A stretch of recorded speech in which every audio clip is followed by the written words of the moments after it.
Hello everyone and welcome to day 3 of the Final Fantasy XIV Dawntrail MSQ. Pretty nice. Oh, today is the official release day and I am still having no major queue issues. I'm really surprised how smooth this launch is going. On the first day of recording, I ended up in a queue of about 2,000 people, but I also logged in like right after the servers came up. Like maybe 5 minutes after, so everybody was logging on. Since then, I've just had my regular queue time from, regular days. Yeah, it shows how much work they put into actually making everything work smoothly. I'm very proud of them. Now, we are up in Kozama'uka, like in this upper area here. Last night I went over and did a lot of the side quests. There are a lot of neat little side quests there. I make sure to record it so we can have that when I want to do like little videos on some of the interesting side quests, because some of them are quite neat. Now we're gonna start by speaking to everybody and then start the next quest. Oh, we did. I read this last time. Then we are okay. Erinwell. Leslie, do you have anything? She's just ready to move on.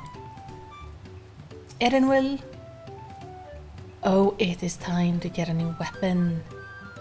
Exciting, and also, no, I may have to just glamour over it. I kind of like my sleeping bunny staff.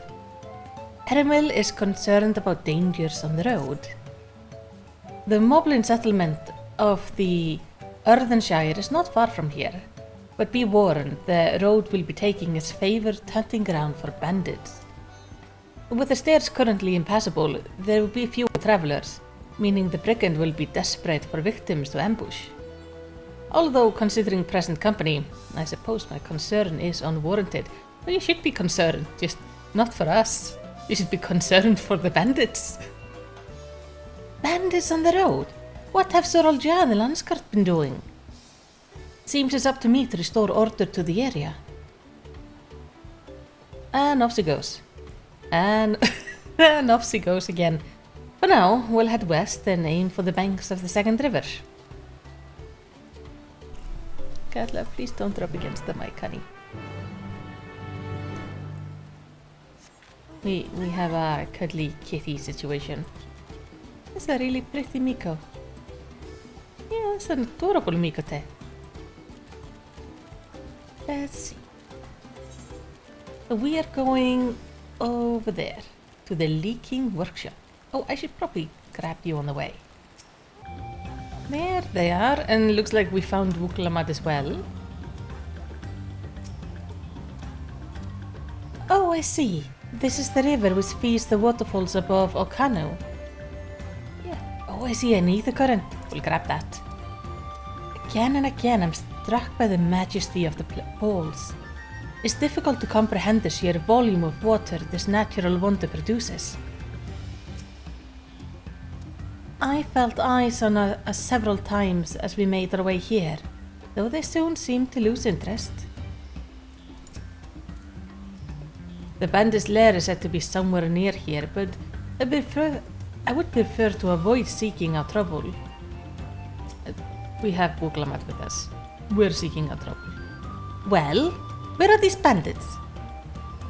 Apparently, they're not foolish enough to attack a party of this size. Earthenshire is just a little farther ahead on the opposite bank. Miyakabekes of Miyakabekthoma. Jeez. But let's remain vigilant all the same. I'm gonna need like a pronunciation guide. In fact, if you know of a pronunciation guide, post it in the comments. It would be handy for future lore videos. Okay, that looks like the Moblin village ahead, which is where I have to kill you for my thing. Let me do that as a warrior. I'm leveling up my warrior for the tanking quest line. Yeah, I think where the Moblins are is where we saw Sakulja.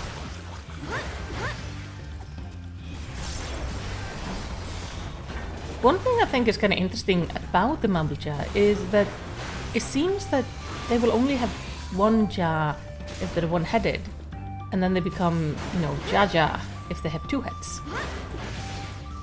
I wonder what the Jah stands for. I need to look into that. Was one enough? One was not enough. Let's kill two of them. Big ass frog in the water over there. Also, can we just appreciate like the new lighting system? Like, look at that frog. The shine on him looks so good. Even the older areas that have not been fully like upgraded yet, the new lighting system really helps with just making things nicer. I think they did a really good job with the update. Though there are still some things that need to be, like, there's still a lot of things that need to be updated, as they didn't update everything at the same time.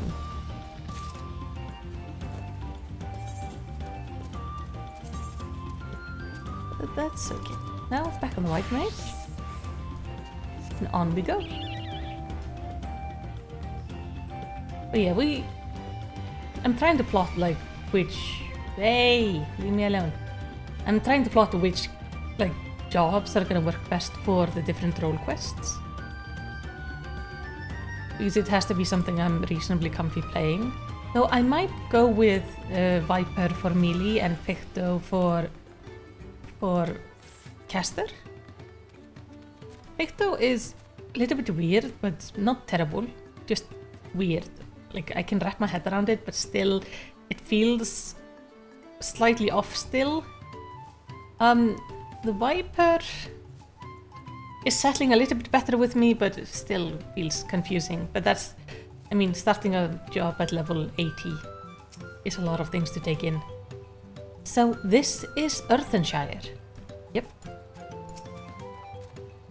Even as Hanu culture is distinct from the Vanu, Moblin society has developed quite differently to that of their goblin cousins. Not another claimant inside. Does that mean we're ahead or behind? Eh? Goodness me, it's like an entire village is made of pottery. Yes, it is. Is there a lore person around? Can we go in these houses? Hello, are you a lore person? So many pots went smashed. Perhaps if we power smash the smashed and mix the pot powder with crafty clay, we could make fresh pots from the smash pots.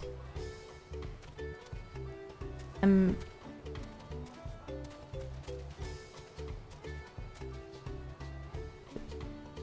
guessing the storm caused like things to break. It looks like there was like once a massive dome, or maybe it's meant to look like this. Oh, there we go. Happy welcome to Earthshire. How can Tarnotik help? A hand help? What do you do here? Tarnotik is a help hand. Help hand job is to help craft hand with whatever they need to complete their ask task to the best of their trick skillies. Must provide the perfect, comfy feeling workspace for craft hands, but not too comfy feeling or craft hand will not handcraft. Need to find the right balance between stress soothing and pokey prodding. Aha. Earthshire is Moblin thinky thing, built with Moblin Craycraft. Now it is home to both the Moblin and the Potsworn, whom we offer our home and our hand help. Potsworn are mastercrafters all, and with our hand help they make many masterpieces. For our play part, we make much jiggly shine. Yeah, they were apparently the most common gifts in Tural, or at least in Tuliolal, are from goblins. Is that anything good? So, what are your guys' thoughts on the village? So this is Earthenshire. Goodness me. Oh, I've read this. Alright, Erenwell, we are here.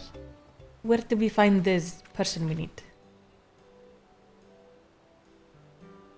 This is it. The village where the lay of pots from the Tuliolal saga took place. Earthenshire. Oh yeah. So it's Earthenshire and Idleshire. Might be the similarity be a cultural inclination, I wonder. The settlement themselves couldn't be more different though. This year appears custom built to resemble Poth, while the other is repurposed town. They seem to use everything they have on hand. Welcome to Earthenshire. Do I have the pleasure of happy greetings? The third promises and her retinue? Is this the person we're looking for? That is, we're looking for Dawn Servant Elector. If you happen to know who that is. That's a weird sound. You are exchanging tongue flaps with her right now. Redrock is the Elector you seek. Oh, that's helpful.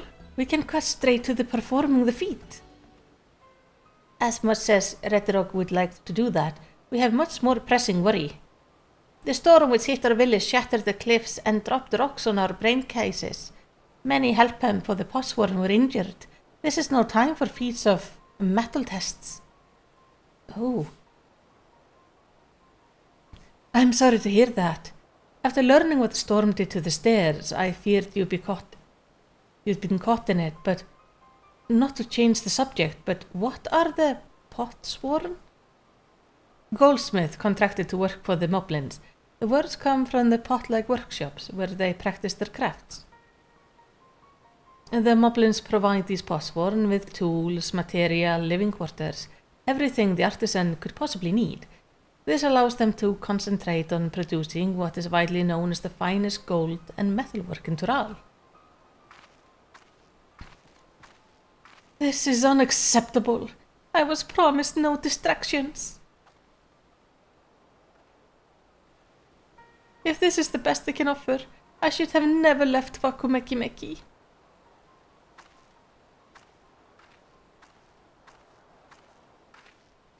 Bye.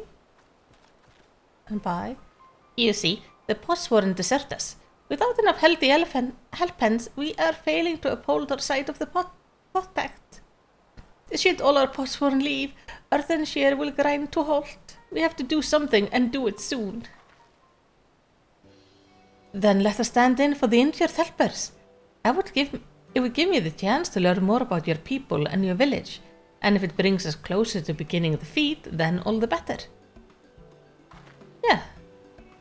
This isn't strictly part of the contest, so don't feel obligated to join in. Take a rest while you can. Of course we can help. I can just let you do all the work. I was hoping you would say that. I actually wasn't sure I could do this on my own. We'll help. We'll all help. I doubt any of us could sit around and watch. We'll take every helpant we can get. Redrock trusts swear that once the Potsworn have their perfect workshop again, we will commence the feat with all haste. You and the third promise can assist helpant Rokurok.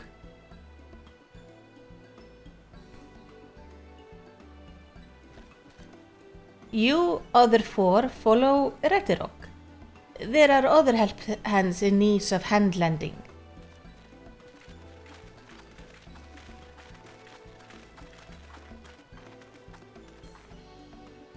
I really appreciate you pitching in. Yeah, I mean, no issue. I mean, what I said at many fires, there'll be no more feigning strength, no more playing at being an invincible promise. If there's one thing I've learned on this journey, is how practiced you are at aiding those in need. And I mean to make the most of having such an incredible mentor at my side. Oh, he's so sweet. Now, let's find this Ragnarok fellow and see what we can do for him. Yes. He should be around here somewhere.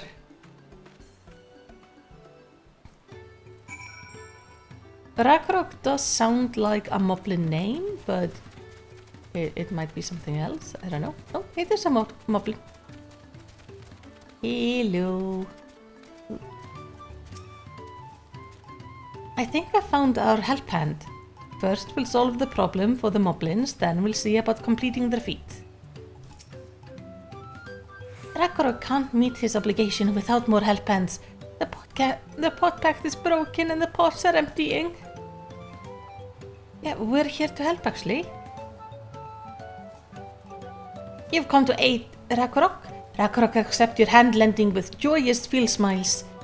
If we can offer the Postworn their promised good living, we might save the day yet. Whatever you need. Oh, you're gonna give me the weapon. Lovely. This would be an upgrade for me, right?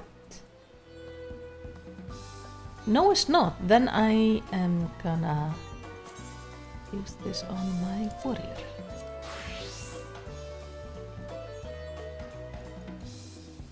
Or maybe not either. I'm gonna store this coffer for when I know what I want to use it for. Ragnarok needs help learning about the Potsworn Kahi.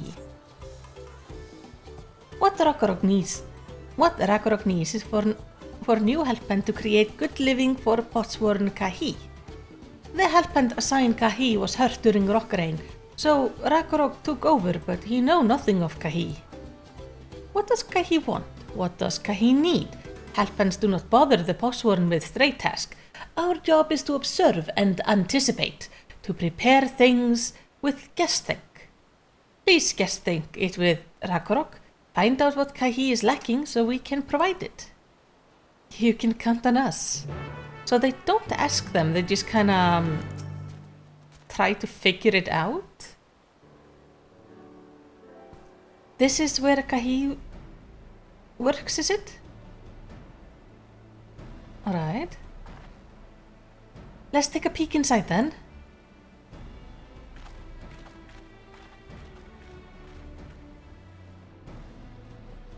Oh, that's Kahi. Well, he looks awfully warm to begin with. That must be Kahi. It would be a lot quicker if we could just talk to him, but that's not the way they do things around here apparently. We'll have to leave him be and try our hand at guessthink. Okay, so we have to inspect the workshop and figure out what he needs. I mean, the most obvious thing is the guy is boiling at the moment. Maybe he needs lighter clothes? Or a way to cool himself down? He must be boiling sitting so close to the furnace, and there's no airflow to speak of. How could anyone work in that stifling heat? Oh yeah, he's like right next to the furnace. Those tools are looking pretty worn down. Maybe it's time for some new ones?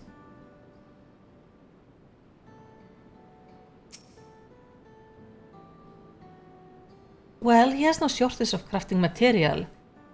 Must be something else he's missing. I was trying to check the chair though. The chair seems good. Untouched meal? He barely touched his meal. That dish is meant to be eaten hot, or it loses its savor. And also, if he's like really hot, he's not gonna be keen to eat a really hot meal. So his biggest problem is the heat. Alright, after taking a good look, I think I have an idea what things Kahi might want to improve his working condition. Let's head back outside and talk to Ragnarok. Yeah.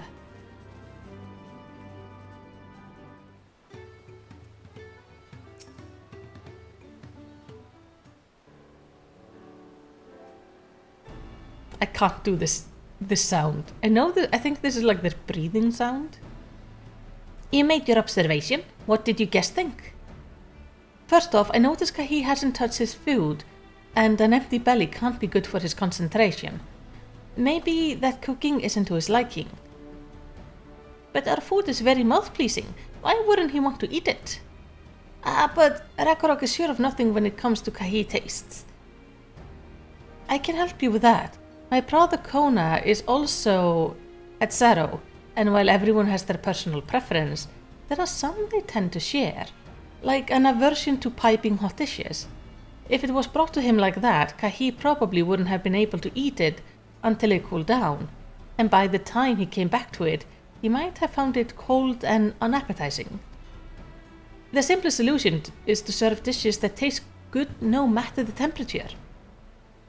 Ragnarok never would have thought of that. Would the third promise mind explaining these things to our cook? No, not at all. But I don't think that was the only reason Kahi couldn't concentrate. The Hetzaru homeland is hot and dry, but even Kahi seems to be suffering in front of that furnace. Is there any way you could cool down the workshop? Oh, we could try a drafty shard. They make a lovely breeze. Do you know where we can get one of those? You can gather them from the Shoal of No Return. There are many old boats there, abandoned by those who gave up their search for the Golden City. Oh. So we salvage them from the wrecks. Could you handle that for us, Malisity? I can do that. So, this is where people gave up looking for the Golden City. Oh, and one more thing. From what I could tell, Kahi's files and saws and things were very worn down. Maybe a new set of tools is in order. Ragnarok was too preoccupied with stocking materials, a serious oversight which he will rectify. Supplying good tools for good living is a help hand's responsibility. Then we all have work to do. We can meet back up here when our tasks are done. The Shoal of No Return are past the crags, through a tunnel southeast of here. You should be able to spot the passage from just outside the village. Alright, I think I can find that. Interesting.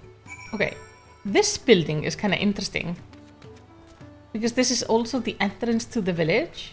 Even though there's an entrance to the village over there. They could close this off, though this looks so big that I have a hard time believing things wouldn't just climb through the holes. So maybe it's more like aesthetic. Because I can fit my entire mount through here.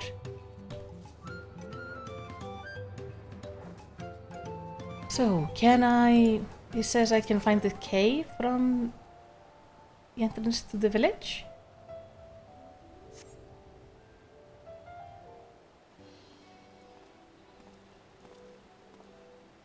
Oh!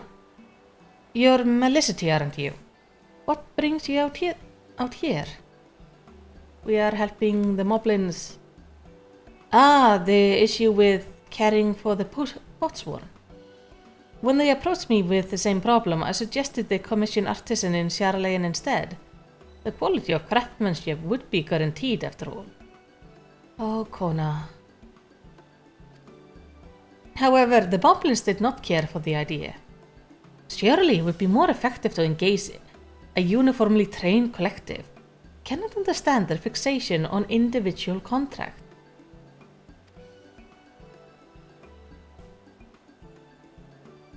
Perhaps the custom will make more sense once we begin the feat of pots. Until then, we've been deemed unfit to assist in the matter of help hands, and are instead tasked with tending the injured. We were on our way back from procuring herbs for Urian J, in fact. Settlement in Kozama'uka too have been isolated by the storm's destruction. What would have become of the wounded had we not found a way here? Should I become Dawn's servant, one of my first acts will be to establish the reliable trade routes to the capital. When I imagine how much good we can achieve with Sharlayan technology. He forgets, though, the amazing things his nation creates as well. He's so preoccupied with the Sharlayan technology that he's looking past the artisans of his own nation. My apologies, I have much to consider. If you will excuse me. we'll meet again soon, I'm sure. Take care, Malisity. If they become too reliant on Charlene, they will lose all of their independence. Which is not good. Because they have like a massive nation of varying cultures and a lot of talent there. Ooh, you spot the tunnel opening. Head through the passage. Nice, nice. I think Kona, yeah, he's a little bit narrow-minded when it comes to this. Southeast. But like at the same time, he really means well. He wants to like do things like increase trade and travel and like bring a lot of good new things to the nation. He just forgets that his nation also has a lot of good things to provide the outside world.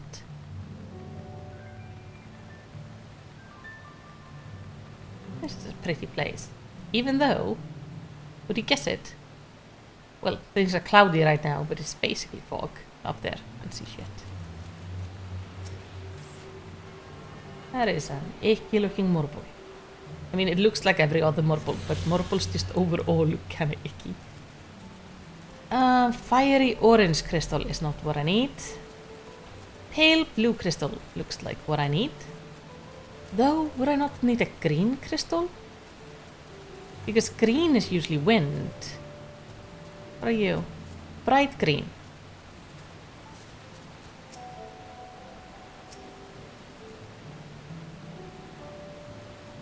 Because blue is usually water in this. This crystalline shard emanates a soothing whisper of wind. It seems you found the crystal Ragnarok sent you to salvage. See? I always find it a little bit hard to wrap my hand around the wind being green. Ragnarok, I brought back the things. Yeah. Is that the cool breeze Ragnarok feels? Yeah. A brisk breeze emanating from this wind crystal can be used to fill sails or cool stuffy workshops. Here you go.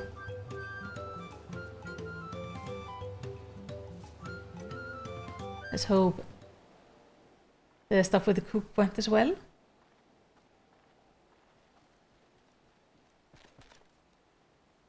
Yes, thank you for finding a drafty shard.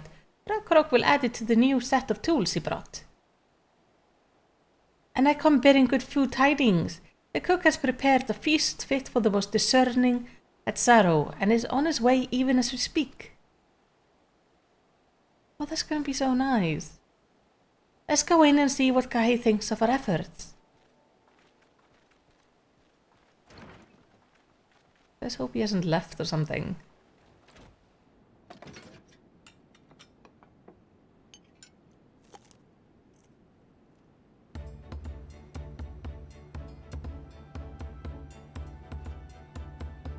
He seems happy. I was wondering what occasion called for me to receive so many visitors. A fine meal, new tools, and a welcome source of cool air. Now I remember why I signed a pot pact.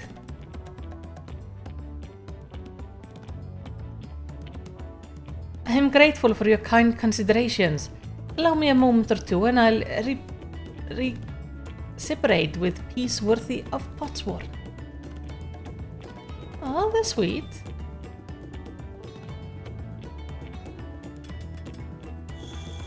Oh, I actually like the fabric outside the house. It's really neat. Ooh. An oil lamp to brighten the halls of Volokshonsa. The craftsmanship satisfied Earthenshine reputation. For quality, I trust. Such luster, such brilliance, truly a gift fit for the Dawn servant. I'm glad you like it. Considering the time I wasted till now, I hope to continue crafting at this improved space. I have contracts to fulfill after all. I'm glad he's feeling better. Oh, hey Kona! Forgive my interruption. Lamati, I'm told the Elector has deemed the crisis past and is prepared to task us with the feat. That's great news. Thank you for letting me know. So this is the craft of a potsworn. It is indeed a masterful piece. Thank you for your words of praise, Second Promise. I drew inspiration from Kozama'uka natural beauty and sought to capture it in my work. I wonder why the Moblin did not simply build a workshop in the city, and now I have my answer.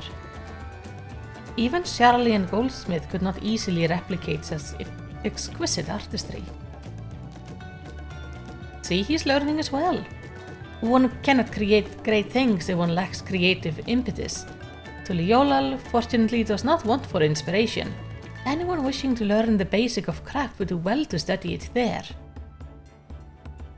I was raised amongst Nesaro, more traditional than most, and the shared ingenuity of Tural various people was eye-opening. You live as a traditional Hetsaro? I have few fond memories of nomadic life. So he remembers his childhood before being adopted? So he was not as young as Urqopacha was when she was adopted.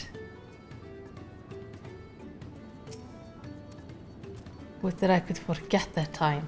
Oh, it wasn't that bad? I tried the serving of the dish we prepared for Kahi. It was good. I had a second helping. Good. Phew. Ragnarok is very grateful for you. I thank you both for your hard work and clever guesting. When it comes to help handing, knowing the potsworn really is important. Well, that's true for pretty much everyone you meet. It's a lesson I've had drummed into me several times already on this journey. It's a good lesson. What do you think, Kahi? You happy? Now my workspace is just the way I like it. I have inspiration oozing from every pore.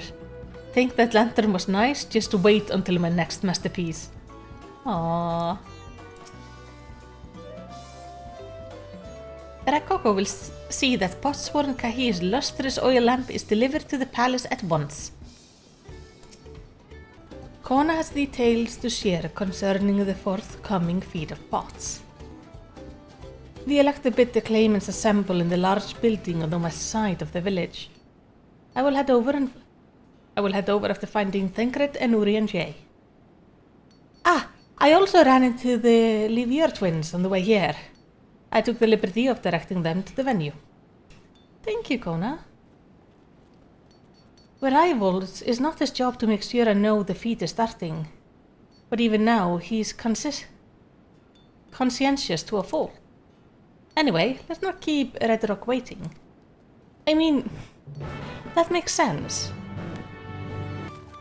Yeah, I really like that he actually is, telling us. Instead of just keeping it a secret.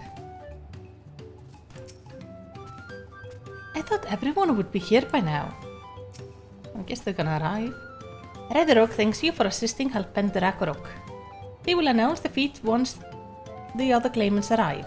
But please be patient a little while longer. Alright?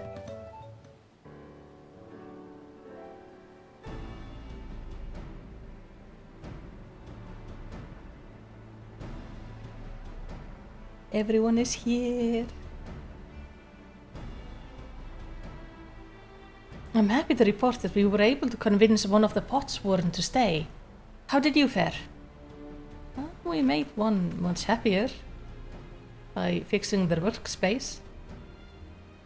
So you managed to do the same. Splendid.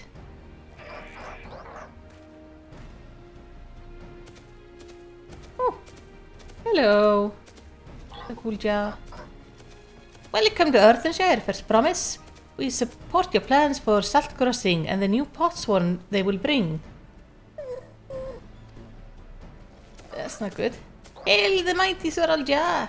He cleared many piles of rockfall as if they were pebblestones, the resilient son of the Dawn Servant. Soralja was clearing fallen rocks? I'm surprised he would volunteer his time for anything unrelated to the contest.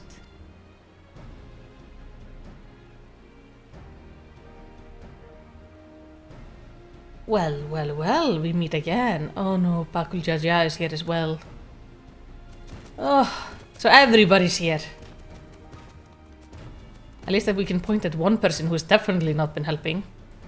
Just in time for the feat to begin. I'll bet he was already here laying low while the rest of us did all the work.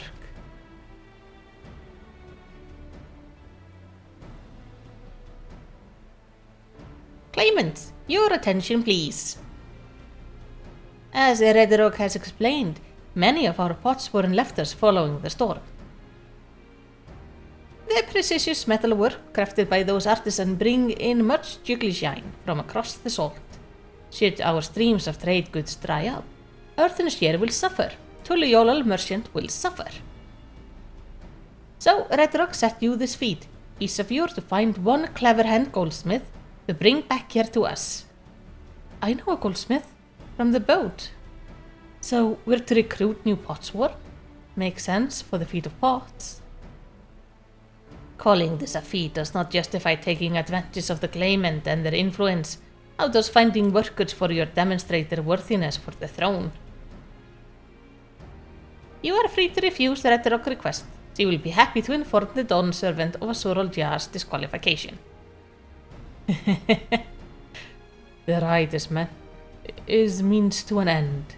The steps we take to get there are not important. Then the Redrock declares the feat of pots begin, but remember, a pot pact must be agreed to willingly. No grab snatching or deceitful tongue flaps. Okay, so don't kidnap them. That's fine enough. The elector said nothing of taking willing artisan from a rival. Which is exactly what we should do.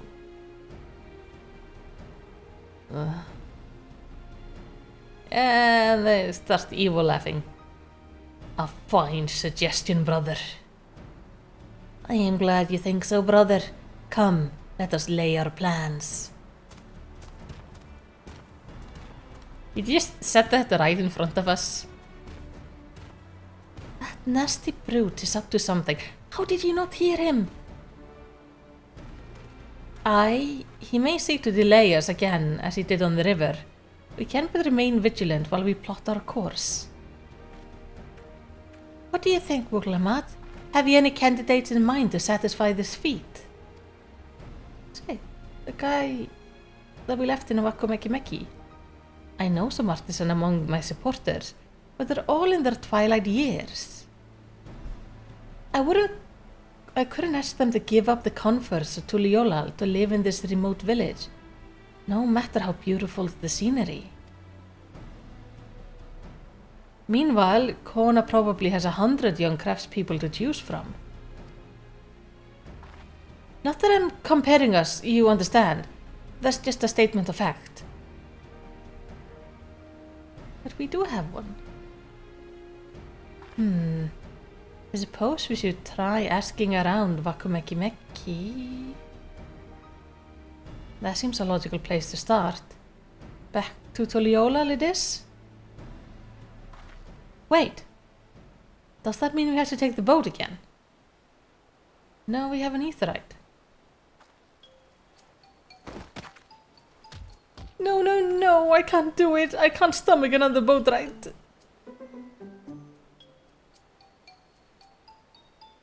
You said I should share my burdens, so I will speak plainly. The truth is, I get really sick on boats. You don't say.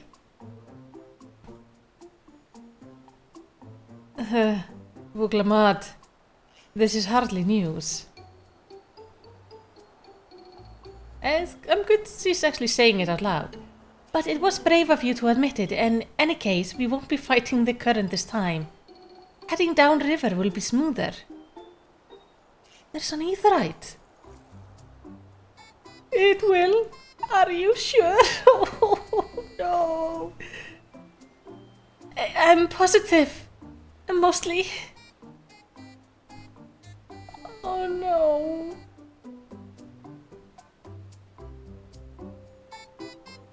Also, it means we still have to go upriver again.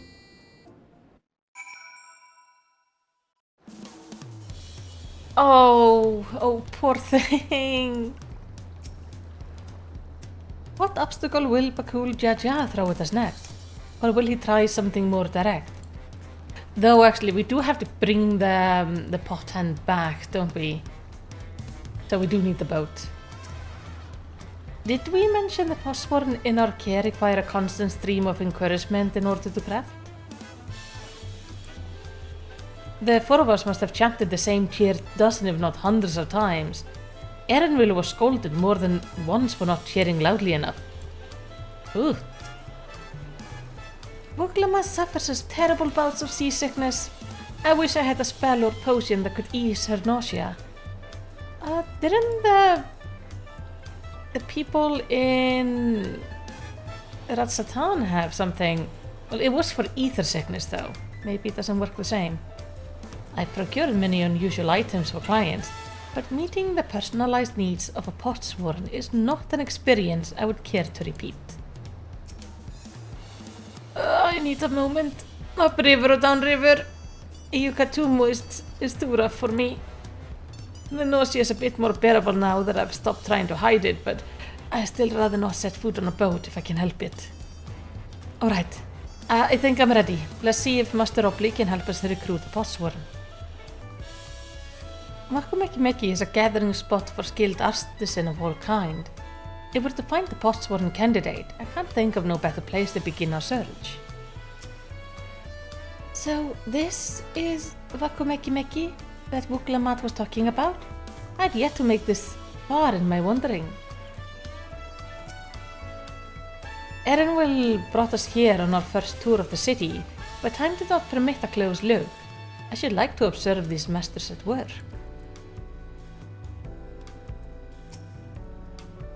Surely at least one person will answer Wuklamat's call for a Potsworn. Maybe Master Opley can help us? Maybe. Phew, the fresh harbor air was just what I needed. Alright, let's see if we have something. Greeting, Third Promise. What brings you back to Wakumekimeki? You've not tipped your axe again, have you? No, Master Opley. Actually, I have a favor to ask. Just gonna explain the whole thing.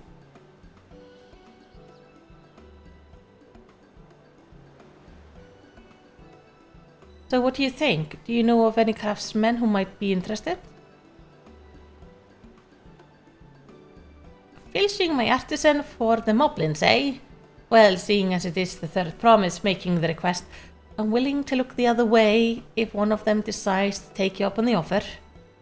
Only I can't think of a suitable candidate off the top of my head. Who do I know with a mastery of goldsmithing that would also have no qualms about relocating to Earthenshire? What about the Orsian goldsmith?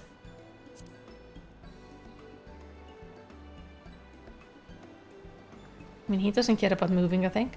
You mean Fontaine? He did say he was employed at some fancy jewellery store across the salt. And considering the distance he's already come, I like to think he wouldn't mind moving a little up the river. That said, he's only just got himself a new job. Is it too soon to ask him to sign a pot pact? There's no harm in making the offer. Once he hears how well the Potsworn are treated, he may even jump at the chance. Either way, you won't find Fontaine at his workbench at this hour. He's finished for the day, probably enjoying a meal over at Zabalav Tiev. Then maybe we should go and talk to him. Just you and me, since he knows us. Wouldn't want him to feel intimidated by having to deal with a crowd of new faces. Yeah, the two of us can handle this. Take a rest at the cabins if you like. I think having 6 people show up to try to convince you to change your job is maybe a little much. Right, let's go and see a man about a pot. There he is. I'm still not sure about this. Oh, Malisity, you're here too. The third promise said she wanted to chat. I've just finished eating, so shall we find a quiet spot outside? Yes.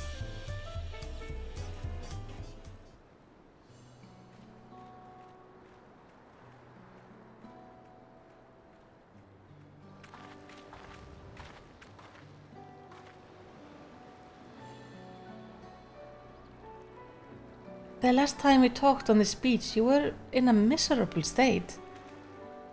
Yeah, I wasn't I? A lost soul, until the two of you came along and helped me rediscover my purpose. My new place of employment has been most welcoming, and for the first time in a long time, I feel content with my lot in life. That's wonderful. So, what is it that you wish to discuss? Well, it's hard to ask this right after you've settled in, but I'm looking for someone to become a potsworn. I've heard my new colleague mention them. That's when an artisan signs a contract to work for the moblins, isn't it? You're not a moblin. I'm not sure I understand. It's for a feat in the rite of succession. I need to bring a new potsworn to Earthenshire. So, that's the way of it. We've barely met, and after pushing you to work at Vakumeki, I'm not demanding you throw that away and sign a pot pact instead. It's a selfish request, I know. I have something to tell you, Third Promise. The other day I completed the necessary procedure for immigration. I'm pleased to say I'm now an official subject of Tuliolal. I've since endeavored to learn what I can of my new nation, beginning with the right of succession and its claimants, including you, of course. Now, you will recall it was my father's example which led me to pursue goldsmithing. He was at the East End when the Garlean force laid siege to the settlement, and in the ensuing chaos, he was slain. War took him from me in an instant, a man I loved and admired. I never wish to suffer such a loss again. And so, as much as I am indebted to you for turning my life around, it is as a fellow peace-loving Tuliolan that I want you to win the throne. If I can help you achieve that by signing a pot pact, then I shall gladly do so. Fontaine, thank you. I shall return to Master Obley and inform him of my decision.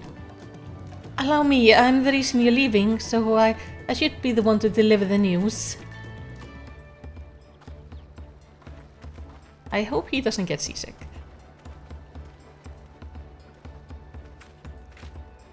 Oh, hello. Perhaps you remember me. Brukavu, owner of FFxiv. I would like a word, if you don't mind. You're Wuglamat's ally from across the salt, right? And a hero of some renown too, if the gossip is to be believed. Well, as it happened, I could use some heroic help.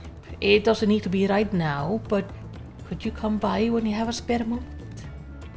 Oh, much appreciated. I'll be waiting for you at my shop then. What side content is this? You now get access to the role quests. Yes! Okay. I'm gonna do those on my own time though. That is wonderful. But I will be recording those separately and not as a let's play. Instead, we are gonna continue on with the main story. I see you managed to find Fontaine. I feel ungrateful to leave so soon after Master Obley granted me employment, but surely he'll understand. I do this for the future of Tuliolal. Well, we don't know if he agrees with things. Master Robley, I'm sorry to have to tell you this, but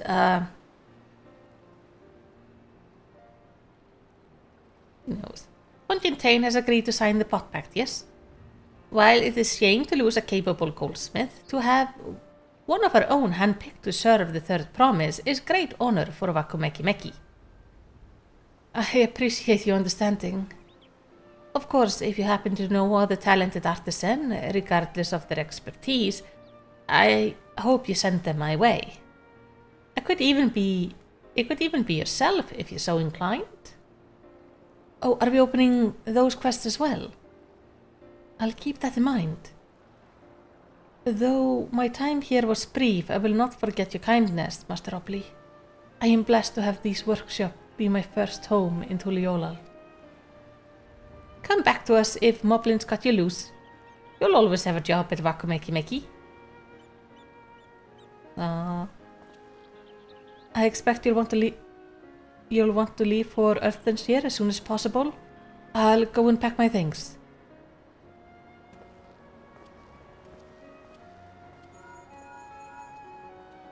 Oh, we are being called. What became of Fontaine? Were you able to find him? We did, and he agreed to become a potswarren. We'll leave when he's ready, but you still have a little time. Splendid. We shall meet you anon. I had plenty of reason to win the contest, but now I have one more. Fontaine's putting his faith in me, and I won't let him down. Aww. Yeah, I'm wondering, is this also gonna open... Yes! The Wakumeki quests are also open now. Lovely.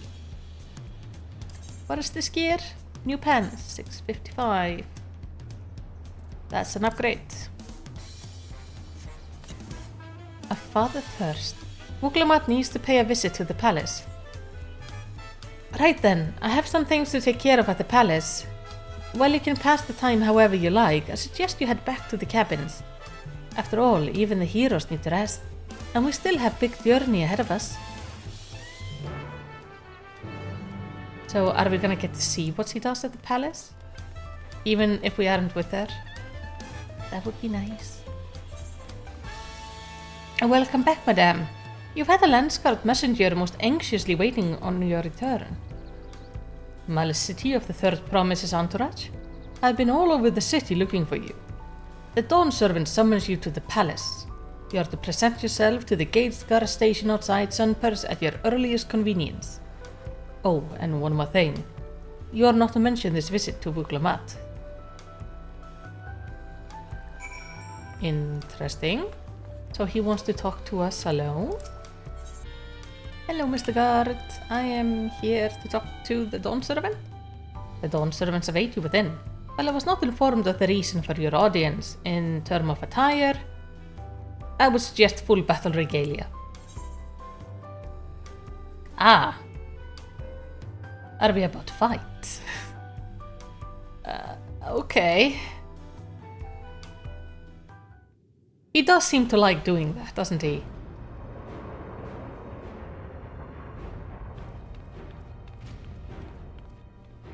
I hope he keeps in mind that I am about the size of his hand.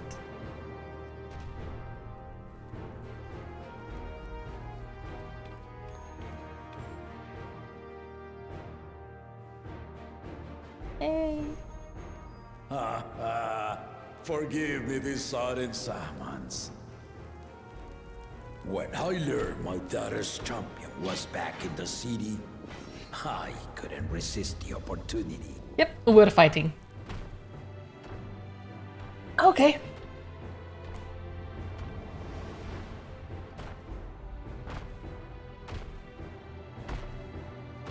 Dude, it's so big.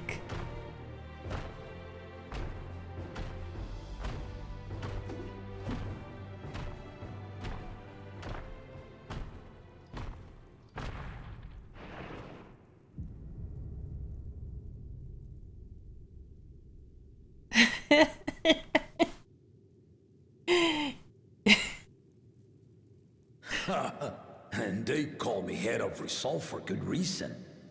Old as I am, I have not lost a battle worthy of the name since the day I took the throne. Ooh. And I've been craving a proper challenge. The Lance Wielder, Estinian, he fought well enough, but our bout was ended before a victor could be decided. Judging by the sailors' gossip, you are a warrior of renown in your homeland. Yes. Yet I wonder, with all your deeds done and victories won,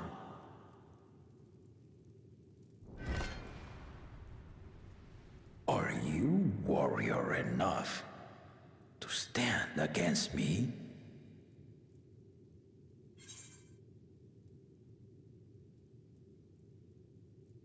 Why don't we find out?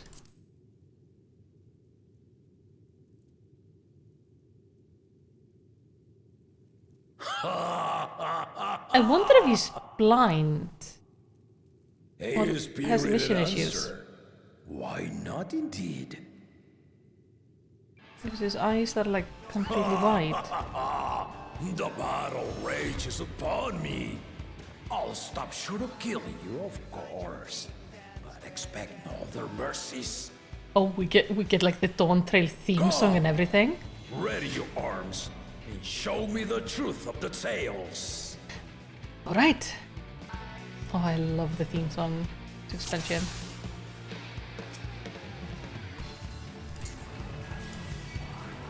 There you go. Give it your all! I want to fight to remember! Same here.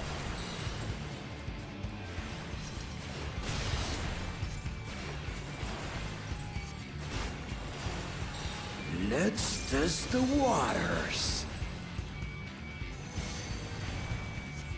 Okay.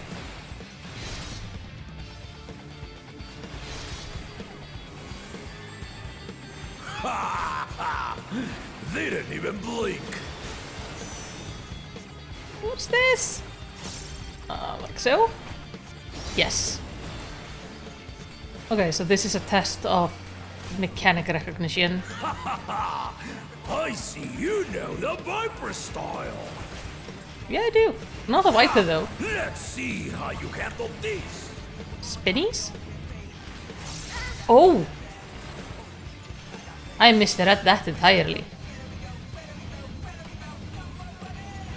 Like, so? Yes. So I have mana. The spearman did not lie. Very well then.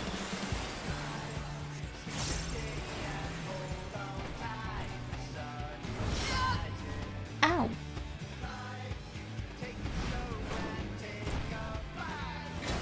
Resolve and reason kingdom. All right.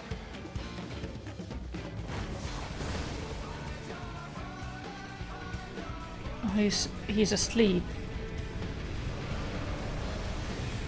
Dude. Dude. Okay. Avoid this bullshit.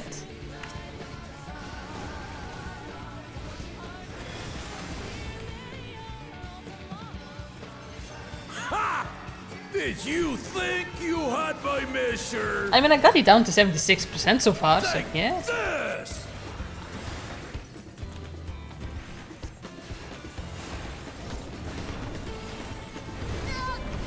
Oh, I gotta watch out for where he puts this. Holding up? What is this? Brawl ender. Aha. Didn't end shit. We're far from finished. Oh yeah, I need to remember now that one of my spells has changed. Let's just move away from that.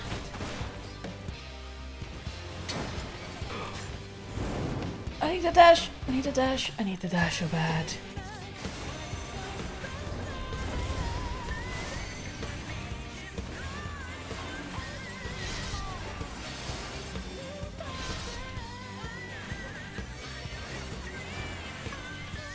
60%. No more holding back! That was holding back? Okay, summoning one of these. Oh. Stay alert!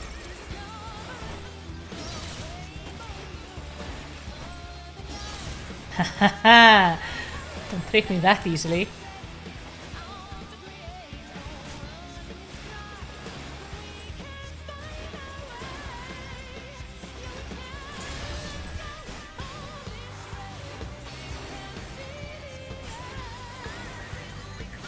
This song is just a banger.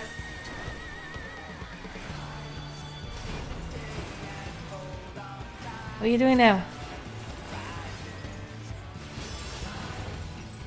Is this one guy?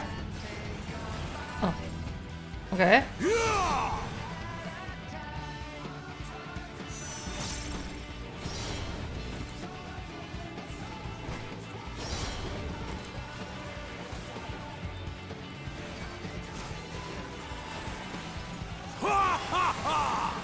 You fight well indeed.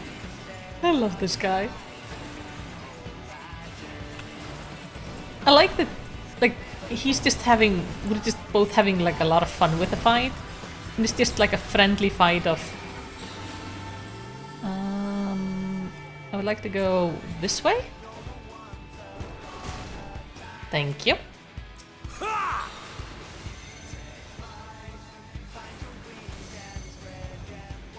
Okay.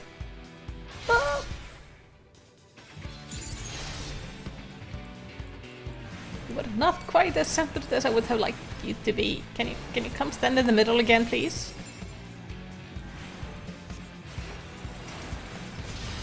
I sometimes struggle enough with reading mechanics without you being like standing in a weird place. Here we go. Oh, okay. Thank you for going back to the middle. It's very appreciated. Okay, summoning that thing again. And here.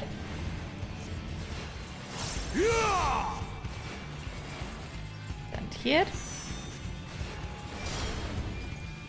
And here. You really are formidable.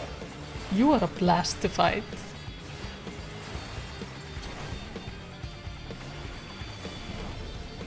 I also like that he's like, don't tell my daughter. This whole fight is just between us.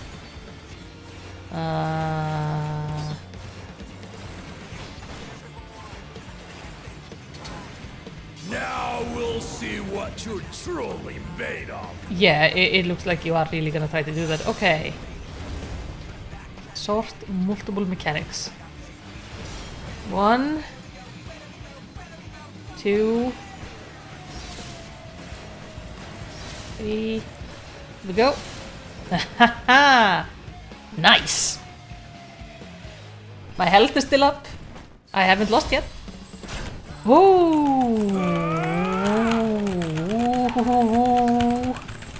Oh shit, I turned on every single thing on my PC. No, I failed. No, I want to do it on normal again. On keyboard, you can do it on like all of the buttons. So I did it on all of the buttons and I opened up like 3 programs. Ooh. Let me do this again. This fight is so ridiculously fun. Okay.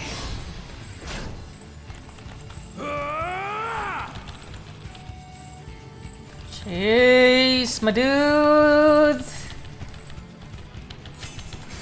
Oh! That will do. You've shown me more than enough. Oh. That is a lot. Like, that was an intense but ridiculously fun fight.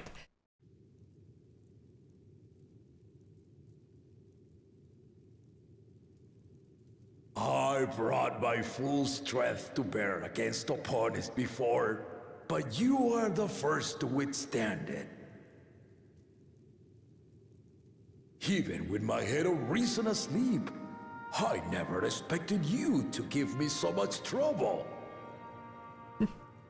Tiny but mighty, you know? Estinian did not exaggerate. You are a force to be reckoned with. But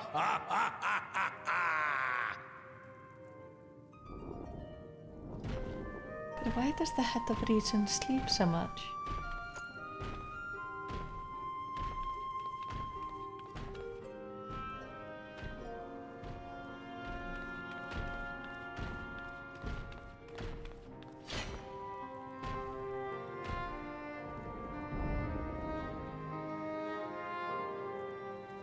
Now, a confession. I said I crave a challenge, and that was no lie. But I had another reason for calling you here. I had to judge for myself if you were fit to attend my beloved daughter. Aww. In some respects, she is much like me. Hard-headed and prone to rush into danger. But one with your healing touch could sustain Lamachi even as she contends with the most fearsome of foes.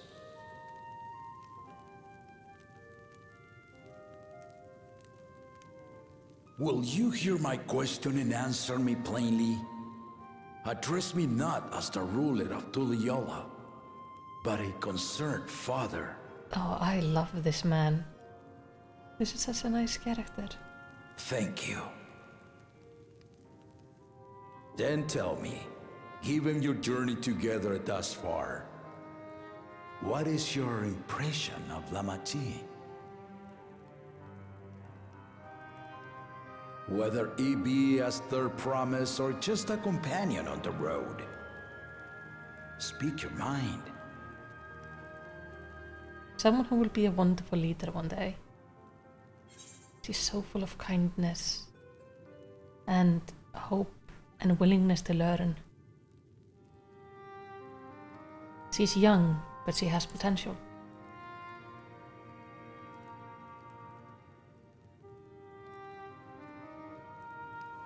Ha! A tactful response, but agreed. She is not ready for the throne. Not yet. You should see how much she's growing. Lamachi thinks she understands her many peoples. Their histories, their cultures, their beliefs. But she knows only what she's seen in the capital.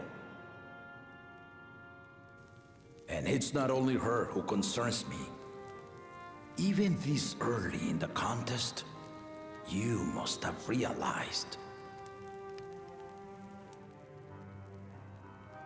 As potential rulers, all four claimants are lacking. Yep.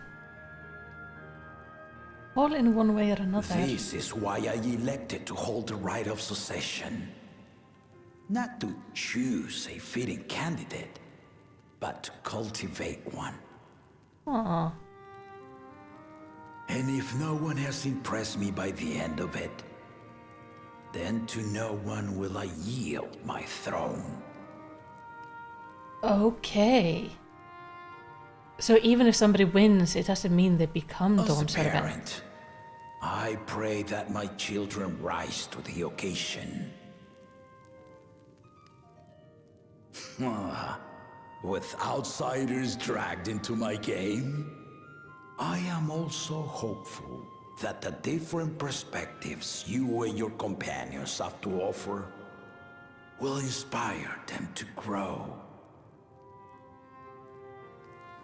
I imagine you in particular have traveled many lands, know many peoples and cultures, loved them and been loved in turn. Guide Lamachi as you think best. Walk at her side and, when needed, push her to walk ahead. He is so sweet. I knew it. Oops. We didn't tell her though. Hi. There I was, about to sit down for some of Namika's cooking, when I heard that Papa had sent for you.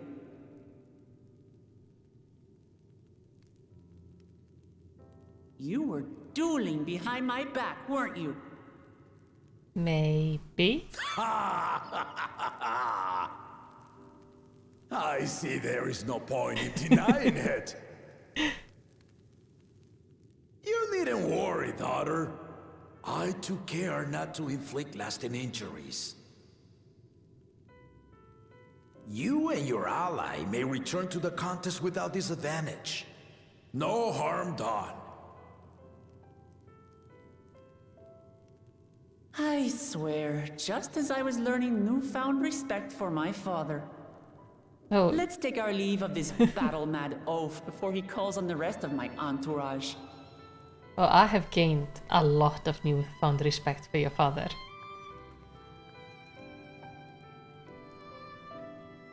But I won't share his secret.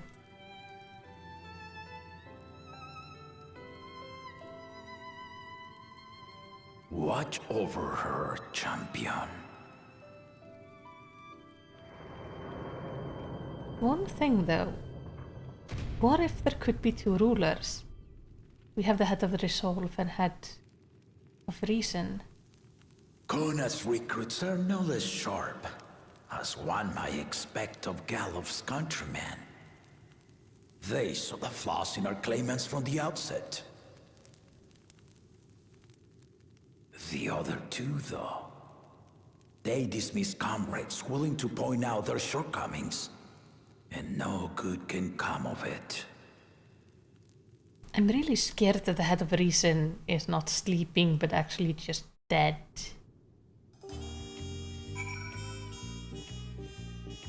Let's hope he's just sleeping. But yeah, I'm thinking... Currently, there are technically two rulers on the throne. The head of reason and the head of resolve. What if, in the end, we end up having Urqopacha and Kona as the leaders? As the head of resolve as Urqopacha and the head of reason as Kona. Like, not exactly like their father was, but bringing in like these diverse ideas and experiences, making them potentially even better than their father was. What do you say? If he had his way, Papa would keep dueling until the day he dies. Even now I know only of 3 people who didn't need to be carried away after their bouts. Soralja, your lance-wielding friend Estinian, and yourself. You really do live up to the fearsome reputation. I'm curious though, did Papa want anything else of you?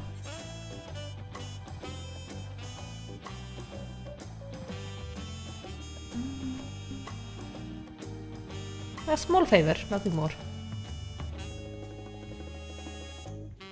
Well, if that's all it was, I don't want to lie to her outright, but also don't want to tell her outright.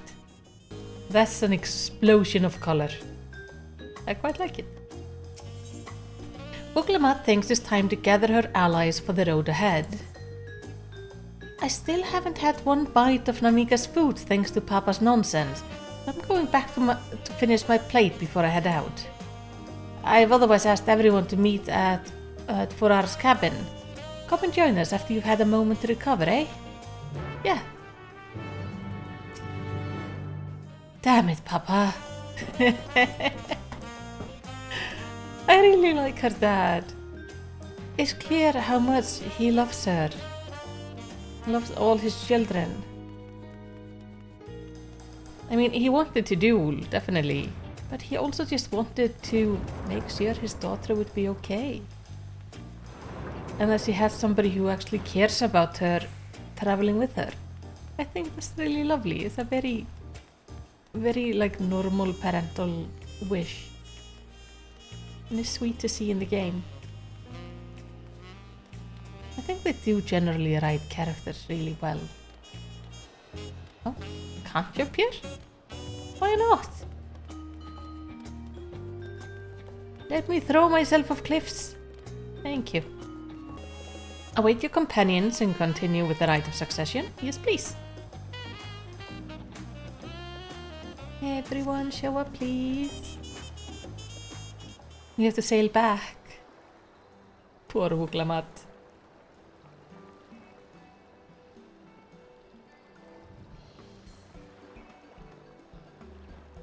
Where's our crafter?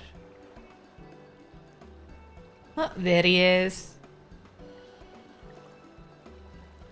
Sorry to keep everyone waiting. Is that it? You're all set to go? I left the Orsia prepared to travel in search of work, so I had few belongings to begin with. Bidding farewell to my fellow artisan took rather a lot of time, however. Again, I appreciate you making this commitment, Fontaine. I think he's gonna be happy with the moblins. Shall we depart to the Urshir then? A word before you go?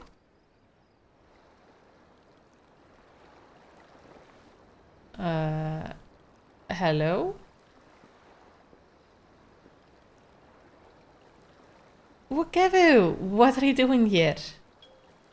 I spend my days correcting manners, and here I am perpetrating the grave offense of delaying the third promise's departure. Oh no. Don't panic. There we go. Please take up your axe and my flesh onto a taco meat. He's very quick to go like, please murder me for the slightest aggression. Must your demand be so gruesome? Besides, I told you that kind of thing doesn't bother me. Ah, right then. I won't let it bother me either. What was that all about?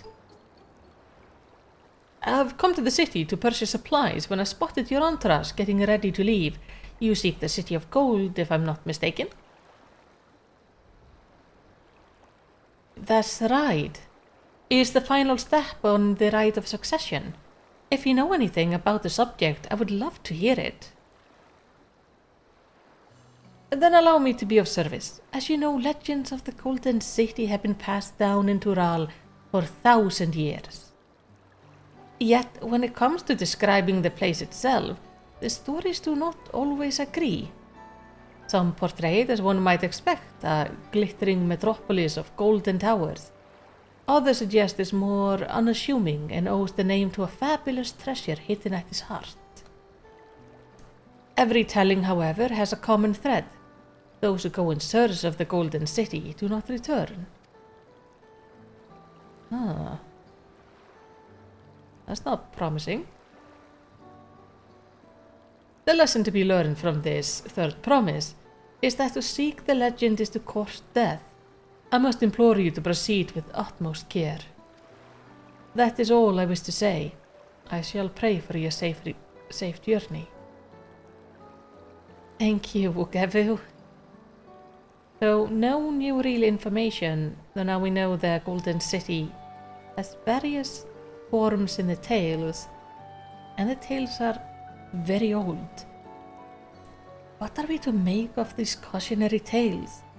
If every expedition has ended in tragedy, how then did the Dawn Servant find the city and return without an incident? It seems the legend originated with the Urqu. Speaking with them remains our strongest lead, I feel. Yes. A lead we shall follow in time, but first let us see Fontaine safely into the Moblin care.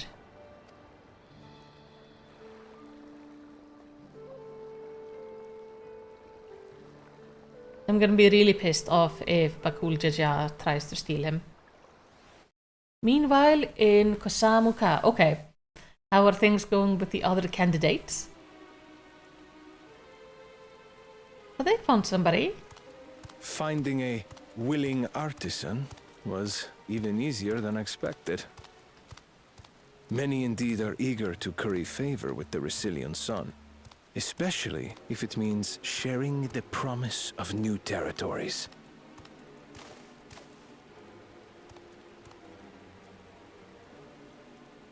So he Those has who white prove eyes as well. useful will have all the land they desire. So it just seems to be a trait. Like a family Such trait. generous words, yet the manner in which he speaks them. If neither wealth nor territory are of value, wherefore does he seek to bring the world to heel?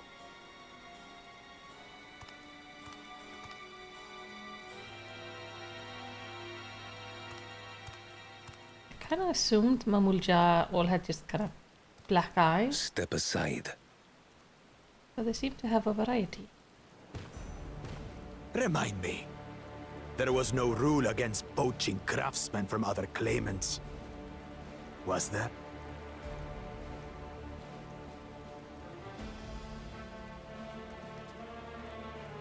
Do not be foolish, Bakul Jaja. Foolish would be carrying on with these dull feats when all I need to win are the keystones.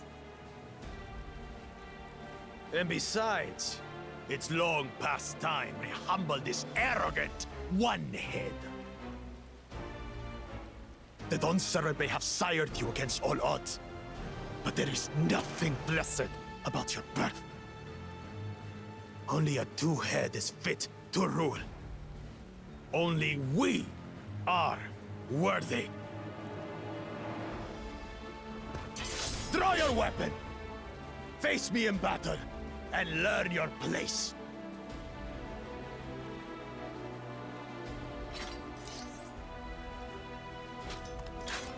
Oh, is he a viper? A moment, first promise. Ah well, a lot of them do dual wield Leave here. him alive, if you would. I foresee a use for this nuisance.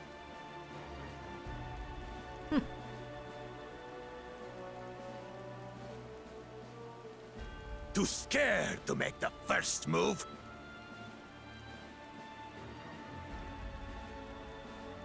Then allow me!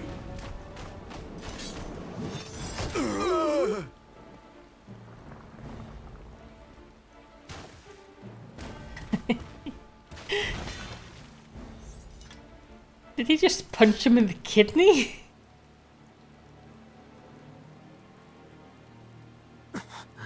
But he's just a runt.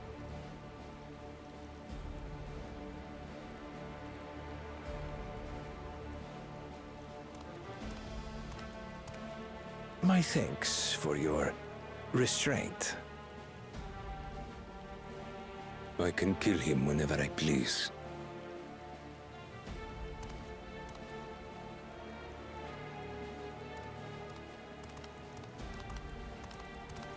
I don't know why I thought their eyes were black when most of them seem to have white eyes. Your part in this is far from over. I don't like this guy.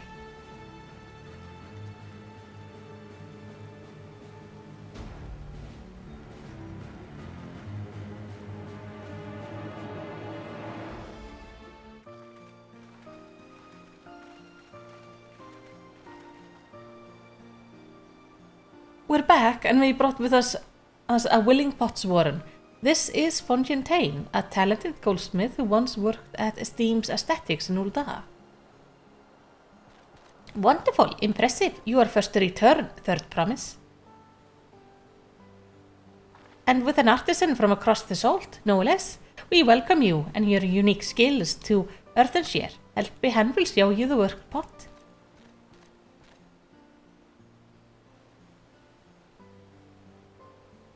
This is it then. I look forward to hearing you proclaim Dawn Servant. Thank you, Fontaine. I'll be sure not to disappoint you.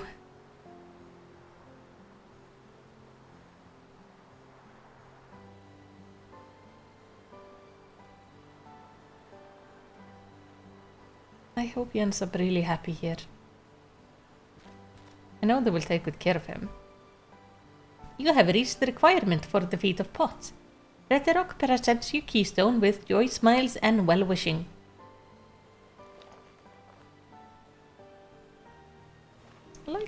Interesting how they're all like different colors.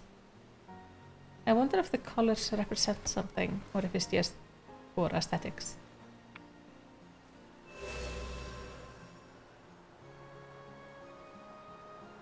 That makes 3. That indeed it does. Oh, Kona is back. More Potsworn candidate. Come on. Come tell Redrock your tales.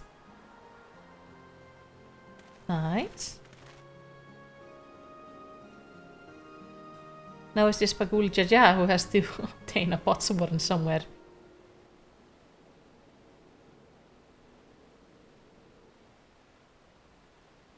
Another feat accomplished, another keystone acquired. Oh, you're doing well. I expect nothing less of Surulja's esteemed sibling. Your cleverness is most admirable.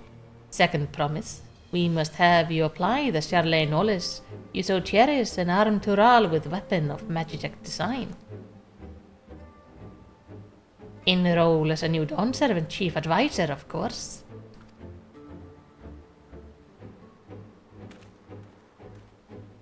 The tools of war hold no interest for me. It was only to improve our nation through practical innovation. Foreign powers will think twice about testing our strength once Tuliolal is known for its advanced technology. Just as the Garlean Empire was deterred from invading Sharlayan. That may well be true, but how long will it take Tuliolal to progress to this advanced state? How many years? With a collective commitment to educate and hard work, it should not take so very...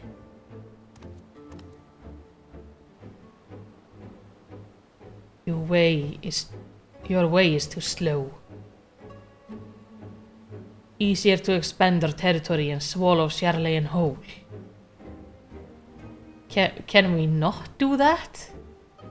Conquering another nation through force of arms, and you're looking at a future of uprising and bloodshed.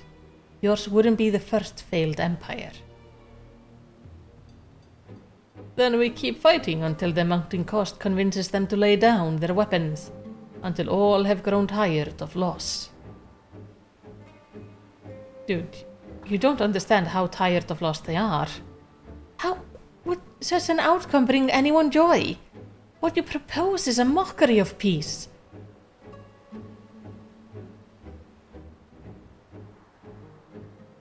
Redrock is reminded of days long ago. In time before Tuliolal, there were no pot pacts for the Potsworn. It was normal to grab Snat's artisan and force them to work for mobbies. Until the day Guluk Jaja arrived, the families of the Grabsnats pleaded with him, and so he came to Earthenshire. Mobbies are not a war-make people. We fear death had come for us, but Guluk Jaja just wanted to talk.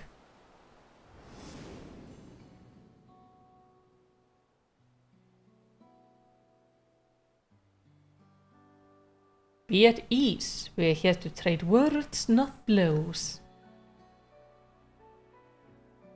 The gold work crafted in this village is superb. One can tell at a glance the quality of material used, the mastery of techniques employed. Yet it does not stir the heart. A goblet shaped by a bound hand and broken spirit is devoid of luster. Compare that now to the works of a joyful artisan. She poured her very soul into her creation, and they shine like the newly risen sun. Have you not seen this to be true? And so began the custom of good living. Happy Potsworn make good work, and good work make mobbies happy. Guluk Jaja's words were wise. Joy's smiles did indeed bring fine craft and much jingly shine. Also, people probably are much more eager to do business with you if you aren't kidnapping people. So, the head of reason was behind the forging of pacts? Yes, reason and a clever thing changed Mobby's way of life.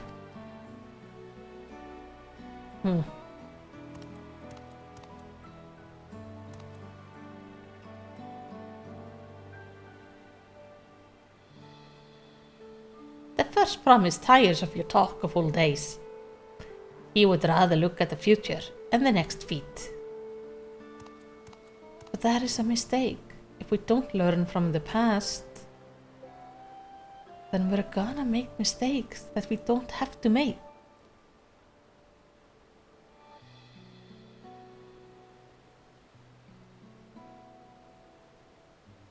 We should be getting on as well.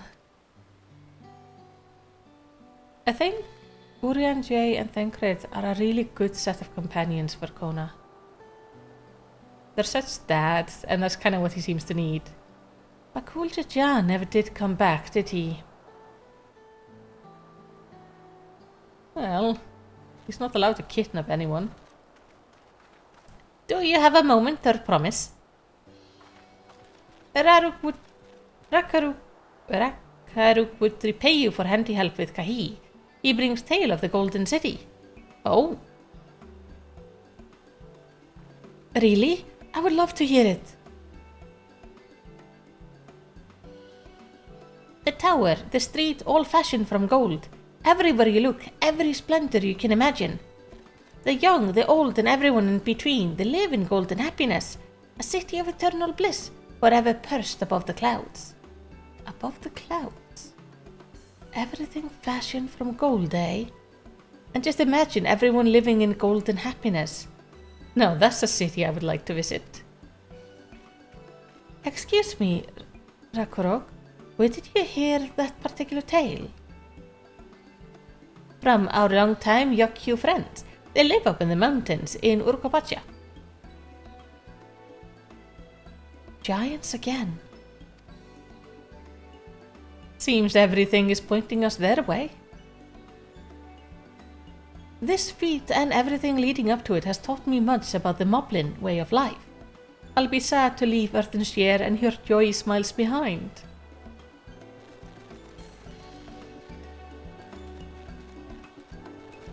But next we need to go see the giants. But above the clouds, they say. Alright. That is new information.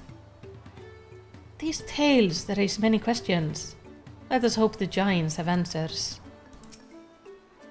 The stories describe a place of boundless happiness, but are also rife with dire warning of seekers who did not return. What are we to make of this? Maybe they realized the place was so good they didn't want to come back? I mean, that might be the thing. Or maybe they can't leave it? The Head of Reason is Redrock's story sounds so different from the Head of Resolve. They share the same body, yet their personalities are wholly distinct. It unsettles me that Soralja is even a claimant in the first place. Surely his father cannot condone his violent ambition.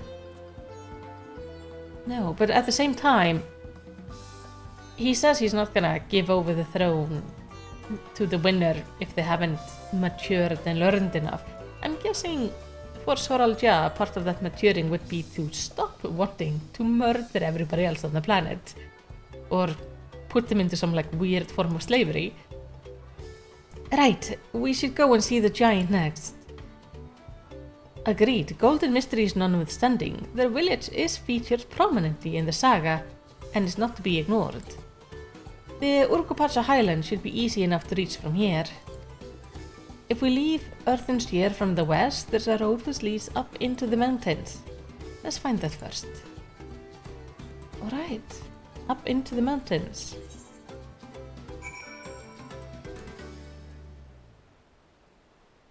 That means I've kinda opened up all of this area. So, tonight, or tomorrow, I can take some time and obtain flying. Pretty nice. Now, we've heard so much about the giants so far that I am really excited to see them. I'm especially excited to see if they're actually, like, really thoroughly gigantic. We've had some, like, big characters we've dealt with, but not an entire race of, like, silly tall people. So I'm hoping we're actually gonna go to a place where there are really tall people. And with them, really big furniture. So other races can try feeling tiny as well. We're to meet with the Yokyu at last. This road will take us through the mountain to the Urqopacha Highland. An exhausting route perhaps, but straightforward.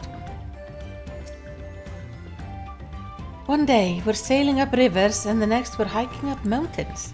Yeah, we're back adventuring! The Highlands are where the Lay of Proof took place, that being Gulu Jaja's encounter with the Yokyu. But there's also the stage of the Lay of Ice, where heroes fought the monstrous Valikarmanda. I am most curious to know what the ride will demand of us there. True. Because didn't he, encase Valikarmanda in ice? But we also know Valikarmanda is one of the trials. Looks like the trail is going to get steep from here on in. I hope everyone is ready for some climbing. Third promise! I'm glad I caught you. Red Rogue asked me to bring you back to the village. She says there's some things he forgot to give you. Huh? Something other than the keystone? Yes, an item of great importance, or so I was told. It shouldn't take long, if you would please follow me.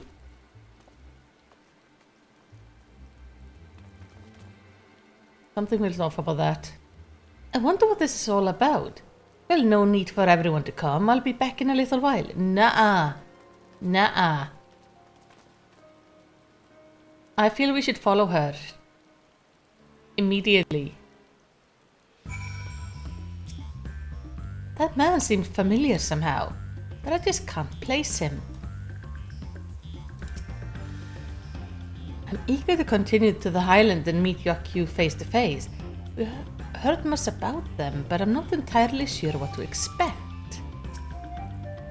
Knowing Wuklamas, he's probably eating sweets behind our backs and forgot to pay the shopkeeper or something equally careless. He had rather interesting hair for a higher, or should I say, Tonvafta. In any case, strange that he never noticed him while we were in Earthshare. Exactly, I don't remember seeing him there, and I walked around the entire town to talk to people. This is taking quite a while. Just keep waiting for now, I suppose? I don't think she's coming back.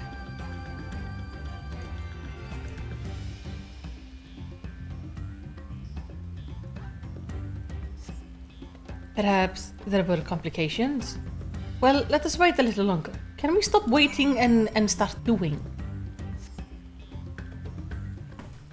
This feels like we must do things.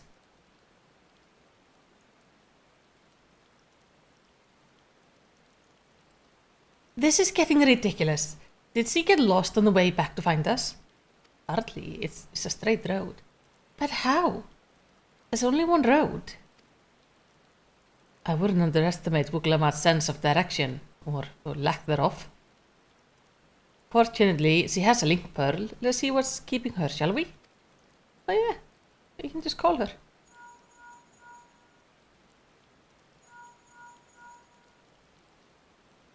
She is not answering.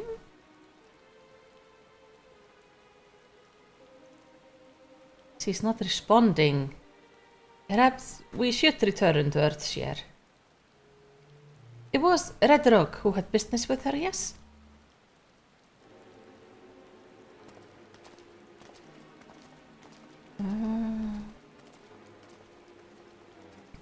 I'm worried maybe Kaluk Jaja realized, not Kaluk Jaja, Bajul Jaja realized that he desperately needs somebody. So maybe he's trying to force her to convince somebody to join the moblins? I thought Wuklamat was just being her usual impulsive self, but now I'm not so certain. She doesn't seem to be here. Something's not right. I can feel it. I pray not untoward has befallen the third promise. Do I need to start kicking some serious ass right now? Again so soon? We come looking for Vuklamat? Did you not send someone to fetch her? Retterok did not. Neither has she seen the third promise since you were last here. Then, who was the man who came for her? Oh, hey, Kona.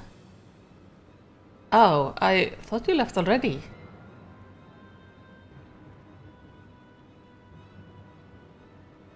Where's Lamati? Is he not with you? No, she's gone missing. We think somebody took her.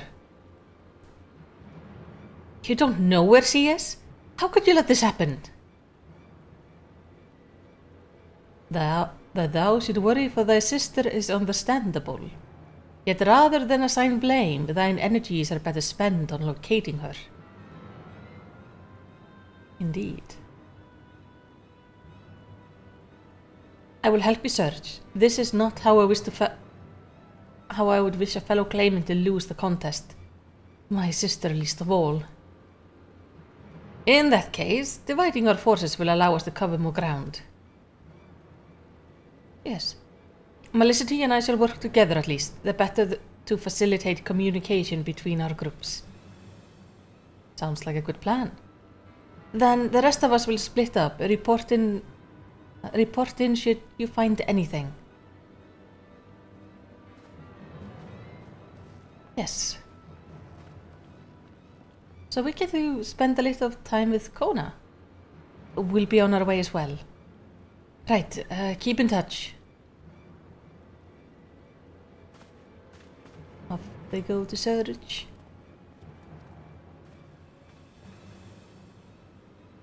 Come, we should begin our search. Of course. This is not ideal at all.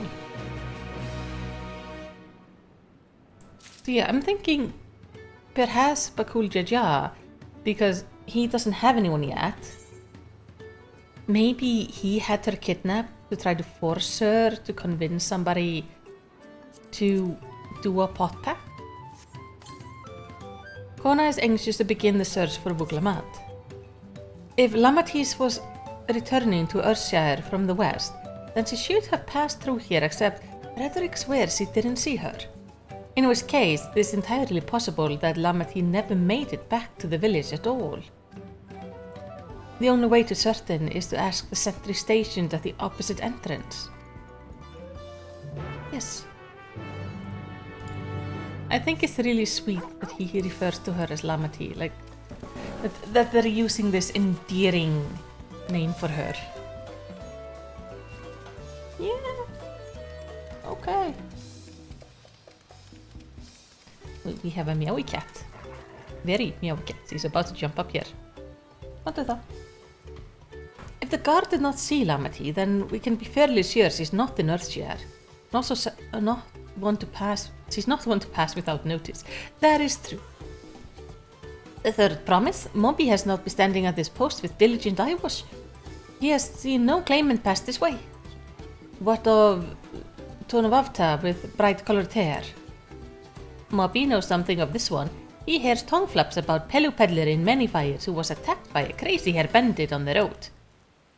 A bandit, you say? Thank you. You've been most helpful.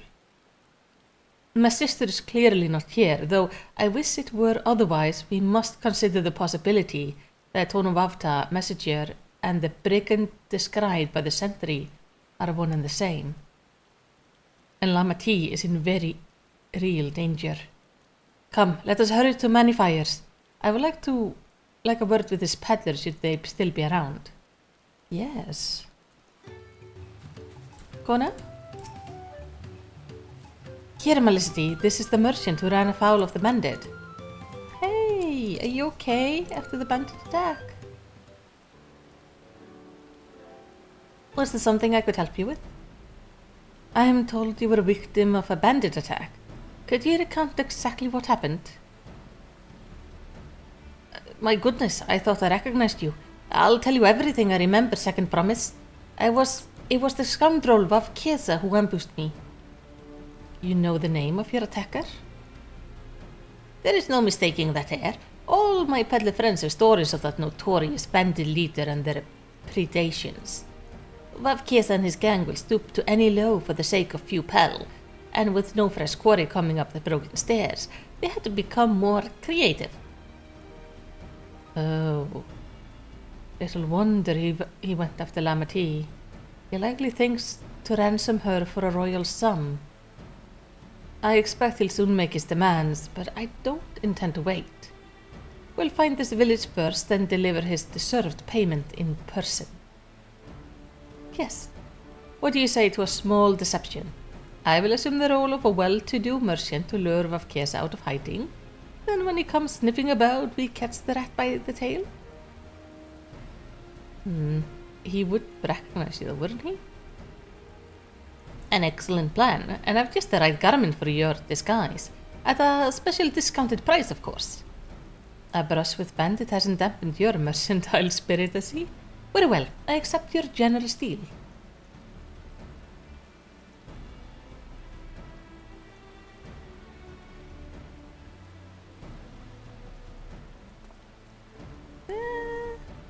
Now we lay the bet. I will precede you into many fires to make my presence known. You follow on behind, boasting to those along the way how you paid me a hefty purse in exchange for a rare gemstone or some such. If Vavkiesa is as coin-hungry as they say, then a recently enriched peddler should be an irresistible mark. We let him strike and then we spring our trap. Sure.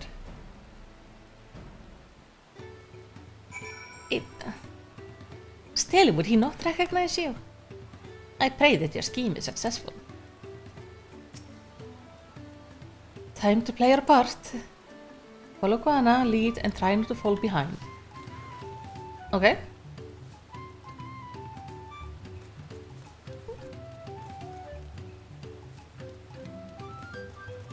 So, okay, this is the first time we have somebody else leading the way, but we're not just like trying to sneak behind them.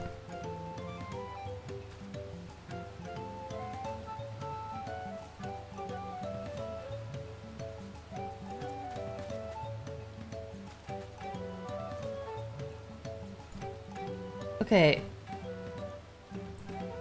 Get with them how I'm happier your imaginary deal has made you. Okay. We're gonna tell this guy how happy we are. So thrilled! Oh my gosh, you wouldn't believe what a fancy thing I found. A rare gemstone from the Hazaro merchant, you say? I envy the profit you must have made from such a sale. Since the stairs were destroyed, I've not been able to peddle goods at my usual haunts.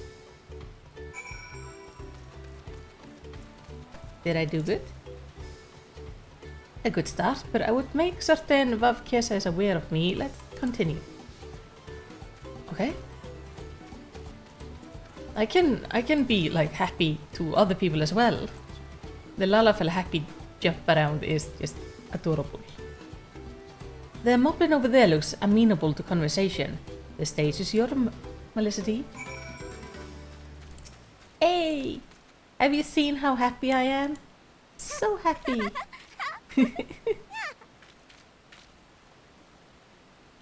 The Sarah sold you a sparkle stone for your collection? Well, that explains your giant joy smiles. Moppy is happy for your happiness. Moppy is also jealous of the merchant and all the jingly shines he must have made.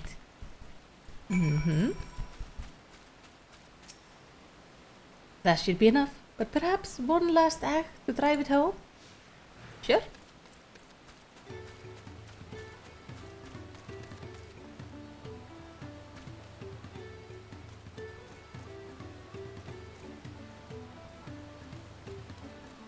You want me to do it to the Palu? He might try to shop with you.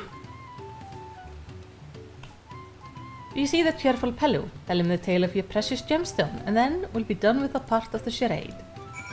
Okay. I got the precious gemstone, it is amazing. A passing peddler had the very gemstone you sought for your collection? That is a stroke of luck. And I bet you the merchant was just as pleased to fill his pocket with your grateful coin, eh? Yeah? Well, I'm inspired to go and earn some pell of my own. Who knows, maybe opportunity will find me even as it found you. Sure. Oh. Cat is trying to get comfy. Ah, look at that.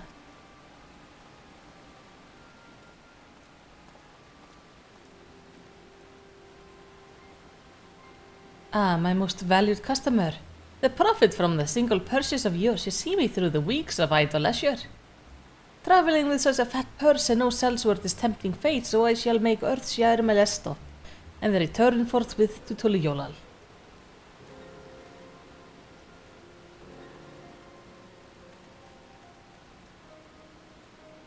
There he goes. Did you see?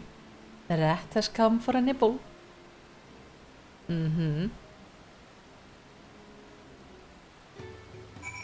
So it's time to start smacking the rat over the head. You played your part perfectly, Malisity, a woman of many talents, just as Tancred and Urianjay described. Now, let us lure FFxiv out and spring our trap. Indeed.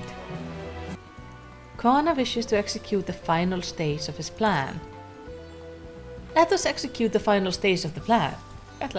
Your head is like right in front of the dialogue box, honey. I will set out towards Earthenshire alone and unarmed. The better to sell the act of defenseless merchant.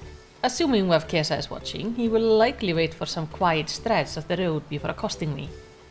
I'll be relying on you to follow closely behind, remaining hidden until the time comes to spring the trap on our bandit king. Just remember, we need him alive. Well, yeah, of course. FFxiv will tell us what he's done with Lamati. It's not going to be very helpful if I kill him, even though it would be extremely nice. Doesn't look like the caravan on Earthshire will be leaving anytime soon. Perhaps the moblin might slip me a few gil to keep the nasties from the gates while I wait. Maybe. It's very unfortunate that the stairs are down. Ah, I'm gonna hide here.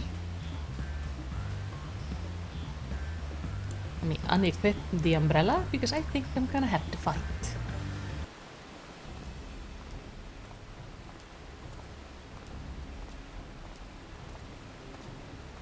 You're doing great, Kona.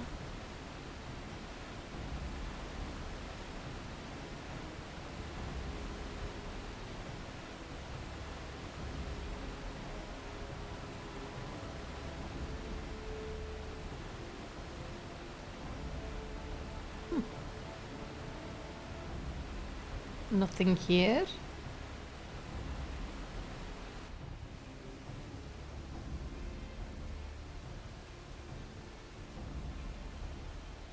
I am glad the game did not make me walk behind him and hide.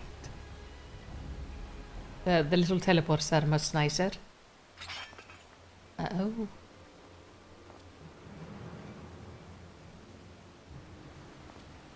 I hear business has been good to you, Master Merchant. How about you share some of the profit? And by some, I mean every coin you have.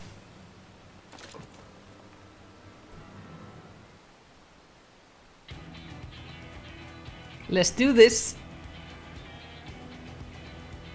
Hey, friend. Remember me? You're the gemstone collector? Oh, I see what this is. We've been tricked. Spit in your eye, man! Kill the vitral! Hey, don't run away, you bastard! Oh well. Slippery vermin. We'll have to interrogate his underling instead. If you would be so kind, Malisity, pray leave them capable of speech. I will do my best. I make no promises to keep them all capable of speech, but at least one of them will be able to talk when I'm done.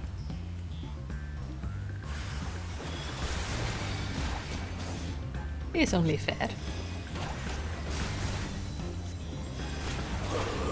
I wonder. Oh yes, this is an AoE. Glare 4 is a lovely spell. There we go.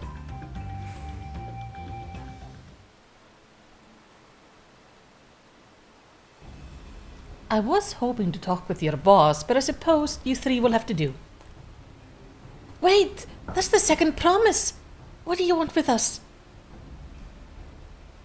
I think I'm scared of a fancy title. I'll take your royal ears as a trophy as soon as I get free of these ropes. Want me to smack him more? I know your gang is behind my sister's abduction. Tell me where she is. Eat Paka ship, salt lover. You get no answer from us. That's right, we don't serve you. Do not play games with me. Where is Wuglamat? Ooh. Big brother. Energy coming in strong.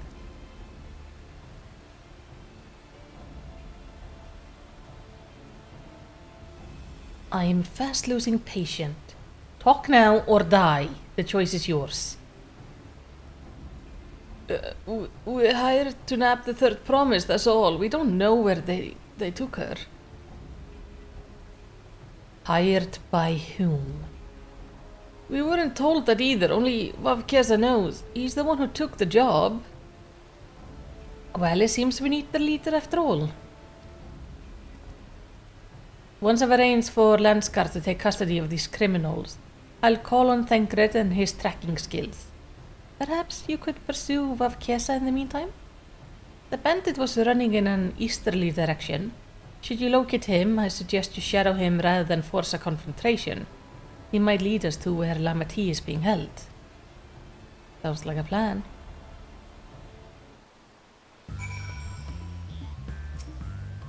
Go after Vavkeza. I'll watch these miscreants until they can be taken into Lanskar custody.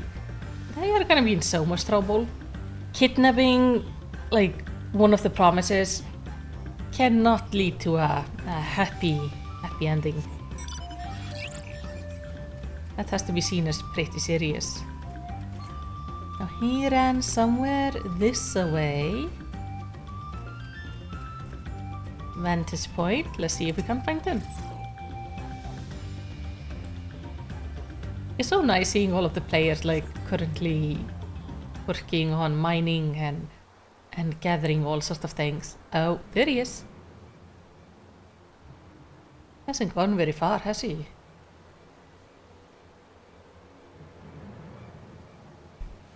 The perk of being so tiny is I completely blend in with the surrounding. I can hide behind flowers and it's amazing.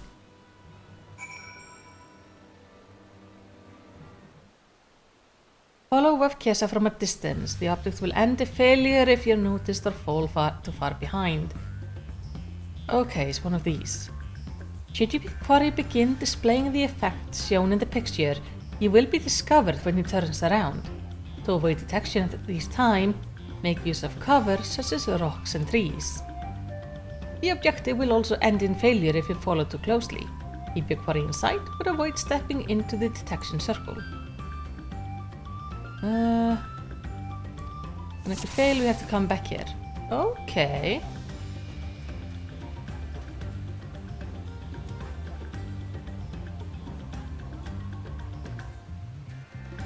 Are you turning around?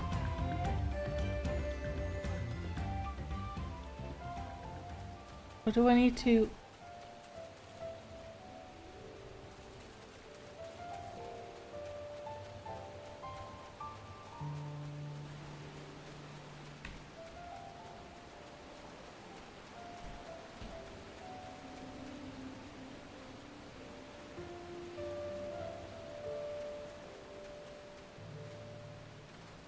Okay, I'm far enough away that he doesn't see me. That's good. So they've adjusted this a bit since last time, definitely. Made this easier. Ah, now I'm close enough so I have to hide.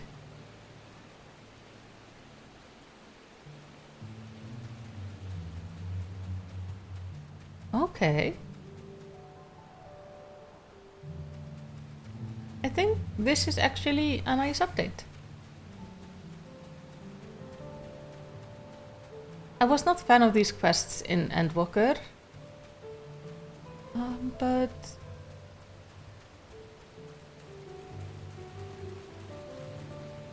if they keep having it clear like this, having these visual indicators actually is really helpful. That is good. Also helps me keep track on like where he is.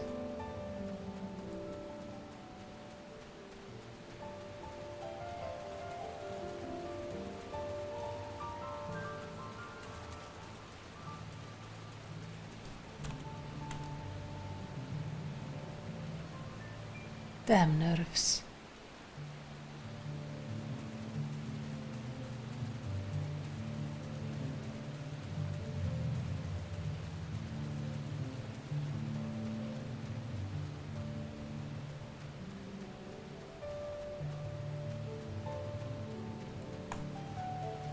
I need to speed up. Should be safe enough now.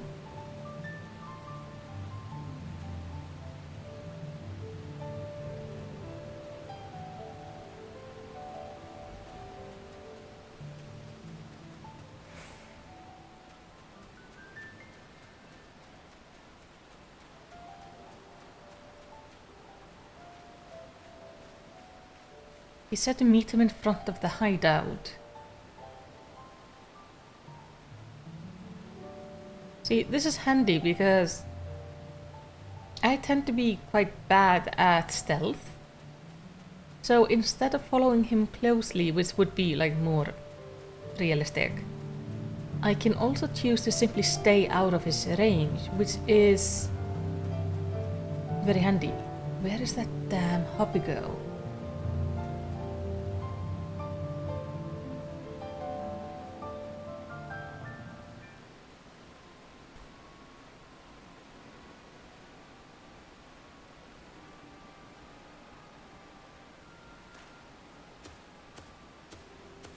Yeah, that's one of Pakul Jaja's guys, I think.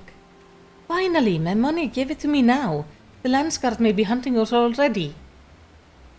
Calm yourself, we had our own troubles finding a suitable hideaway. Right. We're finished. Take your price and leave me out of the rest. Such hostility. You were hurting for coin and I offered you gainful employment out of kindness of my heart. Kindness? You brought a blackened tempest upon us. One look and I could tell the woman was a killer, a butcher, a salted devil in the flesh. Ow. It's always really funny when I know they're talking about me because we also know how my character looks like. Oh, spare me your fearful bleating. Go on, scamper away now before the scary mercenary comes to claim your head. I mean, look at that. That's the Lalafell. He's going like, oh, terrified.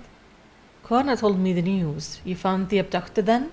What's the situation? Well, found him, but not her. She's being taken somewhere. And you think the bandits were hired by this hobbygo? Alright, new strategy. Forget FFxiv and stay on the Mamulja tail. We don't want to endanger the third promise. So keep your distance until we're certain they have her. I'll catch up to you as soon as I'm able. Sounds like a plan.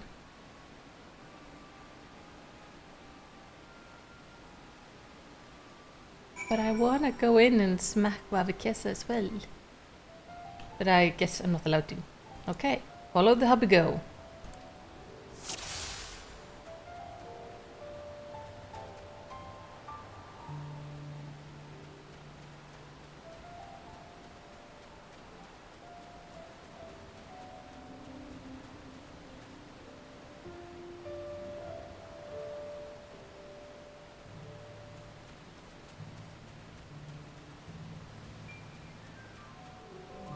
Ah, now that I'm close enough, it shows me the circle as well.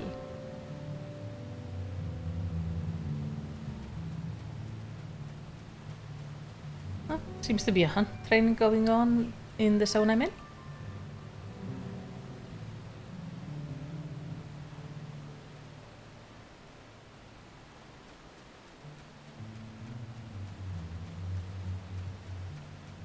Here we go.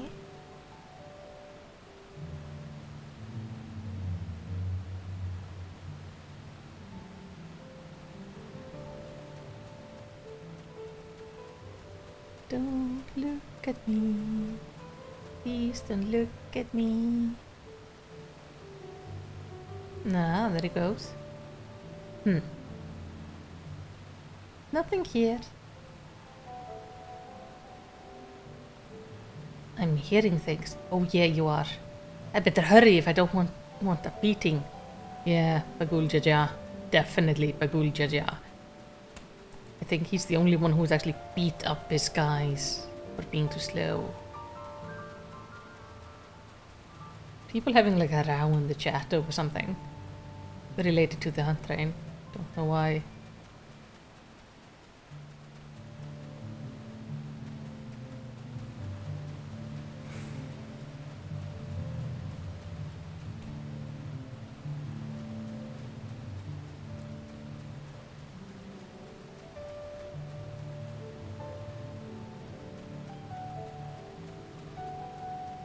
Oh, look like somebody else is also hiding.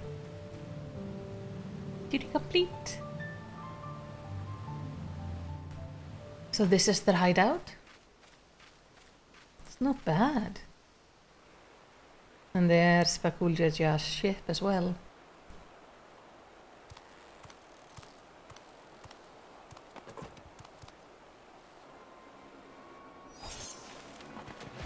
Why are you destroying the boat?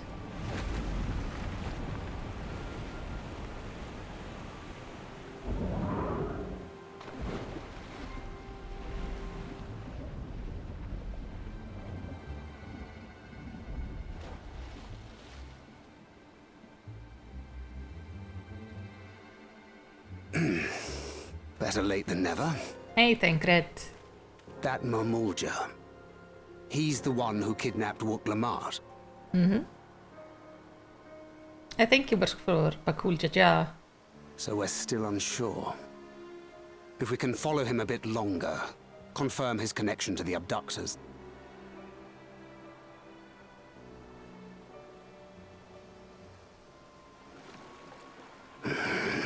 That will complicate matters. That's the guy who works for Bakul Jaja. No, Kona.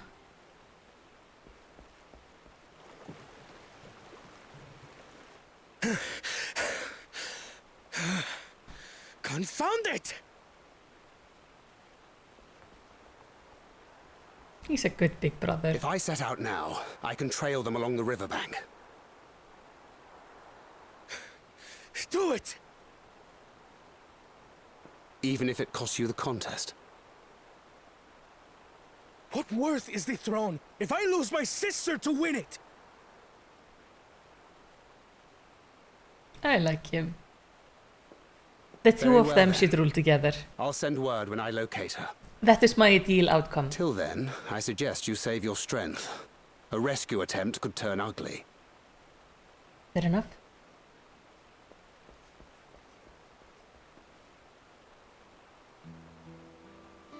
That Hubigo just now. I swear I've seen him with Bakul Jaja. Knowing the way that monster works, he probably hired bandits to kidnap her so he could steal her keystones. But even alone, my sister is more than a match for a gang of untrained ruffians. She must have been ambushed or deceived. Gah! I should have been there! If those bastards have hurt her!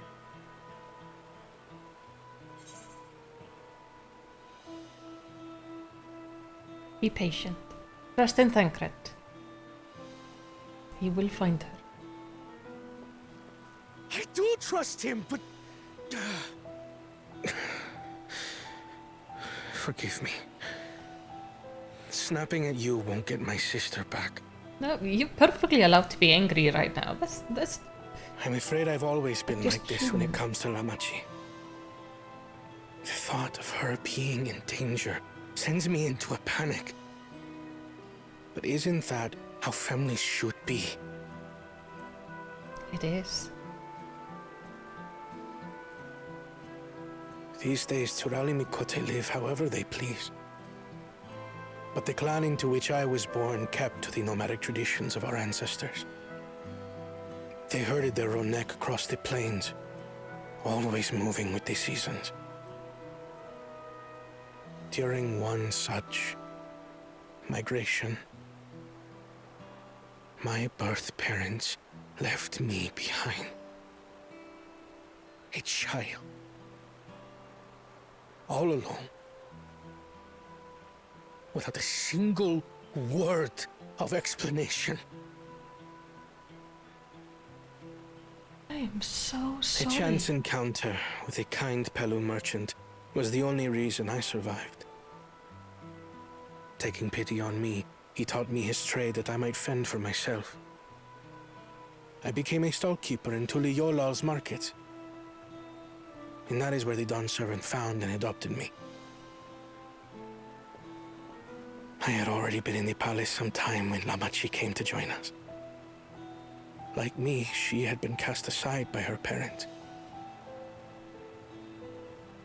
I knew the pain of solitude and wanted to spare her that suffering. As this tiny child's new brother, I swore I would always be there for her.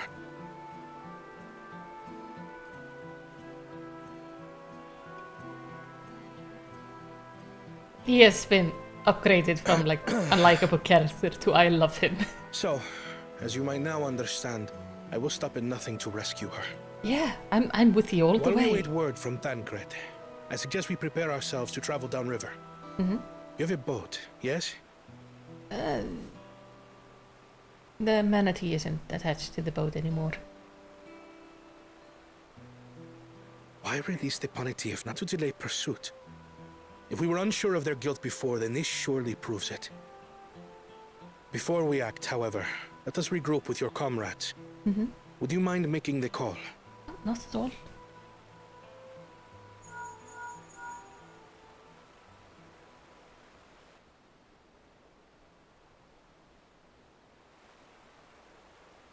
Understood. We'll meet you at many fires.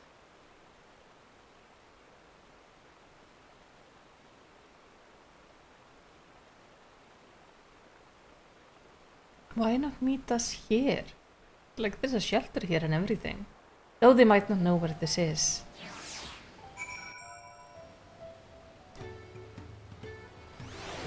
I am really liking Kona. Like I say, my ideal ending to this competition is Vuklamat and Kwana like ruling together. I think that would be a really great like thing for the nation. I may have put rescuing Lamati ahead of my own progress, but do not take that to mean I've given up on the contest. No, of course not. You understand how important she is to me, yet regardless of how close we were, I would have made the same choice. After all, if I am incapable of saving my sister while also winning the throne, then I'm not fit to inherit our father's heavy metal. I absolutely adore him. Kona wishes to gather your companions for the upcoming rescue mission.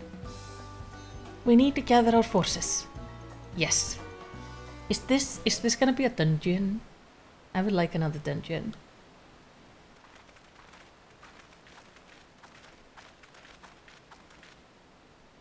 First, allow me to brief everyone on our present situation.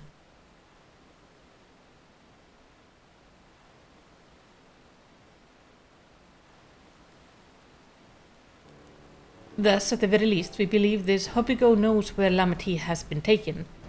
Thancred is shadowing their boat even as we speak, and I should like to join him with all haste. Unfortunately, our quarry had the foresight to release Urqopacha from his harness, leaving us without a means to give pursuit. Erinwil, as an expert on wildlife, what are our chances of recapturing the beast? Probably not great.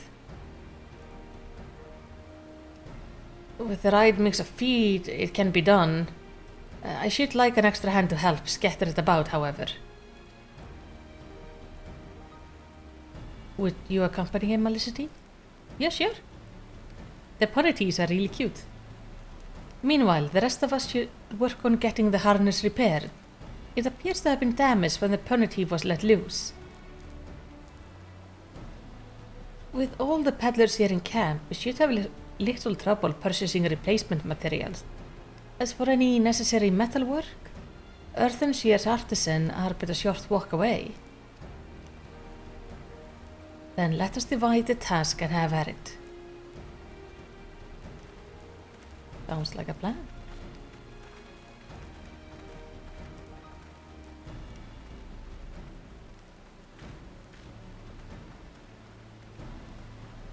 There was an unusually aggressive herd of wild ponities downriver, so our girl will have fled in the opposite direction.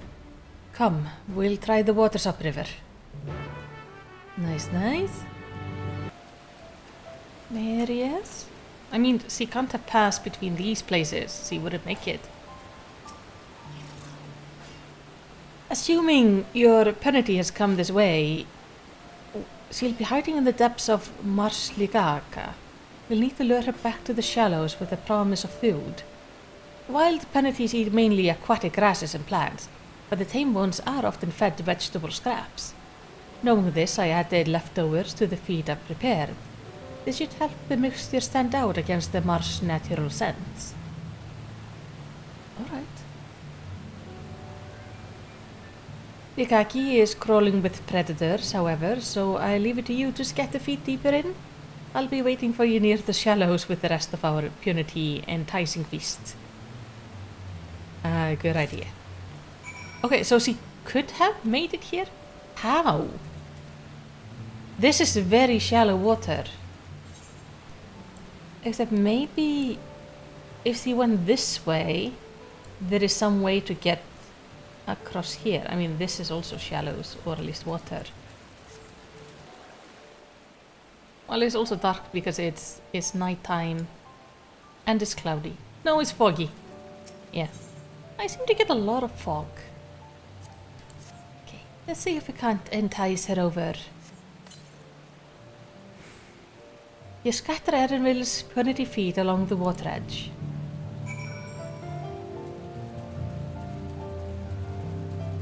Oh, swamp monk. Fancy birdies. Like, kinda aquatic looking birdies. That's kinda neat. You scatter Erinville's punity feet along the water edge.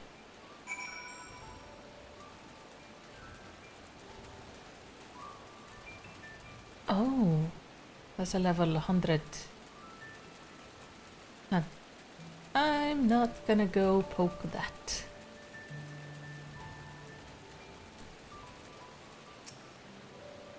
All set? I've just finished laying out the last of the bait.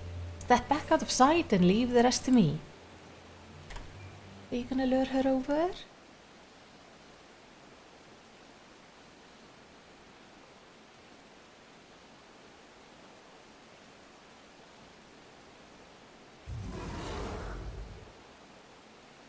Here she is. Oh! Shh, nothing to be afraid of. We just need your help one last time. You're hungry, I wager. Come on, come with me. So they can move on land. Yes, there's a good girl.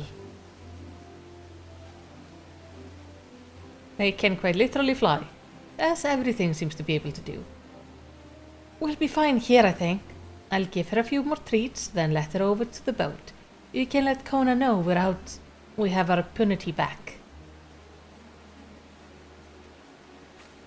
Ah, the flowers in these areas are so pretty. Everything looks so lush. It's just, I really like it. Erinville has the punity in hand then? Good. I expect nothing less from a certified gleaner. As for the harness, we were able to purchase all the parts we needed. The Levier twins are over in Ursia right now, having the pots weren't made for repairs. I'm told it shouldn't take long. We'll be ready to embark on our rescue mission as soon as we hear from Thancred. Lovely.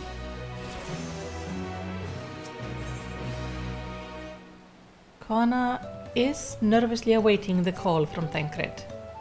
Thancred must know something by now. Ah, there we go. You found her? Understood, thank you. I had but to invoke his name. Thancred followed the Hobbigo boat to its destination and confirmed that they are indeed holding my sister captive. They, of course, being Bakul Jaja and his minions. I swear I will make them regret this. Lamati is in Ridgeleaf tunnels. The moment the harness is repaired, we strap in the penalty and make our way back down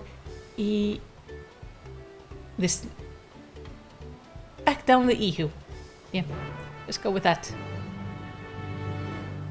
Just back down the river.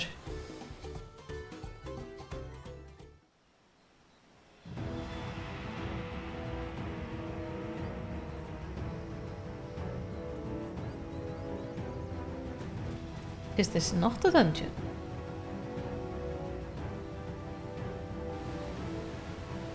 Hey, Thancred.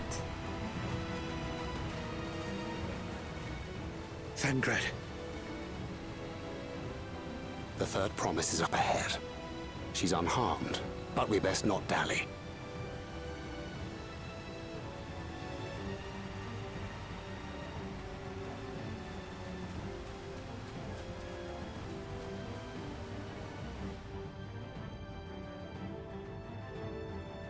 That is stunning. I love the light in here.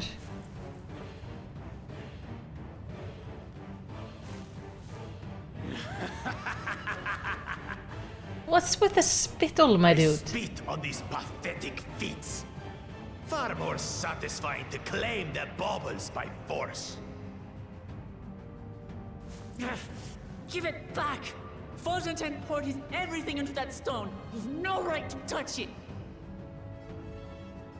Oh, was that the name of your artisan? How could you allow something so precious to be stolen? You thieving cheat! You're no true claimant! What does that make the foolish kitty who fell into my trap? If pitiful roars were all it took to claim the throne, you'd be first in line. Now, brother. You shouldn't tease her. Look, the poor thing's on the verge of tears. Meow. Someone save me.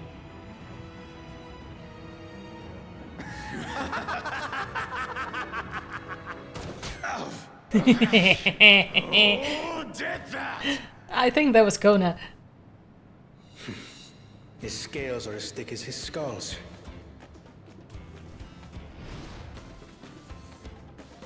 Coward! You dare ambush me? He kidnapped her. Tis the blessed sibling's favored tactic.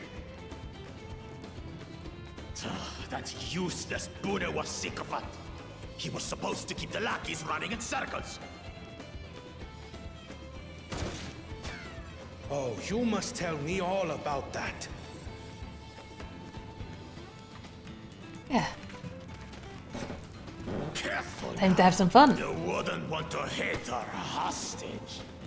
You're gonna use her as a shield?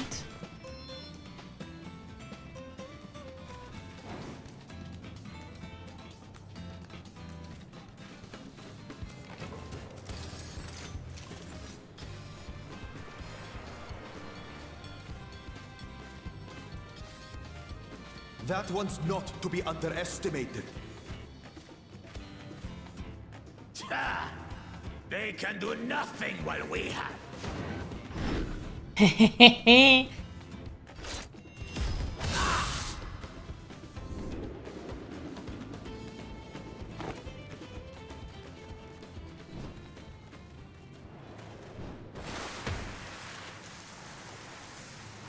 Big bro to the rescue. Impeccable timing. Good job. You okay? Amachi, are you all right? Are you alright? She landed on you. Aye, thanks to you.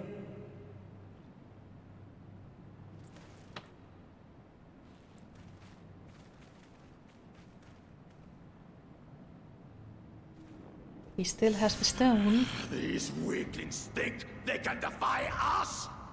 We'll slaughter the lot of them! Patience, brother. The keystone is ours. There is no need to fight this day. And Zoralja has left us hurting. No! I won't stop until I gut these maggots and feed them their entrails! If we fall here, we fail our siblings for nothing. Is that what you want?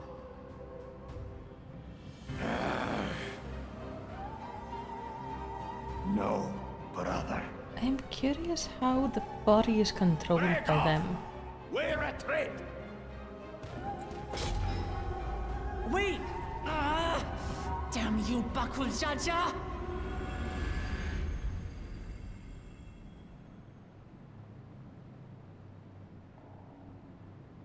Okay, we need to Do we give chase? obtain the stone back. We head back. Amachi is safe.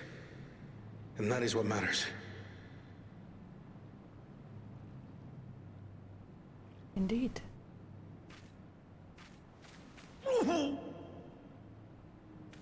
You okay? Did you break something when she landed on you? Because an entire Hrothgar landed on you, and you are a Mikute, my friend. There is a slight difference in size and density. I'm glad to see you unharmed, Lamati. Thanks again for coming to my rescue, Kona. And all of you too. Anytime. Bakul Jaja must be desperate indeed to resort to such aggressive tactics. I shouldn't have been so careless. I underestimated him and it cost me a keystone. Fontaine ended his life so that I could accomplish the Moblin feat. He believed in me, believed in my cause, and I've let him down. No, you haven't. We'll get it back. So we take back what was stolen.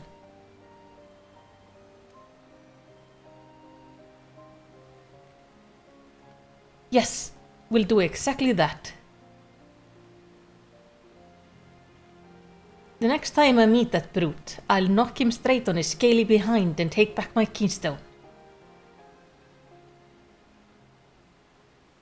Speaking of vengeance, didn't Bakul Jaja curse some useless Boneva sycophant when he caught sight of us? A reference to Sarilja, I would assume. He is devoted to her brother and is the only Boneva I know of participating in the rite of succession.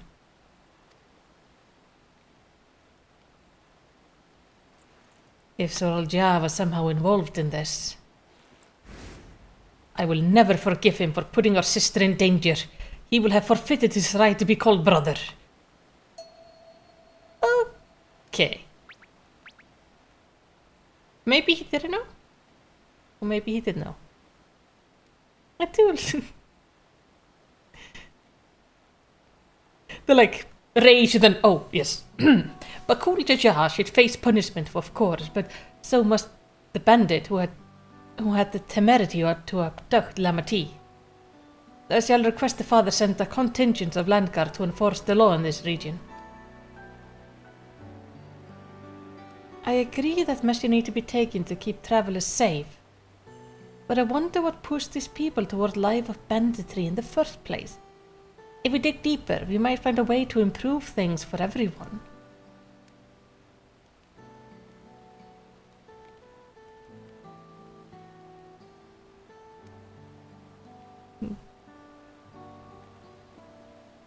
He absolutely adores her. It's something to think about.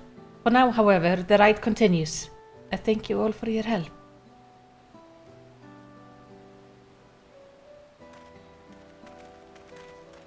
Urianjay, please check out his shoulder and stomach and general area Wuglamad landed on. We should move on as well. Are you feeling fit to travel, Wuglamad? You bet I am. Sorolja gained a good head start, and it's time we clawed back some lost ground. Yeah, and we gotta see the giants. I hope her older brother was not involved in this. We'll need to take the keystone back from Bakul Jaja before we arrive at the City of Gold. He will not relinquish it without a fight, though. Maybe he can be a dungeon boss. Then I can go and beat him up as often as I like. Though this here a single body, it's obvious Bakul Jaja has two minds when you see one head calming the other head down. His personalities are as distinct as two individuals could be. Yeah, but how do they control the body? Because he seemed to, like, hold the weapons and everything while the other one did not. We noticed the same with the Dawn Servant. Like, he's controlling the entire body while the head of reason is just taking a nap. Kona is a picture of composure and rationality, except when it comes to matters concerning Wuglamad's safety. Far be it from me to fault the brother for being protective, but still, I think it's very sweet. The Wuglamad I once knew would have been inconsolable at the loss of a keystone. This journey and your companionship is doing her a world of good. She is really maturing. Okay. I really am sorry this happened. From now on, I won't let my guard down around suspicious strangers. And again, I do appreciate you all coming to save me. Yeah, no problem. Any changes? Oh. History's keeper. Oh, is he a giant? Wuglamad has his sights set on the Yokyu village. The road beckons, friends. Let's be on our way to the Yokyu. Then is back to where the path through the mountain begins. You remember the spot where you were tricked into walking off with Vavkesa? Just going to rub that in my face rub my face in it like that, eh? I wonder if he's raised my hackles on purpose, though. You know, trying to keep my anger directed at him instead of myself. Either way, we can't be standing around here all day. We have a lot of lost time to make up for. I mean, even if it's a little bit of a backstep, it's fine. We are doing quite good, I think. I'm guessing we can't ask the Moblin just for another keystone. Where's Erinville? Where's Erinville, though? Those bandits must have been watching us from the moment we stepped off the riverboat. I knew I felt eyes on us. Sorolja will not have been wasting time while we were busy tussling with Bakul Jaja. We need to hurry. Erinville said this path will take us all the way to Urqopacha Highlands, didn't he? Yeah, but where is Erinville? I couldn't leave without letting Redrock know what happened, so I stopped in Earthenshire to say a few words before moving on.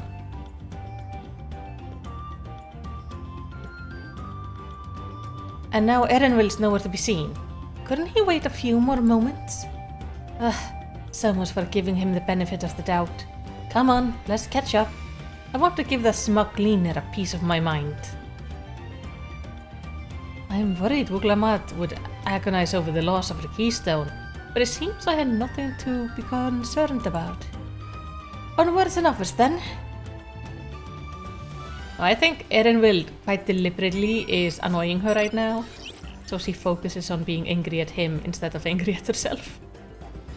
This is a very clever tactic. There he is. So this is the upper part of Urqopacha.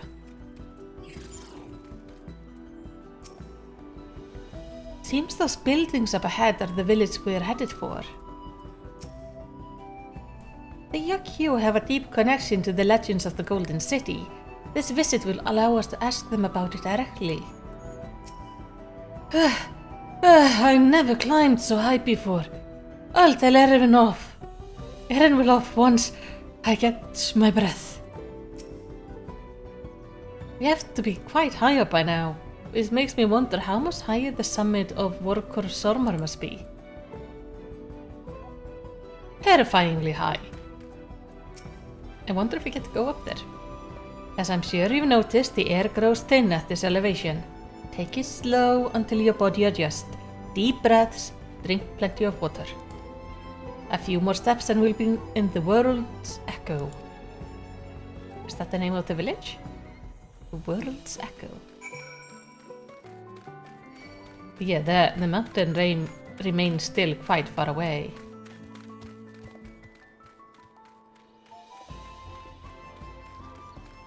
This is the village. Let's see if we can't find the lore person here. Okay, first step, do this. I want to see if we can get into a house. Look at this! They are massive! Merchant visits us from time to time. We offer them rarities only found here, while they offer us curiosities of their own return. Nice. Okay, let me look around the village quickly. Oh, there we go. Good morning and welcome to World's Echo, home of the Yakyu.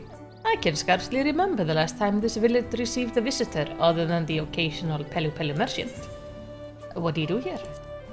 Me, almost dayside, make sure everyone in the village gets enough to eat. I have also been charged with welcoming outsiders, as there are scant few amongst us, confident in their command of the common tongue. I do not think myself especially eloquent compared to my neighbors here, but please do forgive us if we mispronounce a word or two. Oh, that's okay. World's Echo, where the clattering of stone upon stones gave rise to a great mountain. It is where the Yakyu began, and it is where we will one day end. Isolated as we are from the rest of Dural, ours is a homogeneous community. We seek only to live in peace with our ancestors and maintain the ancient stonework they entrusted to us. So they've just completely abandoned this whole idea of like we're gonna take over everything. These seats are so big.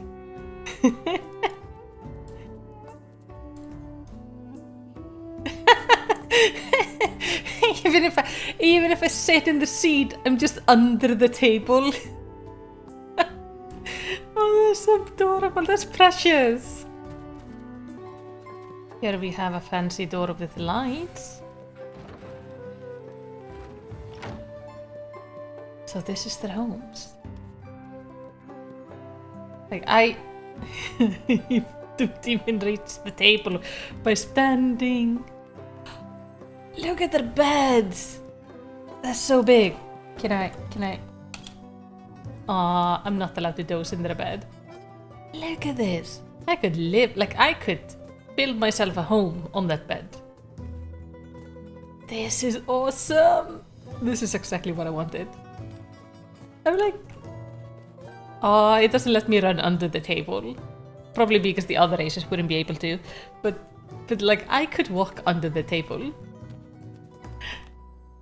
I could take a bath in their pot. Will you not let me jump on it? No. Shame. Not allowed to stand in the soup.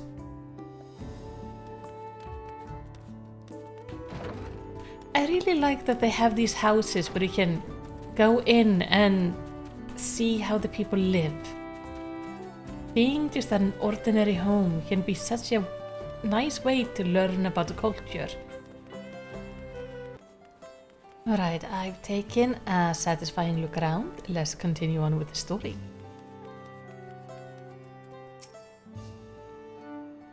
Thank God they have an etherite! I don't fancy the idea of trudging up that mountain trail a second time. No, me neither. Chilly air, stout stone construction. If I squint a bit, I might think I was in Isgard for a moment. Everything here is a giant size, but the structure in the back is on a different scale altogether. A temple of some kind, mayhap? Like that thing back there is really big. I knew the path led here, but I've never set foot in this village myself.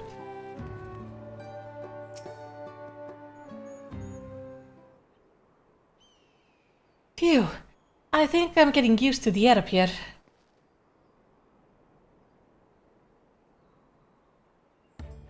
So this is the place from the Lay of Proof, where Papa met with the Yokyu.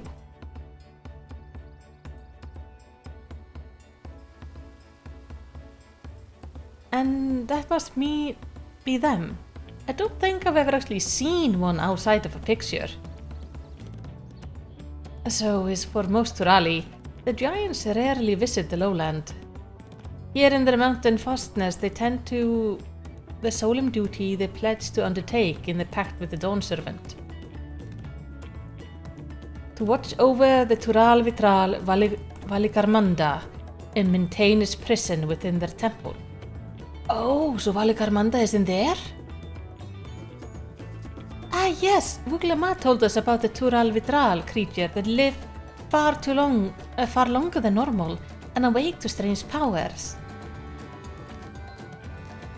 Indeed, yet even among those anomalies, Valikarmanda is unrivaled in strength. It has endured for centuries, bringing catastrophe each time it emerged from its lair. Oh, so that's where it's imprisoned. You can see the eyes. As you learned in the Lay of Eyes, it was Gulugjaja who at last managed to imprison the beast, and it has laid dormant in the temple ever since. It's said that the building still bears a gaping hole in the ceiling from when Valikarmanda was lured inside by Gulugjaja's final ploy. I would like to see the strongest of all Tural Vitral. I wonder what it was like to fight it. Whirler's Echo was where both the Lay of Proof and the Lay of Eyes took place. Does this not suggest we'll be facing 2 feats this time? That's the question we can ask the Elector once we find him.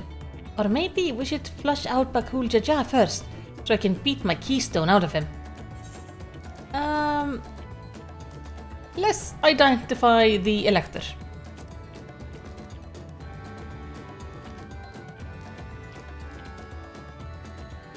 I suppose we do still have 4 keystones to earn, and no matter what we do, the contest will pit us up against him sooner or later. Exactly, we're gonna encounter him again. Alright, let's seek out the Elector. Then I suggest we pay visit to Kariorsar the Gracious, or so their temple is called. The Moblin told me that the High Luminary Gurfurlur is to be found there. If we are to ask someone for information, then he seems like a wise choice. Seems like he might be the Elector as well. It's kinda, so far it's always seemed to be sort of leader characters. We need to go up to the temple. So Valikarmanda is in there. He seems to have lured it in through the roof and somehow encased it in ice within the temple. Is it a taboo to request an entrance to a temple, you think? I don't know. We'll need permission to enter the temple, but I expect it won't be a problem for the 3rd prize. While this is certainly an impressive building, it doesn't seem the sort of a structure one would build to hold a Tural Vidral. I have a feeling the building was here before. The temple guard have been watching us most intently. One does not stroll freely into Valikarmanda's prison, it seems. That's good, though. What are you? What business have you in Kariorsar the Gracious? Let us see if I can convince the guard to let us through. I am Muglamant, third promise of Tuliolal, and I seek your elector for the right of succession. May I speak with Gurfurlur? The High Luminary has granted admission to the claimants. You may enter. Huh? That was easier than expected. In we go then. That's good.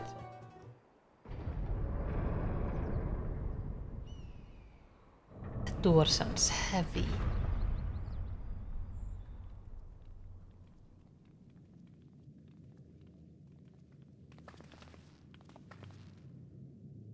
Gods, is that?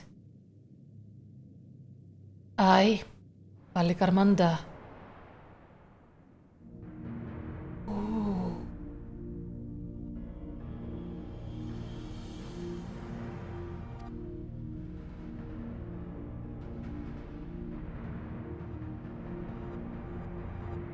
It looks huge. Welcome. High Luminary Gurfurlur?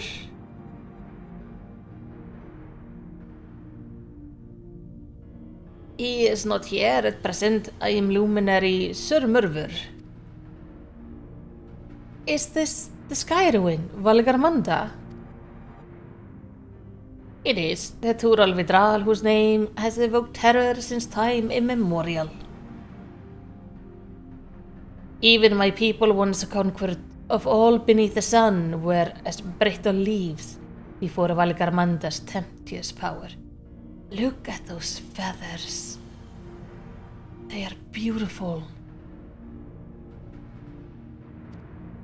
When the Sky Ruin descended upon Urqopacha 8 decades ago, the casualties were staggering.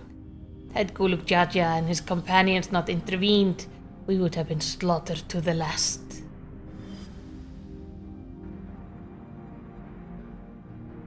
Their titanic battle with the Valgarmanda raged for 10 days and 10 nights. As their foe wrought on tireless and relentless, our heroes were pushed beyond the limit of their endurance. Thus did the head of reason concoct a desperate plan. Gulukjaja tricked the Sky Ruin into losing control of its own ice magic, causing causing the unwitting Tural Vidral to encase itself in frozen ether. Ah, so it's his own ice. And it's been like this ever since? Nice work, Papa. But what happened if the ice ever melts? The same question looms large in our minds, for the magic sustains this prison grows weaker with each passing year. Valgarmanda commands power of fire and lightning and ice. Some believe that the violence of the recent storm was the result of those energies slipping free. So there's a chance it goes free. That raging tempest from Valgarmanda? Setting future worries aside, you have come to attempt the feat of proof, yes? The High Luminary chosen elector of the Dawn Servant has left me with instruction for all aspiring claimants. Oh, but where did the elector go then? You are to scour our forbidden mountain and find the waiting Gurfurlur. That is your challenge. Oh, okay. So we have to find him. Ah, so the search itself is the feat. You've already spoken with my brothers, I take it. I have. Their expeditions are underway.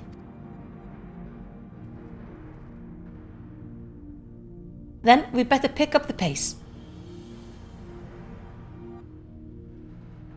Aye, but we'll need a direction to search in first. Let's see what hints we can gather from the villagers. That's a good idea.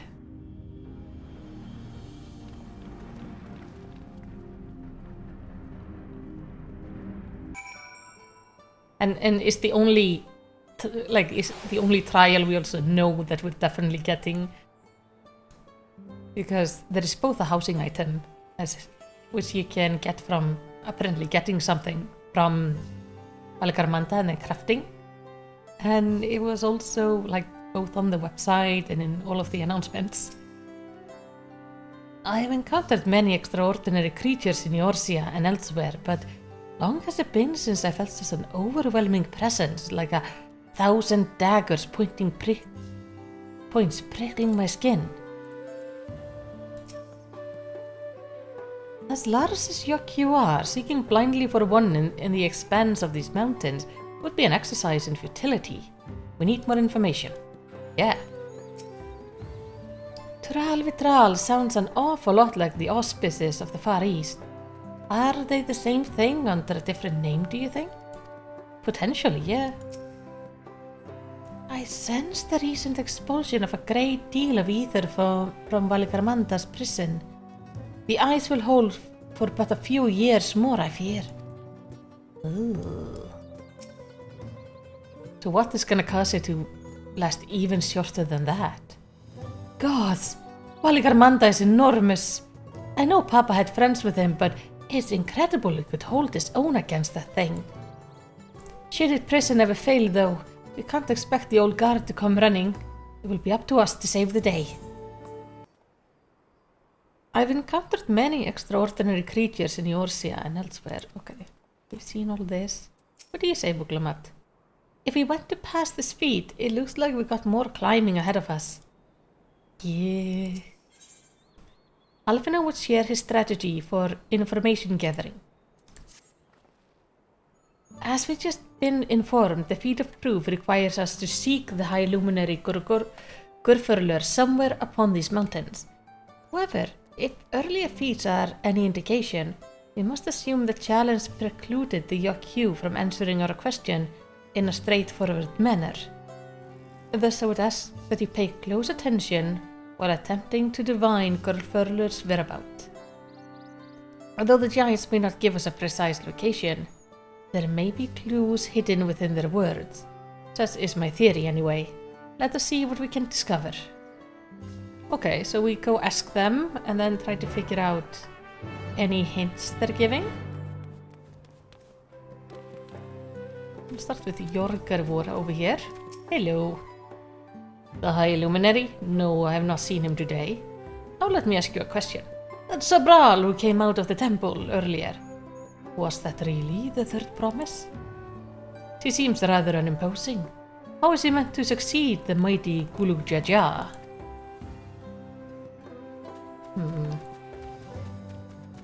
He's not seen him today. So could he be more than a day away? From what I've seen of them so far, the Hyokyu seem a gentle and reserved people. Let's see if we can find our other companions before I ask the rest. There's Buglamat and Alze. The Hyokyu are bigger than I imagined. Side by side, they make even a Hanu look small. No, actually, when I have Buglamat standing next to them, yeah, okay, they are pretty big. I'm just so used to everything being really big that things being bigger than usually is just the thing they are. The wall is covered in Hyokyu writing.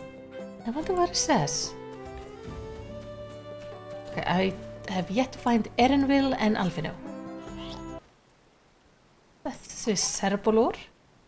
Atuliolan? No, you are from farther away than that, I think. As for the High Luminary, I can only guess where he might be. He is a warder of the Sky Ruin, but also a keeper of the sepulchres, and these duties often take him outside the village. Sepulchres. Is that the water holes? I remember in South American culture, the old faith there, they had like great beliefs around the water holes. Like these underwater tunnels that span large areas and then come up in these kind of hole-like, in these like sort of roundish holes.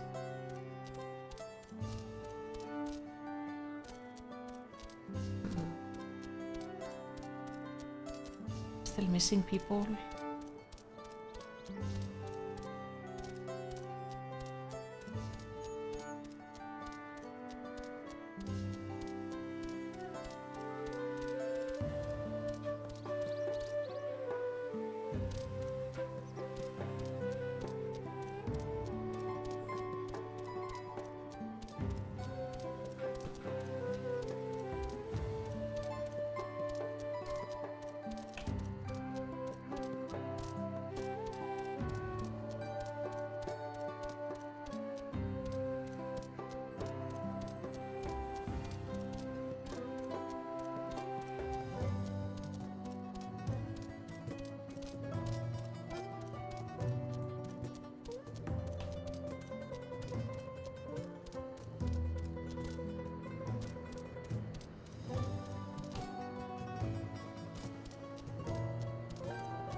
Oh, there's Erinville.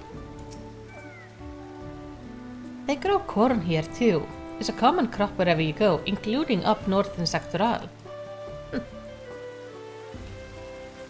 wonder if that corn side quest is going to show up here. What do you think of our garden? Magnificent, isn't it? It's quite nice.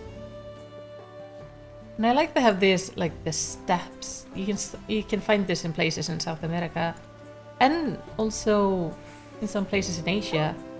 It's basically they build steps and then have gardens on the step. It's really cool. I'm only missing Alfie though. So where would I find an Alfie now? Oh, there he is. That's the last person I need. When you've finished asking around, we can meet back where we started. Okay, didn't say anything too special. The good thing about going and finding everyone if you can is they will often point out interesting little lore tidbits. Like the Yokyu writing and how they're growing corn and such. This one is making some writing. Asking after the High Luminary as well, are you? I know not where to find him, but I do hope you have the opportunity to speak together. He's a great man with a deep reverence for our tradition. These glyphs we carve for one. He affords them as much value as many treasure we possess. They are records of life lived. Your arrival too, I will etch into the stone. That's the story of our meeting may endure for untold turnings of the sun. If you're curious about our ways, then I bid you visit Proof. To the northwest of here, it is one of our grave sites. Oh, I would like to go there. I wonder if that's like if we'll find stones like this indicating like the life story of the people who lived there.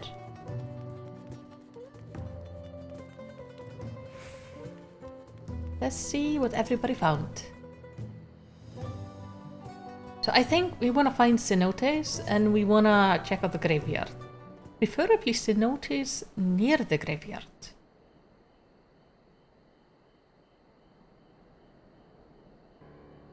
First thing first, was anyone able to coax forth a definitive location for the High Luminary?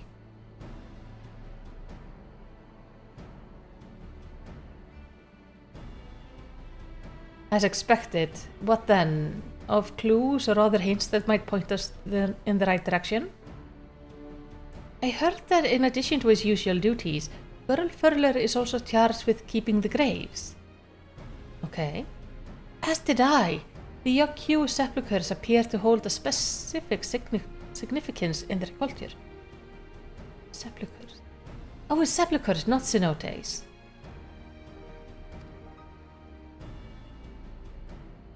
But would it be appropriate for us outsiders to enter into their burial grounds? I've been told to go visit, in fact. Proof, you say? And he encouraged you to visit this place yourself? Then let's go and take a look.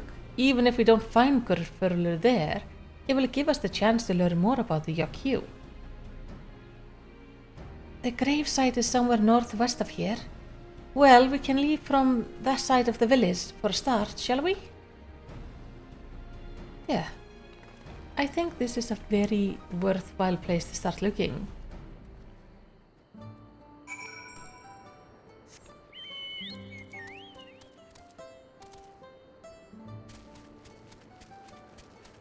Hello, Krail. The others have gone on ahead to prove, following the trail west. There are sharp drops everywhere, so we're all moving at our own pace. Some of us are not built for craggy terrain. I thought to get my bearings from up here first so I don't stumble off a cliff. Why don't you try catching up to Erinville? He should be able to point you in the right direction. Oh nice, so we should find them. If we follow the road, we might find our companions on the way.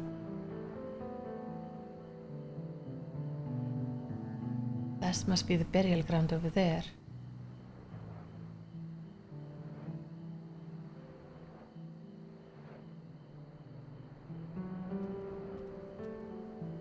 Oh, there's Alice.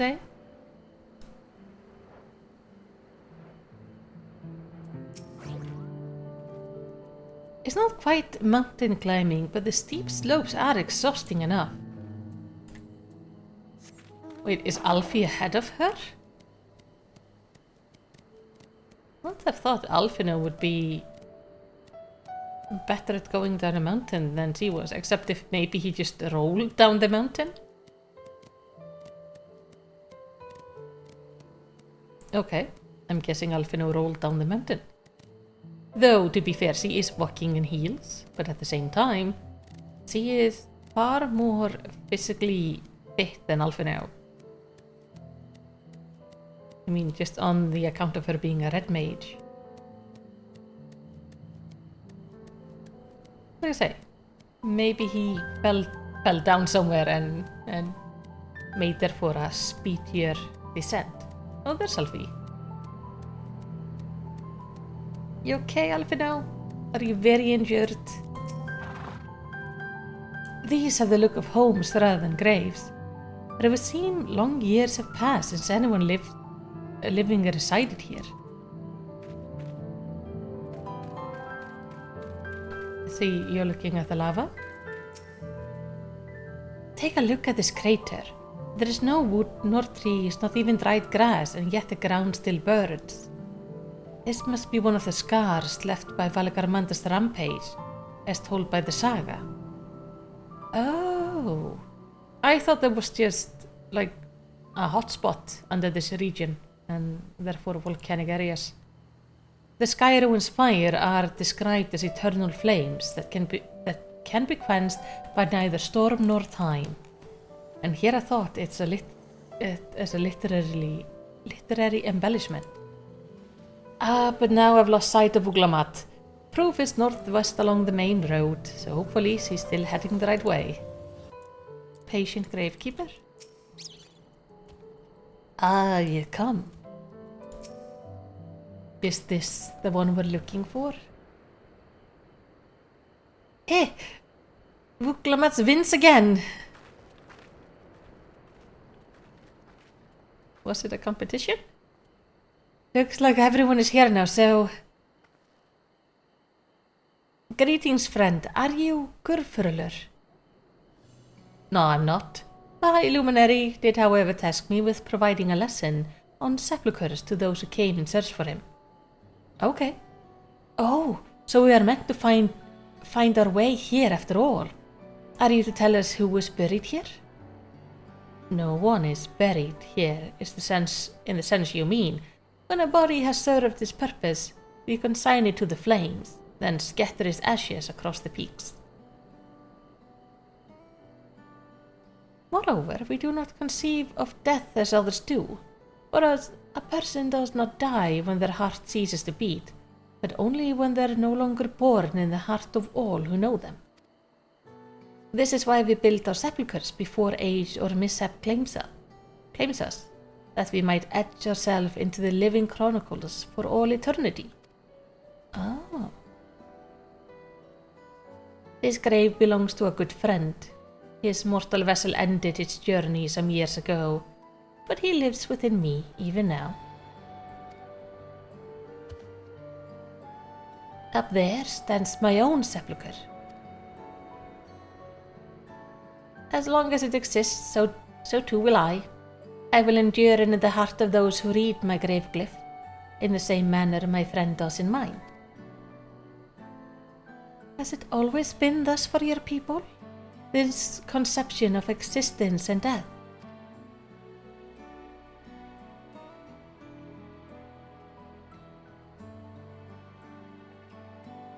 Continue along this path to the indelible passage. Behold the history upon its walls, and you may find the answer to your question. Ooh. Then that's what we'll do. Your traditions are fascinating, and I would love to know more. Yes, we want to know everything. I I thank you for allowing me to share them, for in doing so will I remain in your hearts also. Aww.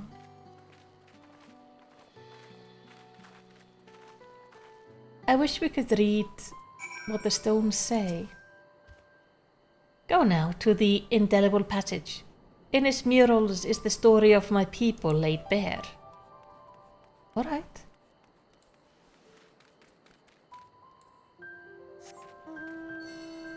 So, they make these, and that's how they are remembered. What a clever thing to do. But there's not that many of them. Meaning I doubt that this has been a tradition for a very, very long time. But I guess we will learn more about it when we go into this passage. Sorrow. And there's another person. 2 persons. Who are you? This is the indelible passage. It is our duty to safeguard the murals left behind by our ancestors, and we take many measures to ensure the beasts of the wild cannot draw near them. Oh, so these are these old murals. Look. They're like paintings on the wall.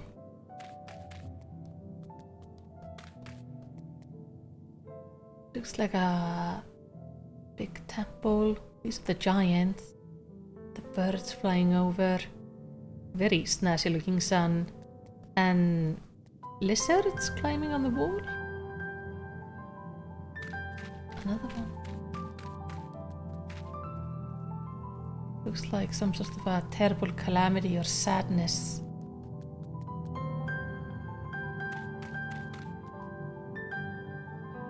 Could either be building or war. We have here a hammer.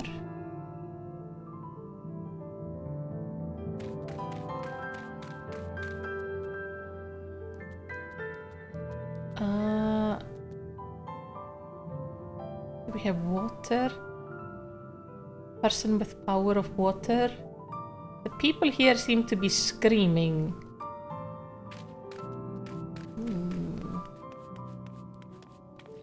So those are the 4 images. None of them seem very happy. Like, not necessarily.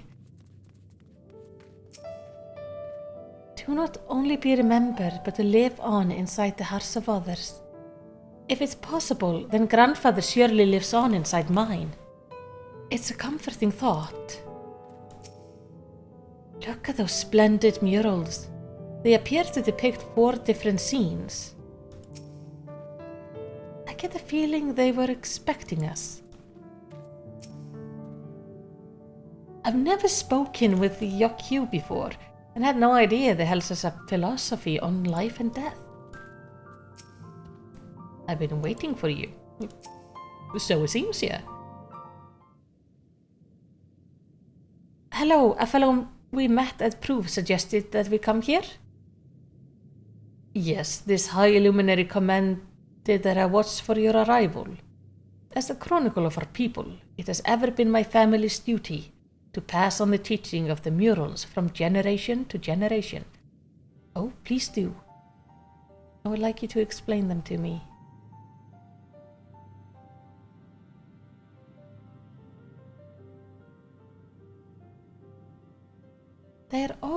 They really are magnificent, and together they tell the tale of your people's history. They are the event which shape us. I will share them with you ere you continue on your way. Please, we would love to hear all about it. Then I will begin. The first mural depicts a time more than 1100 years ago, an age of great prosperity for the Yokyu. Blessed with size and strength unmatched by the other people, our ancestor marched forth and brought most of Yoktural under their dominion. Then, when all before them had been conquered, they turned their gaze northward, seeking to expand their territory and power. Oh, this is when Tuliyollal is originally built. Or the temple, at least, the castle is in. Here we see the expedition to Saktural. Unable to cross the strait by ship, our forefathers set to building a bridge to the northern lands. A grand labor which consumed a great part of a century. Sorgor the Boundless, we still make use of that bridge in Tuliyollal.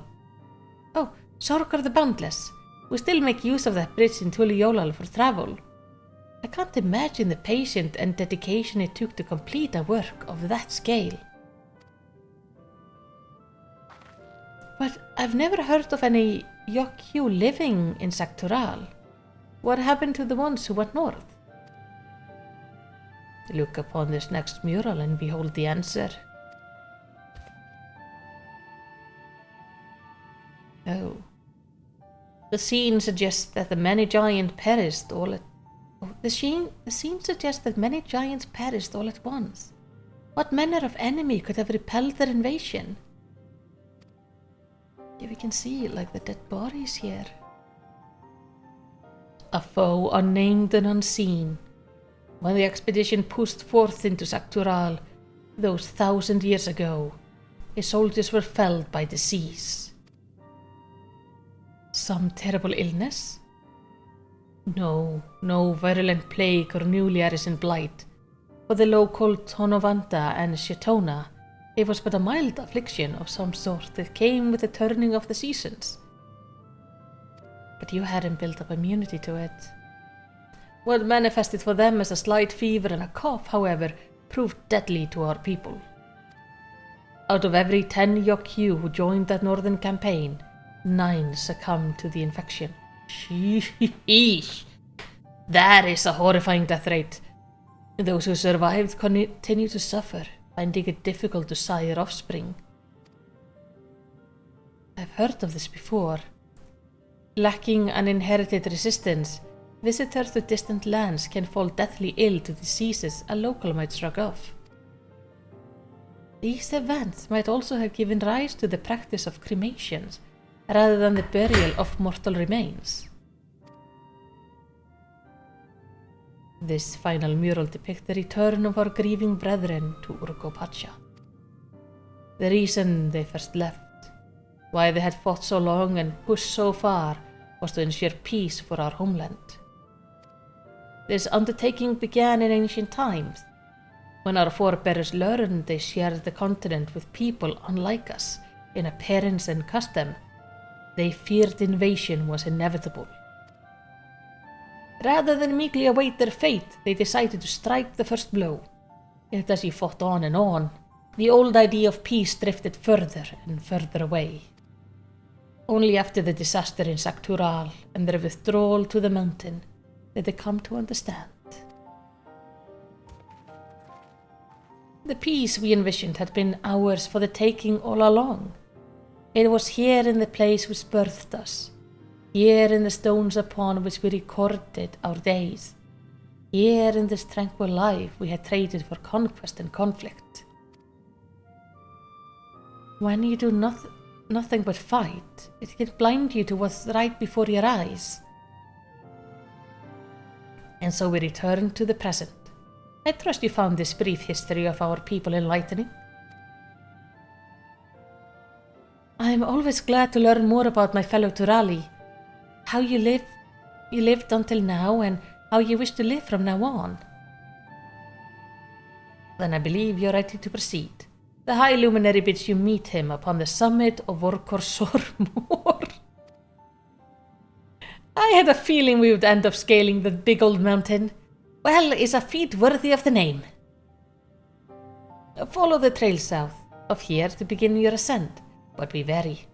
Beyond the entryway, the mountainside is home to a ferocious beast, both mundane and otherwise. We'll keep that in mind. Thank you for the warning and the lesson. But we're gonna go up the mountain. Finally, we know where we're going. To the top of Vorkorsormor. If you think the air is thin where we are right now, whew. Can we obtain air tanks? Hello. Your genuine interest in our history is refreshing. I take it the other claimants were not as interested in... If I'd known we'd be climbing Urqopacha, I might not have raced up and down all those trails. My feet are killing me. Oh, this thin mountain air is going to be the death of me. How long have you been standing there? I was just taking in the scenery is all. Come on, we don't want to fall too far behind Alfino and the others. How is Alfino so much ahead of us? What has Alfino been doing to give him the ability to just scale mountains like they're nothing? Is this because he went with us up to Zenith? Become immune to thin air? Or maybe just learn to tolerate it a bit better? We haven't even, started going up the mountain yet. I fear I won't be much of use to you as a guide past this point. Even in Tuliolal, there is a precious little written about the sacred peaks of Urqopacha. Beyond whimsical poetry, that is. I cast the rejuvenation spell on Muglamat. Even our indomitable third promise is feeling the strain of these slopes. Oh, This outfit is super cute. Wonder where they got it. If you guys know what this is, I would love to know where to get this outfit. The true size of the mountain is never more apparent than when you're standing right at its foot. Yeah. I hope we come across Bakul Jaja on our way to the summit. We still owe him for the troubles he caused in Kozama'uka. Maybe we can push him off the mountain. We might not be able to kill him in a fight, but I think if we push him off the mountain, that is gonna do him in. You remembered how the Chronicle was saying that the more they fought, the further away they moved from their idea of peace. It occurs to me that if Sural Jah is attempting defeat of Proof, then he will have heard the same lesson. I can only hope that it made him reconsider his own stance on educating people through war. We could always hope.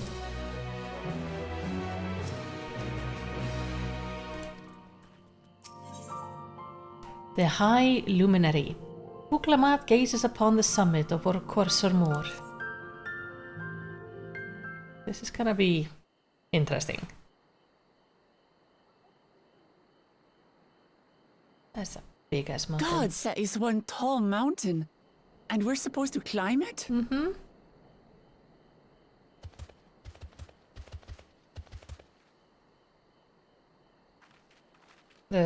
Hello? Farther. Tomar. Tuliorlu. Korogar.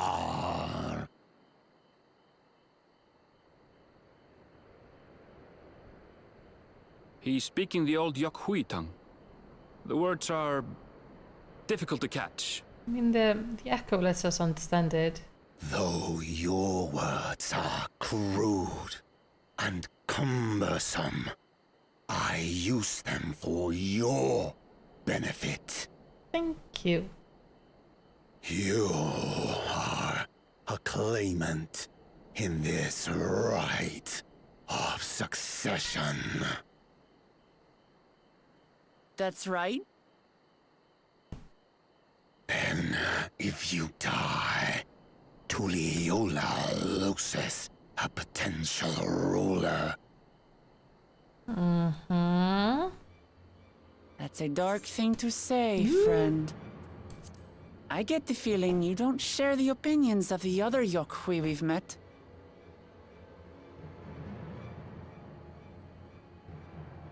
We do not grovel before Gulul Jaja like those shameless lapdogs. My brethren and I are conquerors, and we will restore our people to their rightful place as Tura's overlords. The giants have their own factions too, it seems. You think your kin weak for showing deference to my father, but they do not follow the man. It is his peace they respect, a peace they always wanted, which they realized could be had right here. Justifications of the craven. They turn their gaze from our ancestors, from the dream we kept alive for 1,000 years and more. They are unworthy of bearing our legacy. I will reclaim the glory of our people. And our ascension begins with the death of the third promise. Sir, you're making a mistake. Stop! I don't want to fight you! Then die on your knees.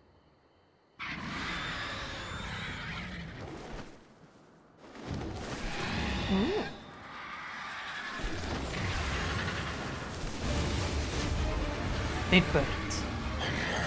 Opportunistic vermin seek to feast on us, do you? Get down here! Your neck will be the first I snap this day! I like that he's like completely forgotten about us because now he's angry at the bird. Is it just me though? Or do you also get the want to like poke the Yokyu in the eye? I just want to find out if it's squishy. That's right!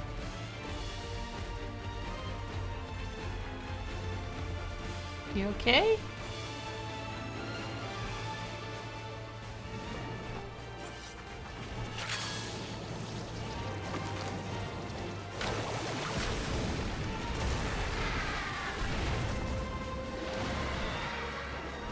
I'm guessing this is gonna be the boss on the mountain, which I am theorizing is a dungeon.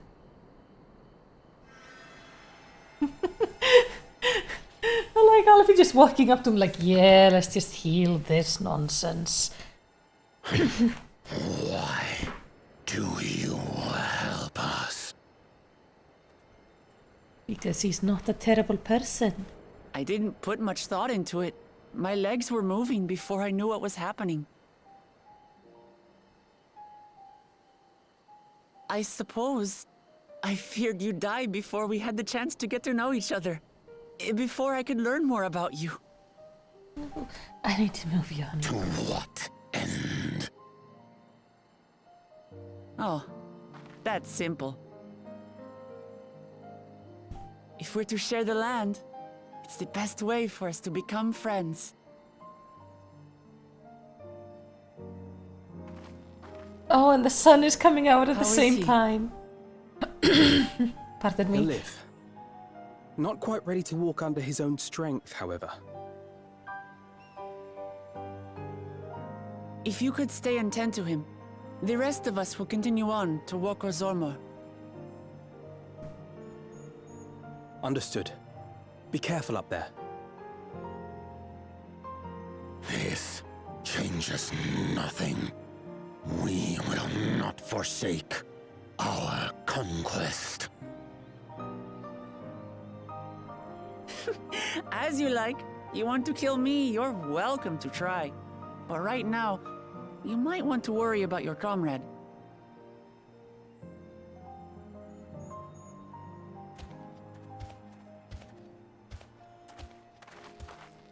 On a mountain of that size, there are bound to be creatures even I've never heard of. I'll trust you to lead the way. Yeah. So... Then we climb. Grifurler is waiting. Thank you. So, now with Alfie staying behind, who would be the healer in the trust? Can Erinville heal? Or...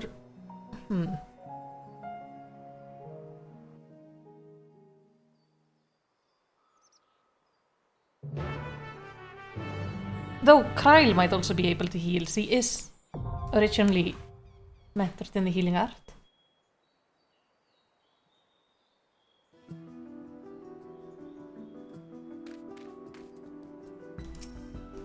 I will tend to his wounds, go on ahead with the others.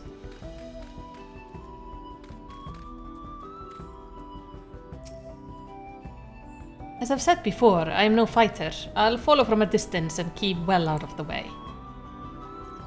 Can I... Hey, Katla. Don't. Wuklamat has undertaken the feat of proof, a challenge which used.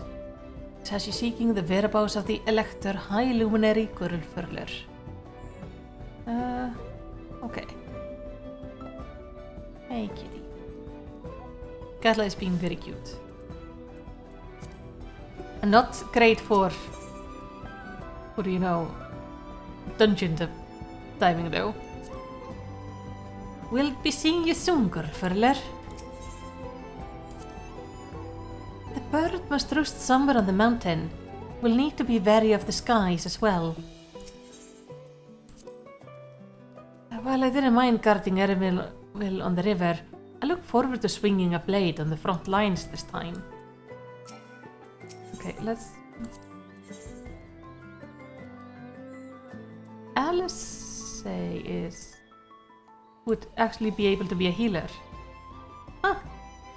I did not expect that. But that...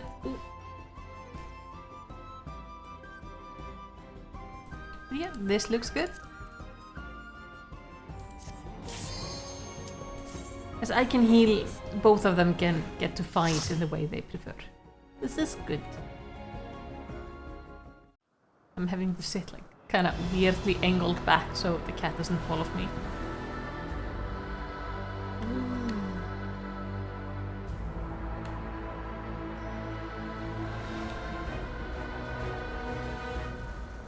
Okay, things here seem to be quite lightning aspected.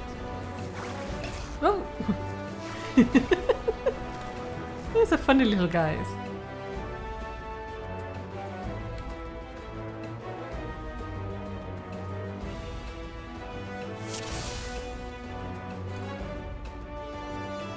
Yeah, lightning is definitely the dominant element on this mountain. Very pretty. And we're very high up. We'll be climbing for ages. And we're barely halfway. The real climb starts from here. Can't even see to the top of the mountain. Ah, I have cat hair in my face and it's itchy. But I don't have the heart to push it away right now. We're currently trying to go to a place called the Calm Grounds. Which I'm guessing is maybe up there. There seems to be some sort of a temple or something like that. Yeah, we can see Yokyu, like, architecture leading up the mountain. Oh, guess these are the Calm Grounds? Oh my god. Snow Spirit? Oh, it's so cute. It has an ice cream.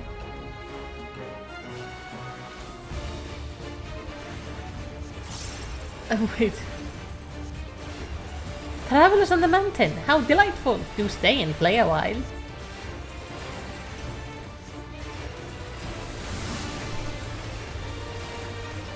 Okay.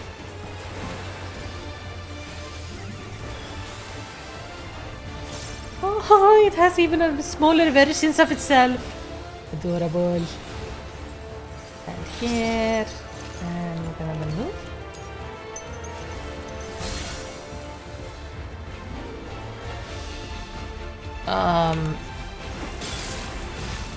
Interesting.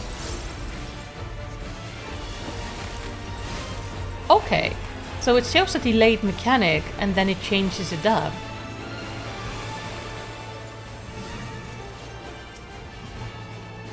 Hold still.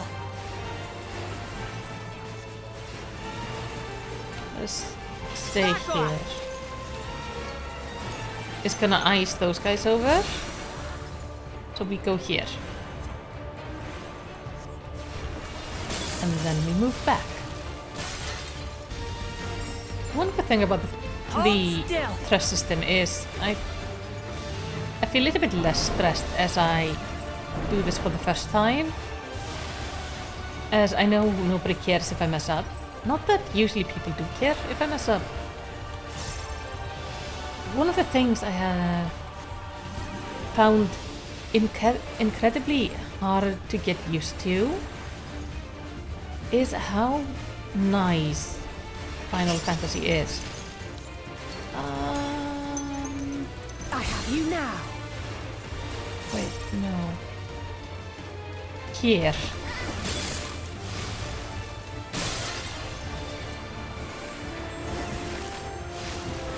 That even if you mess up, people are usually really chill about it and they just go like, oh yeah, no problem, or explain tactics.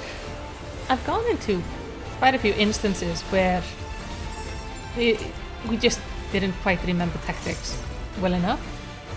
And as soon as we have the first vibe, somebody's like, okay, here's what we have to do. It's like, this is what killed us, this is how to avoid it. And then the next time it's just smooth running, like no issues. And they're not being like assholes about it or snarky or anything. It's just basic information given in just a very polite way, and nobody's being mean about it. It makes doing duties in this game like really pleasant in like 90% of the time. There are always occasional people who are, you know, assholes, but I would say most of the time they aren't. Also, this first boss is so cute. I want it as a minion.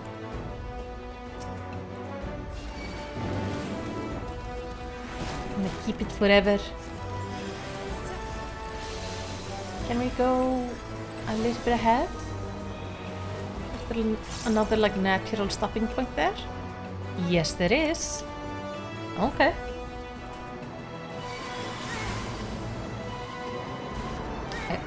I wish Urqopacha actually followed me. That's not what I need. Even though my portrait is cute, that's still not what I need. Okay. One of the good things about these dungeon duties is when you're in the trust system, if you die, it fades. And that is a very good learning opportunity. So it makes you go back and figure stuff out.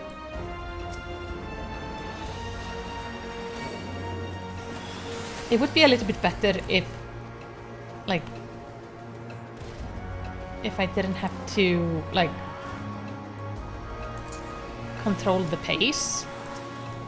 What I'm gonna do is just, I'm gonna call. There we go. Don't hit me. Don't hit me. God. Okay, so you got both of them off me.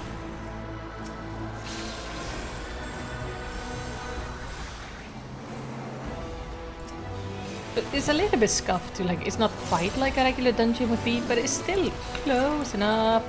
Shoot. Okay. Slowly. Just slowly. There's no need to rush, Malisity.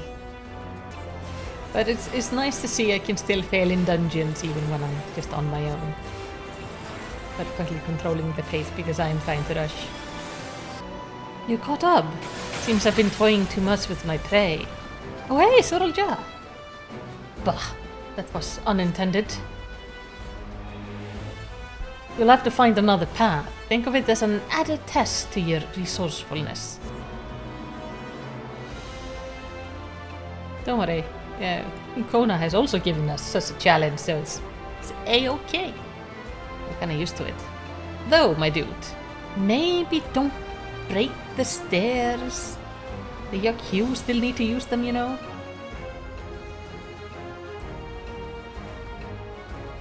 Oh, treasure. Gives me the loot. I can use it for pretty much all my robes now. Bracelet of Slaying. Because I'm gonna have to level at least one of each role relatively quickly, so I can get all of the story. Levels of Fending. So of course I'll do one at a time. So I'm currently starting with the tank and working on getting the Viper up to level 90. Then I will start getting probably the Pictomancer or the Viper up. I'm thinking for physical range, I might take a Dancer. I quite like the Dancer. Did main that for a while. So, Warrior for tank. Viper for melee DPS. Even though I got the Reaper up specifically for it, I think it's gonna be more fitting with the Viper. And then I go with Dancer for physical range and the Picto for... I have you now. You have them now indeed, Alison. Good job. And the Picto for the caster, and obviously White Mage for healer. It's such a cutie thing. Stop breaking the stairs. People need to use them. Very rude. Though this is a very quick way to go.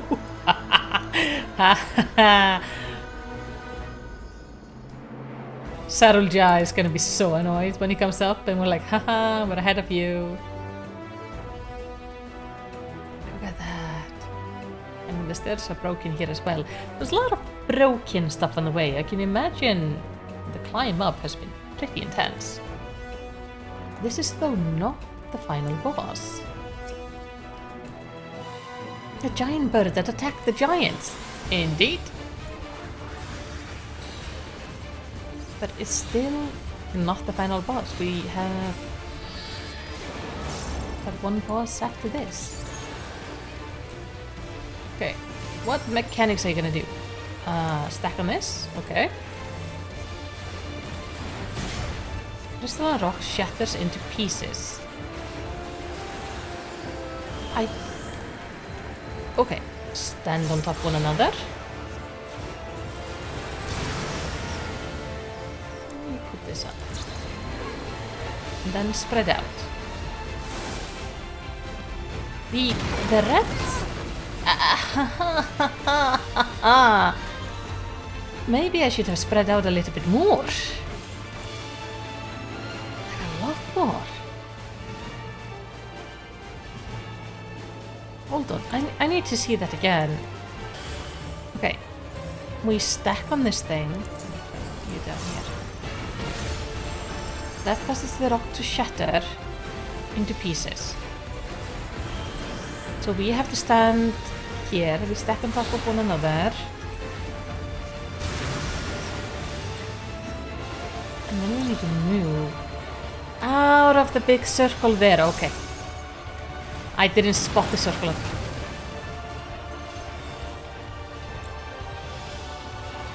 The spell came from the crystals. I think I also needed to move, maybe. Back off! How's this? Okay. But here comes the perk. I will have to learn how this works or we're... Guys. I can still fight. Okay. That's gonna take me a moment. One of the good things, like I say, about the thrust system is if you are slow in the uptake on new tactics, like I tend to be, and there's nothing wrong with that, but it can be nice to be able to go in and learn it this way because you have to deal with the tactics.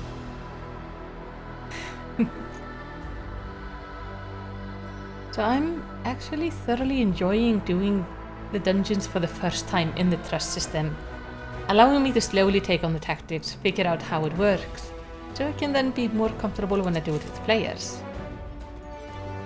That's not something that's gonna appeal to everybody, but it definitely appeals to me.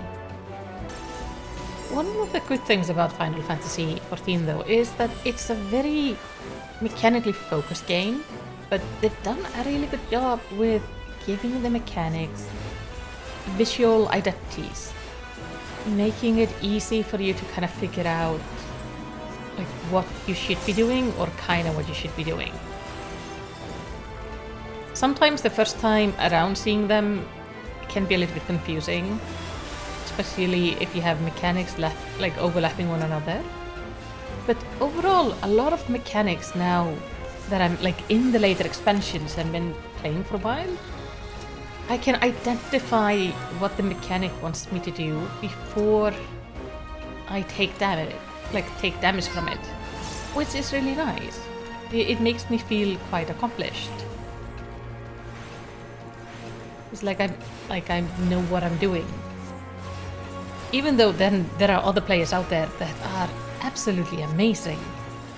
They can do way better damage than I do or heal better. There's even this one guy on YouTube. I forget his name. I should find it. Look for solo only. If you find solo only on YouTube, I'm just terrible with names, but he's this amazing YouTuber who is actually playing through the game without playing with anybody.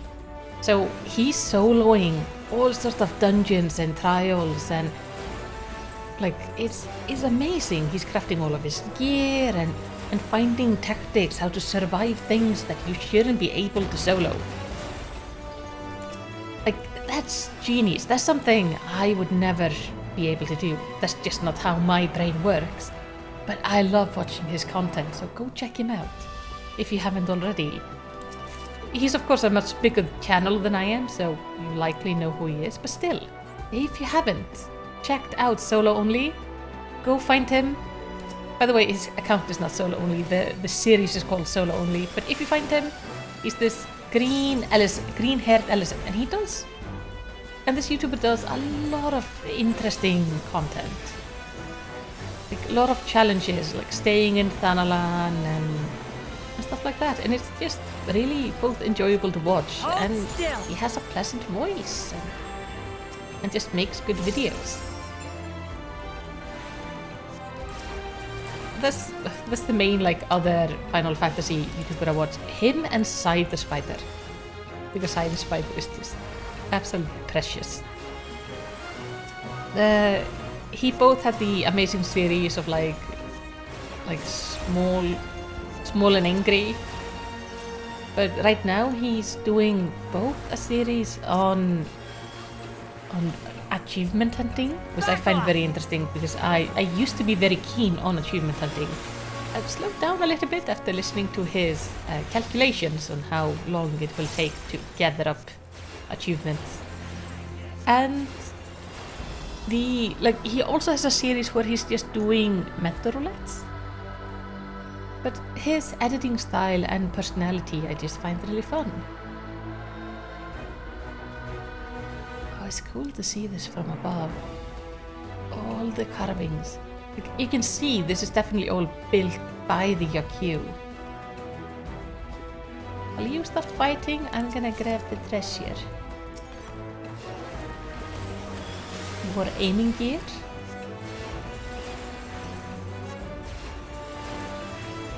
I don't mind it too terribly that I'm not getting too much healing gear from the dungeon, because at least I'm getting gear for my other roles. Though I still would like to get a little bit of healing gear, especially if it's something pretty. Yeah, one of the things that I find really interesting is during his mental roulette, Side the Spider is pointing out like where models come from, like what other bosses have used that same model or skeleton, like the base model, and then they build on top of it. That is really interesting to see, because I hadn't thought much about it. Like, yeah, sometimes bosses move similarly, but when he started pointing it out, I was like, oh yeah, I can see, like this is actually just the Cloud of Darkness, just smaller and looking a tiny bit different, but it's still just the Cloud of Darkness. That is... Is that the guy we're supposed to meet? Do we have to fight him? Yep. Okay, so Kurlfurlur wants to fight us. I am Kurfurur, Elector of the Dawn Servant. Prepare to be tested. Mm-hmm.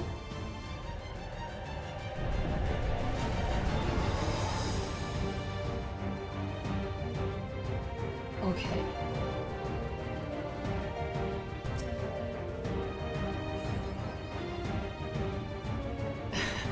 This is the High Luminary. He's huge. Yeah, he's massive. Prove you are worthy to rule. I wonder if the others have met with him already, or if we are the first. It is interesting that Sarulja was not that far ahead of us, considering we met him on the mountain. Chronicles of it. Return the hunger of roiling waters. What is... Okay. Oh, this was just indicating what type of spell it was, maybe. Okay. Though, of course, you don't want to stand under where the slats land. Chronicles of fire. it. Recount the fury of erupting peaks. Ooh. Okay.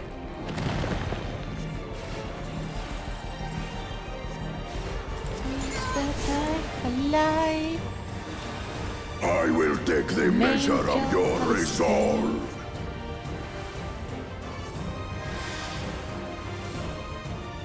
Guys, stack with me, please.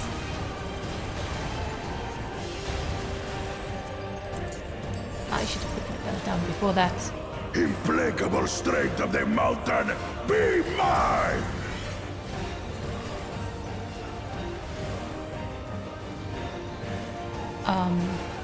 I guess don't...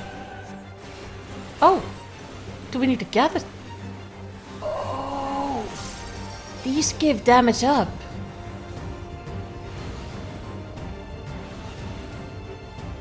So to make sure he doesn't get it, we have to get it.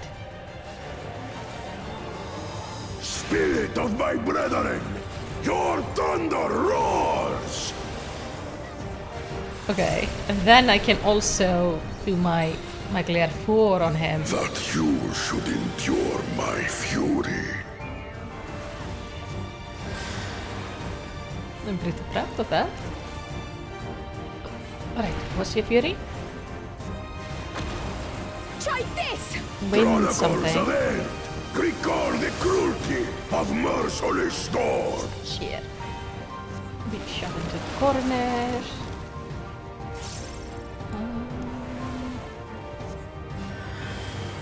Oh, the other ones are too far away.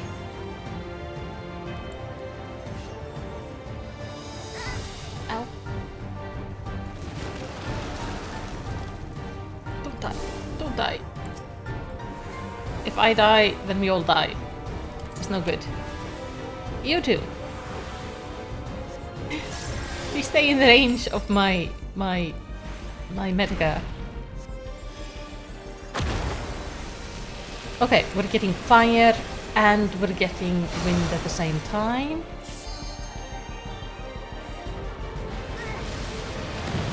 There we go. Don't stack on me. Please don't. Kyle, you're amazing, but we can't stack on one another. On guard! On guard! On guard twice.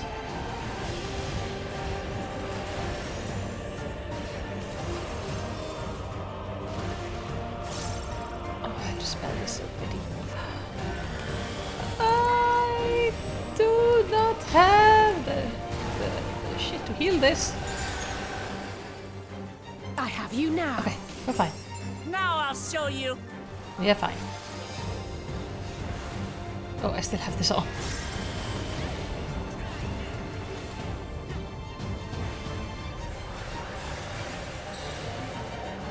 Try this.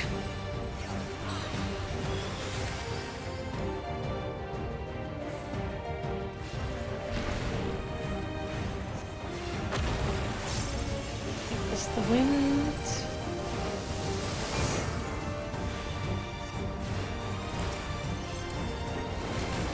Just toggle them up a little bit.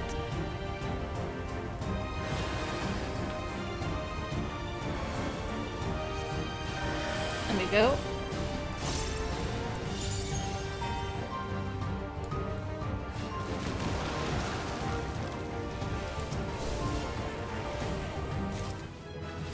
Oh, nice.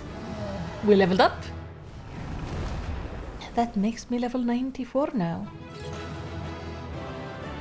So I can start working on those quests, the role quests.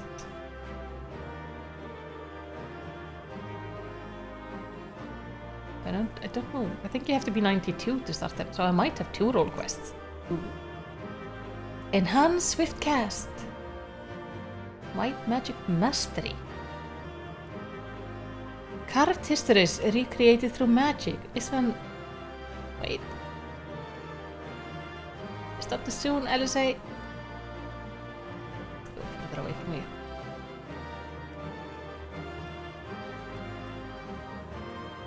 It's an interesting fighting style. That was some fight. Papa knows how to pick his electors. I think I did well considering our opponent. You did fine.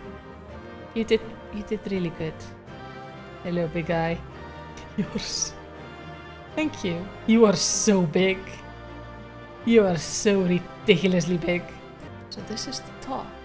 We can see a lot of burial mounds up here. Or what seems like it. Also, like, yeah, look.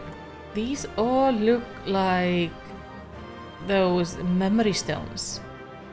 So that's why there weren't that many down in the valley. Maybe this is where they used to bury their family. Or like, at least put the stones.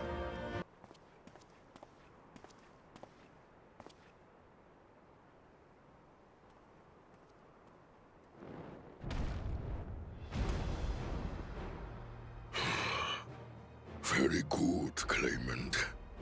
Once more, I name myself Gur-Fulur, High Luminary to my people, and chosen Elector of the Dawn Servant.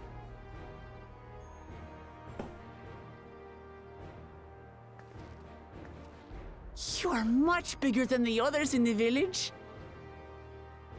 All Yokhui were once my equal in size, but ever since we were decimated by disease, it is rare to see a child reach our former stature. Ah. You speak of the contagion which afflicted the Shaktural expedition. The one recorded in your murals. It is a chapter of our history that is entangled with the legend of the Golden City. So the city is in I've heard that legend originated with the Yokhui. Is this true? With the visions our ancestors had, to be precise. Visions. Preceding the campaign into Shaktural, many were visited by dreams of glittering splendor. They described a paradise that knew neither war nor famine, where people lived lives of eternal happiness. A single dreamer might have been dismissed, but when dozens, if not hundreds, spoke the same, the luminaries became convinced it was divine revelation. Then the expedition was to find the City of Its Gold. purpose was to find the City of Gold. Yes. Help was marshaled from all the territories under our control. Lands were scoured on a massive scale. Ah, little wonder the legend is so similar across Tural. Those involved with the search would have passed the stories down to their children. Oh, hey, Kona. Oh! Another claimant, I see. I will test your worth, as I have tested those who came before you. Can you give him a moment to catch his breath and calm down?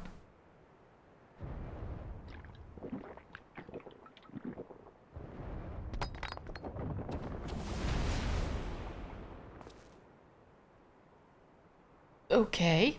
Here and now, I think he means.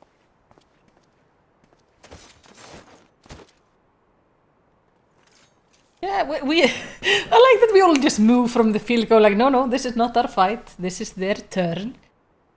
Let them do their thing.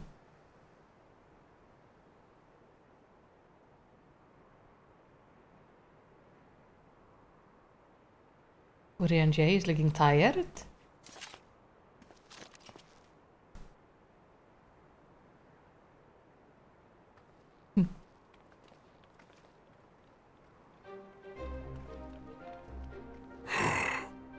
Well fought, second promise. For you and your sister's success in performing the feat of proof. You both shall be rewarded.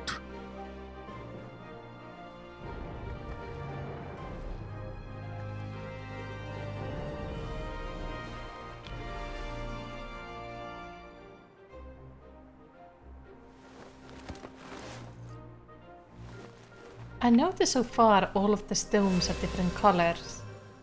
Are they made out of elementary 3 to go. tiared crystals? And if then, what would the 7th crystal be? How glorious it would have been to race thee and thine to the summit. Though mayhap not whilst being hounded by Bakul Jaja and his minions. Oh.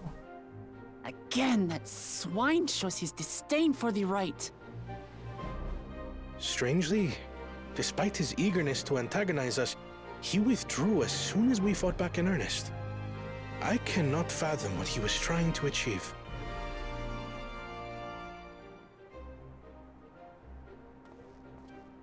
On a similar note, I'm also curious as to why you chose the peak of Warkor Zormor for the conclusion of this feat. The earlier stages saw us learn the history of the Yokwi. Does this location also hold some special meaning for your people? I mean, it looks like a massive graveyard. Yes, it is a place of great significance.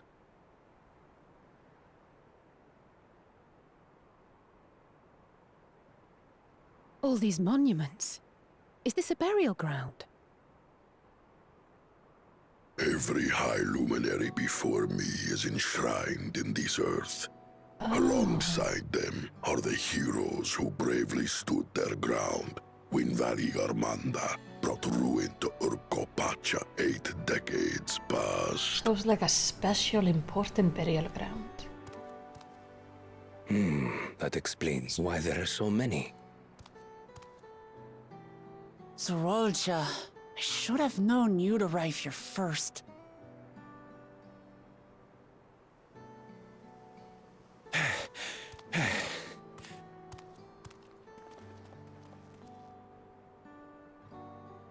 Did you just arrive?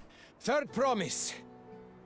How relieved I am to find you in good health. Uh-huh. Zorolja, you bastard! I should end you here and now! Remember where you are. You will mind your conduct, or you will leave. Right. Sorry.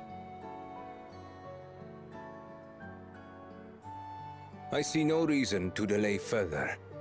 Show me my father's sepulchre.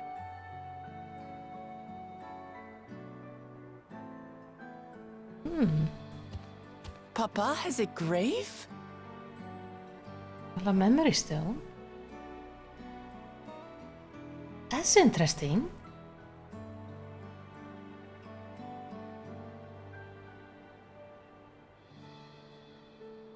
Upon this monument are inscribed the names of those who sealed away the monstrous Valigarmanda.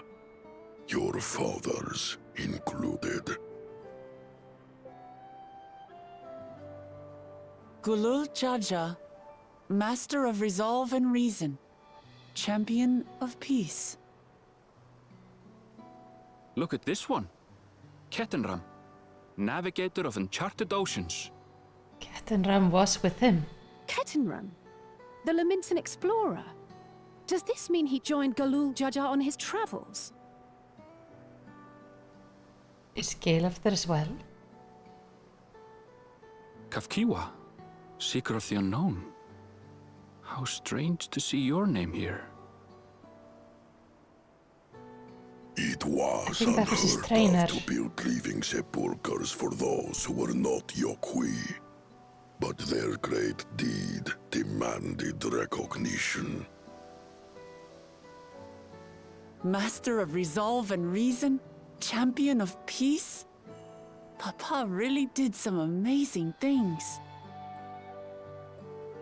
He carved his path with martial skill.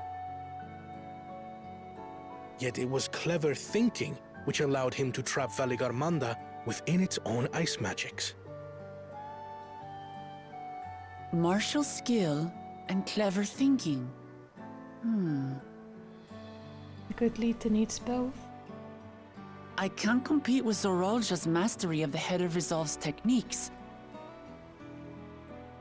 And when it comes to knowledge, Kona's the one who most takes after the Head of Reason. Is there anything that I've gotten from Papa?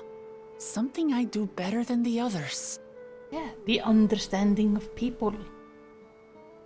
Being approachable.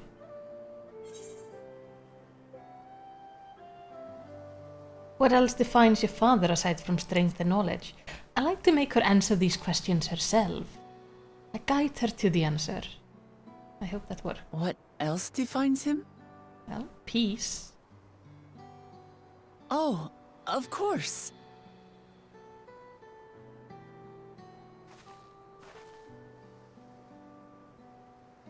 Papa's love for peace, for his people. That is what he's given me. Mm-hmm. And I'm fighting to preserve the peaceful Tural he built.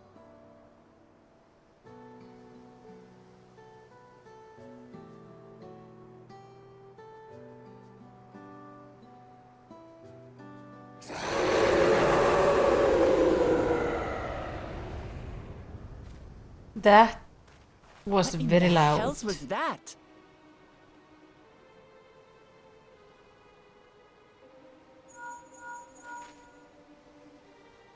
You must return to Warlar's Echo immediately. Valigarmanda has broken free. I presume that was about the unholy sound?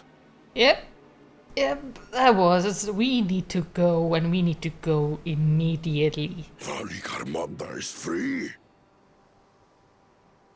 We need to get back there, now!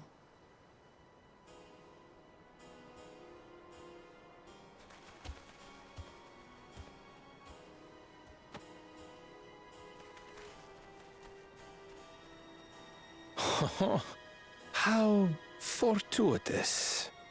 We have been gifted an opportunity to outpace our rivals.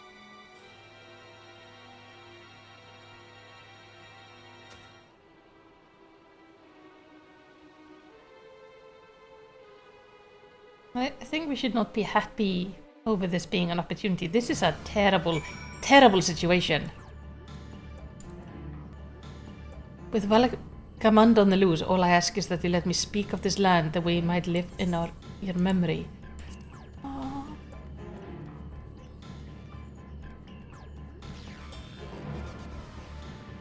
Oh, the people have all moved.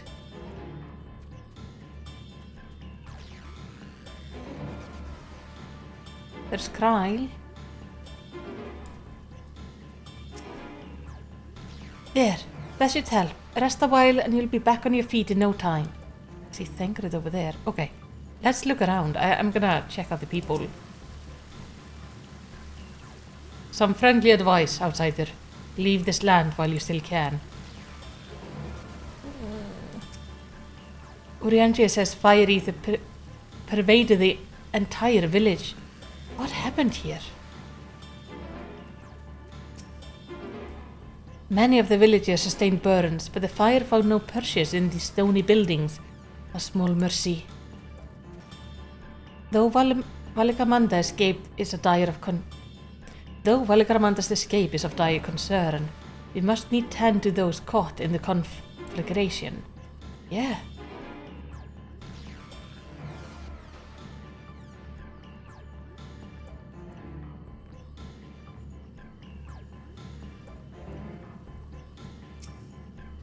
I've been made aware of the ongoing situation. Leave matters here to us and see to Valikaramanda.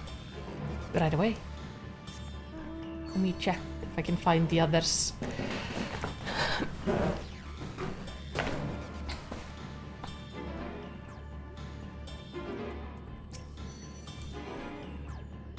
It's a dark day for us all.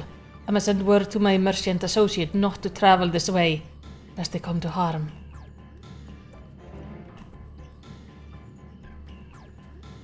People down here as well. They all look so scared. If the Skyrim should return here once more, what will become of the crops we worked so hard to see flourish? Okay, there's Erinville. This is Charlene restorative potion. Drink it slowly.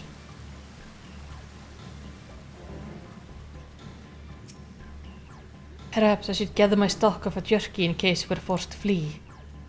It's not a bad idea. Are you okay? No, you are not. This is very much... We are not okay. We're in a very bad situation. Shall I say? You'll be fine. Just try to avoid sudden movement so you don't reopen your wounds. I knew there was something off about the claimant and his mocking laughter. No. Did Barul Jaja do this? Good, you're back. There is much I would explain, but by the time I arrived to investigate a sudden surge in ether, there were already fallen giants everywhere. Right now, everyone is preoccupied with treating the wounded. Pray catch your breath and then lend a hand where you can. Right away. Alfina would enlist your aid in checking on the injured Yaku. If you're ready, there are many injured here who need aid. Should you find anyone passed out from their wounds, ask that you alert me to them. Otherwise, I shall be tending whomever requires the most urgent healing. We can gather once we've seen to these people's hurt. Yeah. That should be the first priority.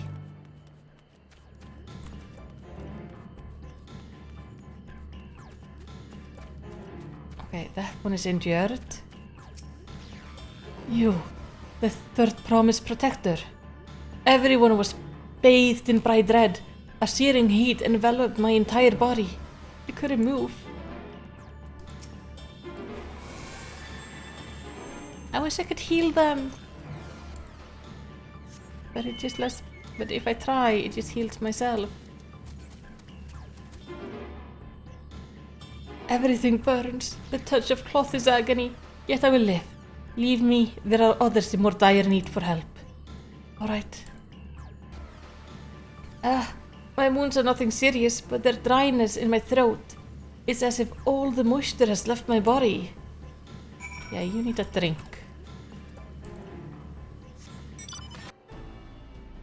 I've done all I can for now. The injured you found were awake and alert then? Yeah. That is well.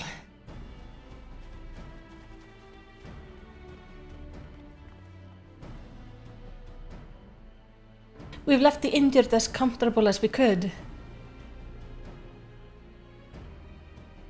Many were suffering from burns to a greater or lesser degree. Did a fire sweep through the village? The details are unclear. Once I've healed the giant attacked by the mountain bird, the group leader, Vorporlor, I believe they called him, bade me depart. It was then that I felt an intense wave of ether and returned to find World Echo in this state. I rushed over to the first giant I saw. Though delirious with pain, he repeated the same warning, while Garmanda had broken free. Thus did I contact you with all haste. Well, we're going to need more information than that before we can deal with the situation. Yes, we should speak with the temple guards and see what become of the Skyruin prison. That sounds like a good next plan. Whatever answer exists awaits us inside the temple. The High Luminary will have returned by now. Hopefully he found out more than we have. Fancy Chocobo. They did say the prison was beginning to fail, but I felt certain it would hold for another few years at least. Was I mistaken? I would be glad to learn that this was all some misunderstanding. A futile hope, but by the looks of things. We need to find out exactly what's going on. The High Luminary will have returned by now. Hopefully he found out more than we have. Let's hope so. The High Luminary grants you entry and awaits you within. Are we gonna go inside and there's not gonna be any valid monster in there? What happened? Yep.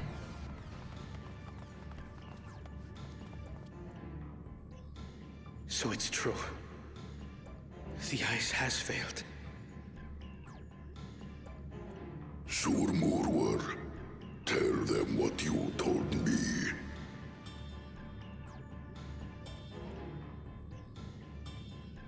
A short while ago, a claimant paid us a visit. Okay. Baluk Jaja, I guess. Oh. Are we gonna echo this? Alright.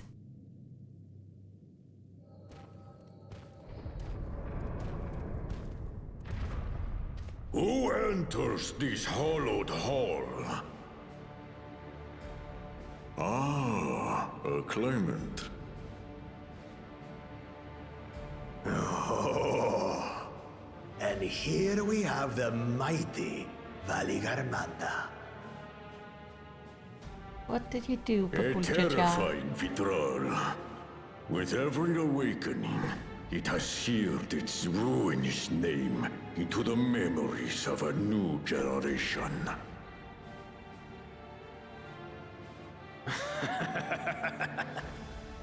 What a good little terror. I wouldn't call it good. You've stayed napping right up until the day I needed you. Explain yourself. Like, surely this will disqualify him. It is as they say. Kulul Jaja caused its magic to run rampant, trapping it in a frozen prison of its own creation. Clever. Clever. To unmake it, it would be quite tricky. We don't want to unmake Two it. spells must be cast at the exact same moment. A conflagration intense enough to melt the ice, and awakening flame to rekindle the slumbering Vitral's soul.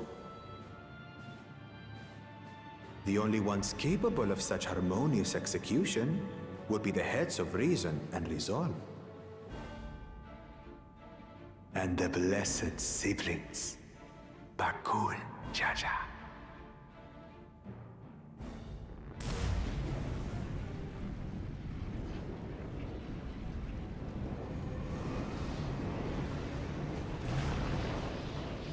You mustn't!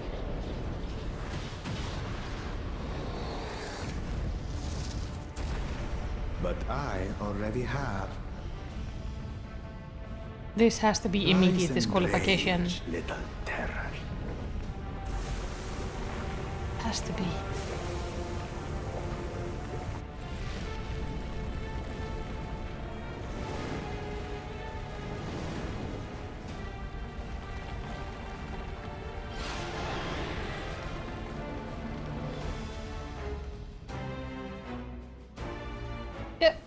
That's really bad.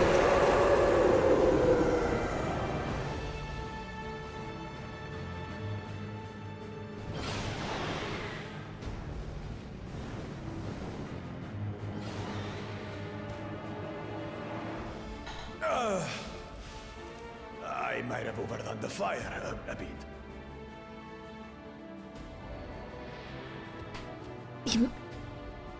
You might. Utter madness. Why have you done this? For the throne, of course. You unleash calamity for your own gain? Have you any idea how many may die? Wreak havoc, Valigarmanda. Live up to your legend.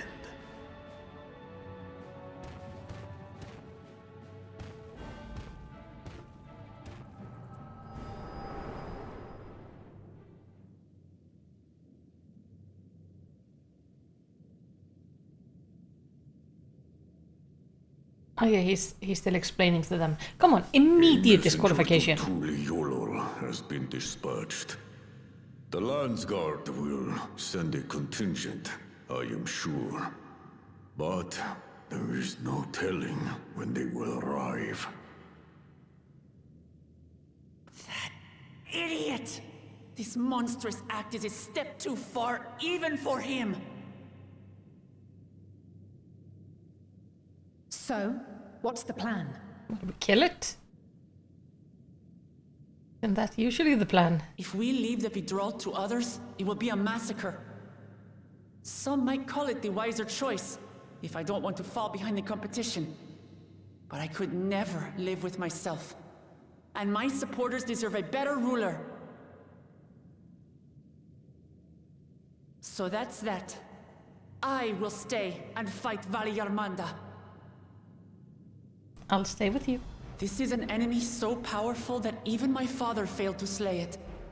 Alone, I don't stand a chance. I understand you've no obligation to aid me outside the right of succession. Oh, pish posh. Of course we're fighting it. For the sake of Urqopacha and its people, I beg you, join me in this battle.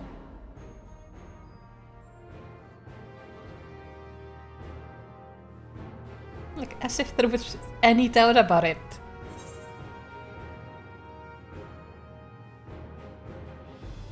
As if you had to ask.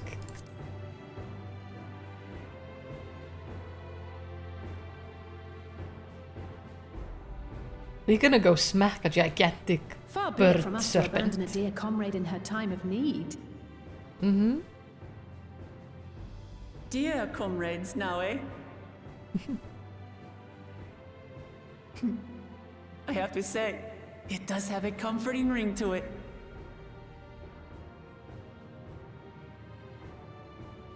Knowing someone has your back makes it easier to do what you have to do.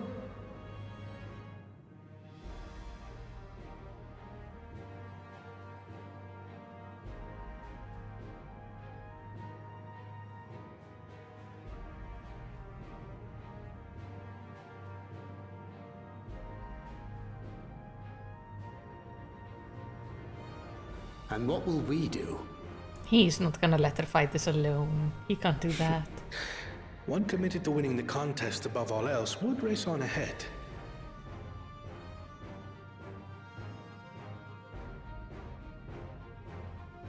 You won't let his little sister do this alone.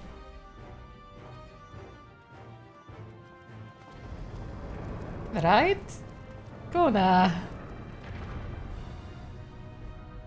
If you're resolved to slay Valigarmanda, we'll need to find out where the beast went. Indeed. That's what we have you for, old friend. No pressure, Erinville. You know, expert on beasts. And apparently also monsters and things of every size. Inform the Pelu of the danger. They may need to flee to lower ground. Good thinking.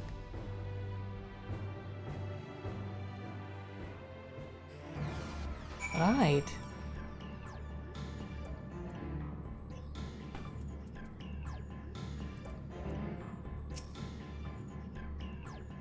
When I said I would take on the duties of a guide, that did not include the tracking of ancient and terrible Tural Vidral. Still, we can't leave Aligarmanda free to ravage the land. Should a claimant reckless enough to free a Skyruin become Dawn Servant? What would become of Tuliolal? Surely this disqualifies the man.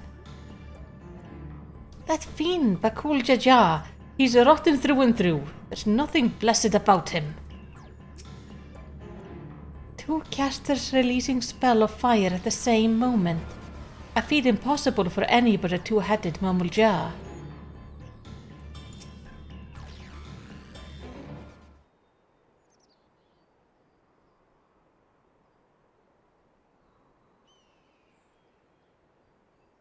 So, Erinville, any ideas of how we can track Valigarmanda? The tried and true method of comparing sightings with all the signs of passage is the most reliable, but also the most time-consuming. There is a second option, not as reliable as the first, but if we're lucky, it will let us ascertain the Skyruin whereabouts far more quickly. Though a Tural Vidral of extraordinary nature, Valigarmanda is still a creature of this world. Like you and me, it thus sustains by corporeal energy and possesses a unique ethereal balance, which means this device should come in handy. So we have like an ether tracker?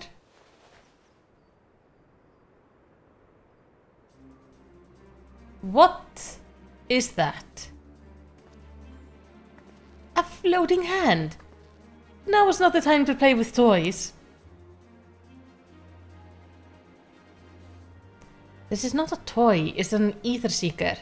As the name suggests, Gleaner uses it to detect the ether of living beings. And you've had that in your pack this whole time? I can calibrate it to follow a specific ether aspect. The problem with Valigarmanda, however, is that it can shift freely between the element of fire, ice, and lightning.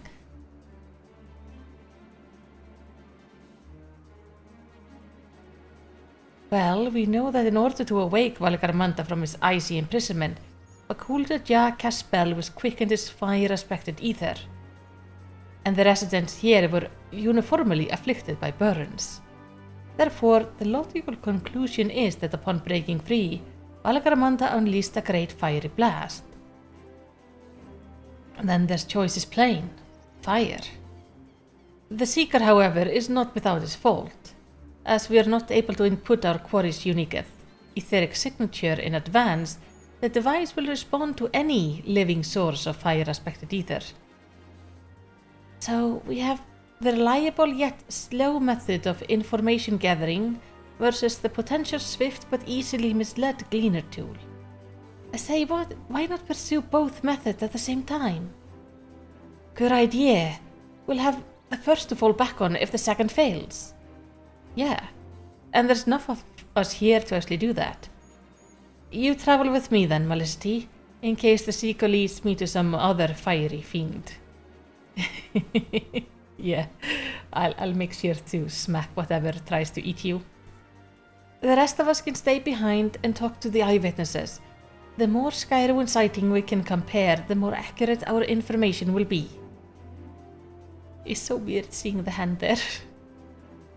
If no one has any objection, I shall remain here in the village and tend to the Yakyu. Very few are seriously injured, but I am wary of wounds inflicted by a creature like Valigarmanda. I should like to close at hand should their condition suddenly worsen. Yeah, especially as a creature known for like endless burning. Right, it sounds like we all have work to do.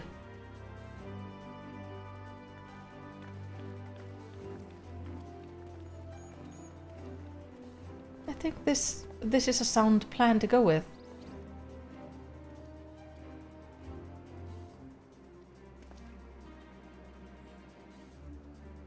we should be on our way as well.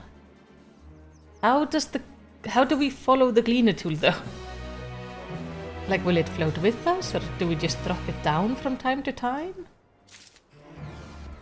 No, it's pointing that away. Please specify desired ethereal aspect. Ah, okay. It hasn't been... We haven't, like, sorted it out yet. But I'm gonna have to do that tomorrow. Sadly, I have, like 8 minutes left of my recording time, which is not enough to do a quest. So this is where I'm gonna take a break. So far, I am thoroughly enjoying the story. It is definitely, like, slower than previous stories, like, of the expansions we've just come out of. Because this is more of a setup feeling, but I'm still enjoying it. I like seeing all the cultures, and I am enjoying the characters, and the contest is very interesting. So I don't mind the slightly slower feeling pace, as we don't have like a world-ending situation. But still, I really like it, and I hope you're having fun with it too. If you liked the video, I would be really happy if you could give me a commendation by liking and subscribing and commenting. Tell me how you are enjoying the story so far. And in the end, all I want to say is takk fyrir að horfa, og yndislegan dag.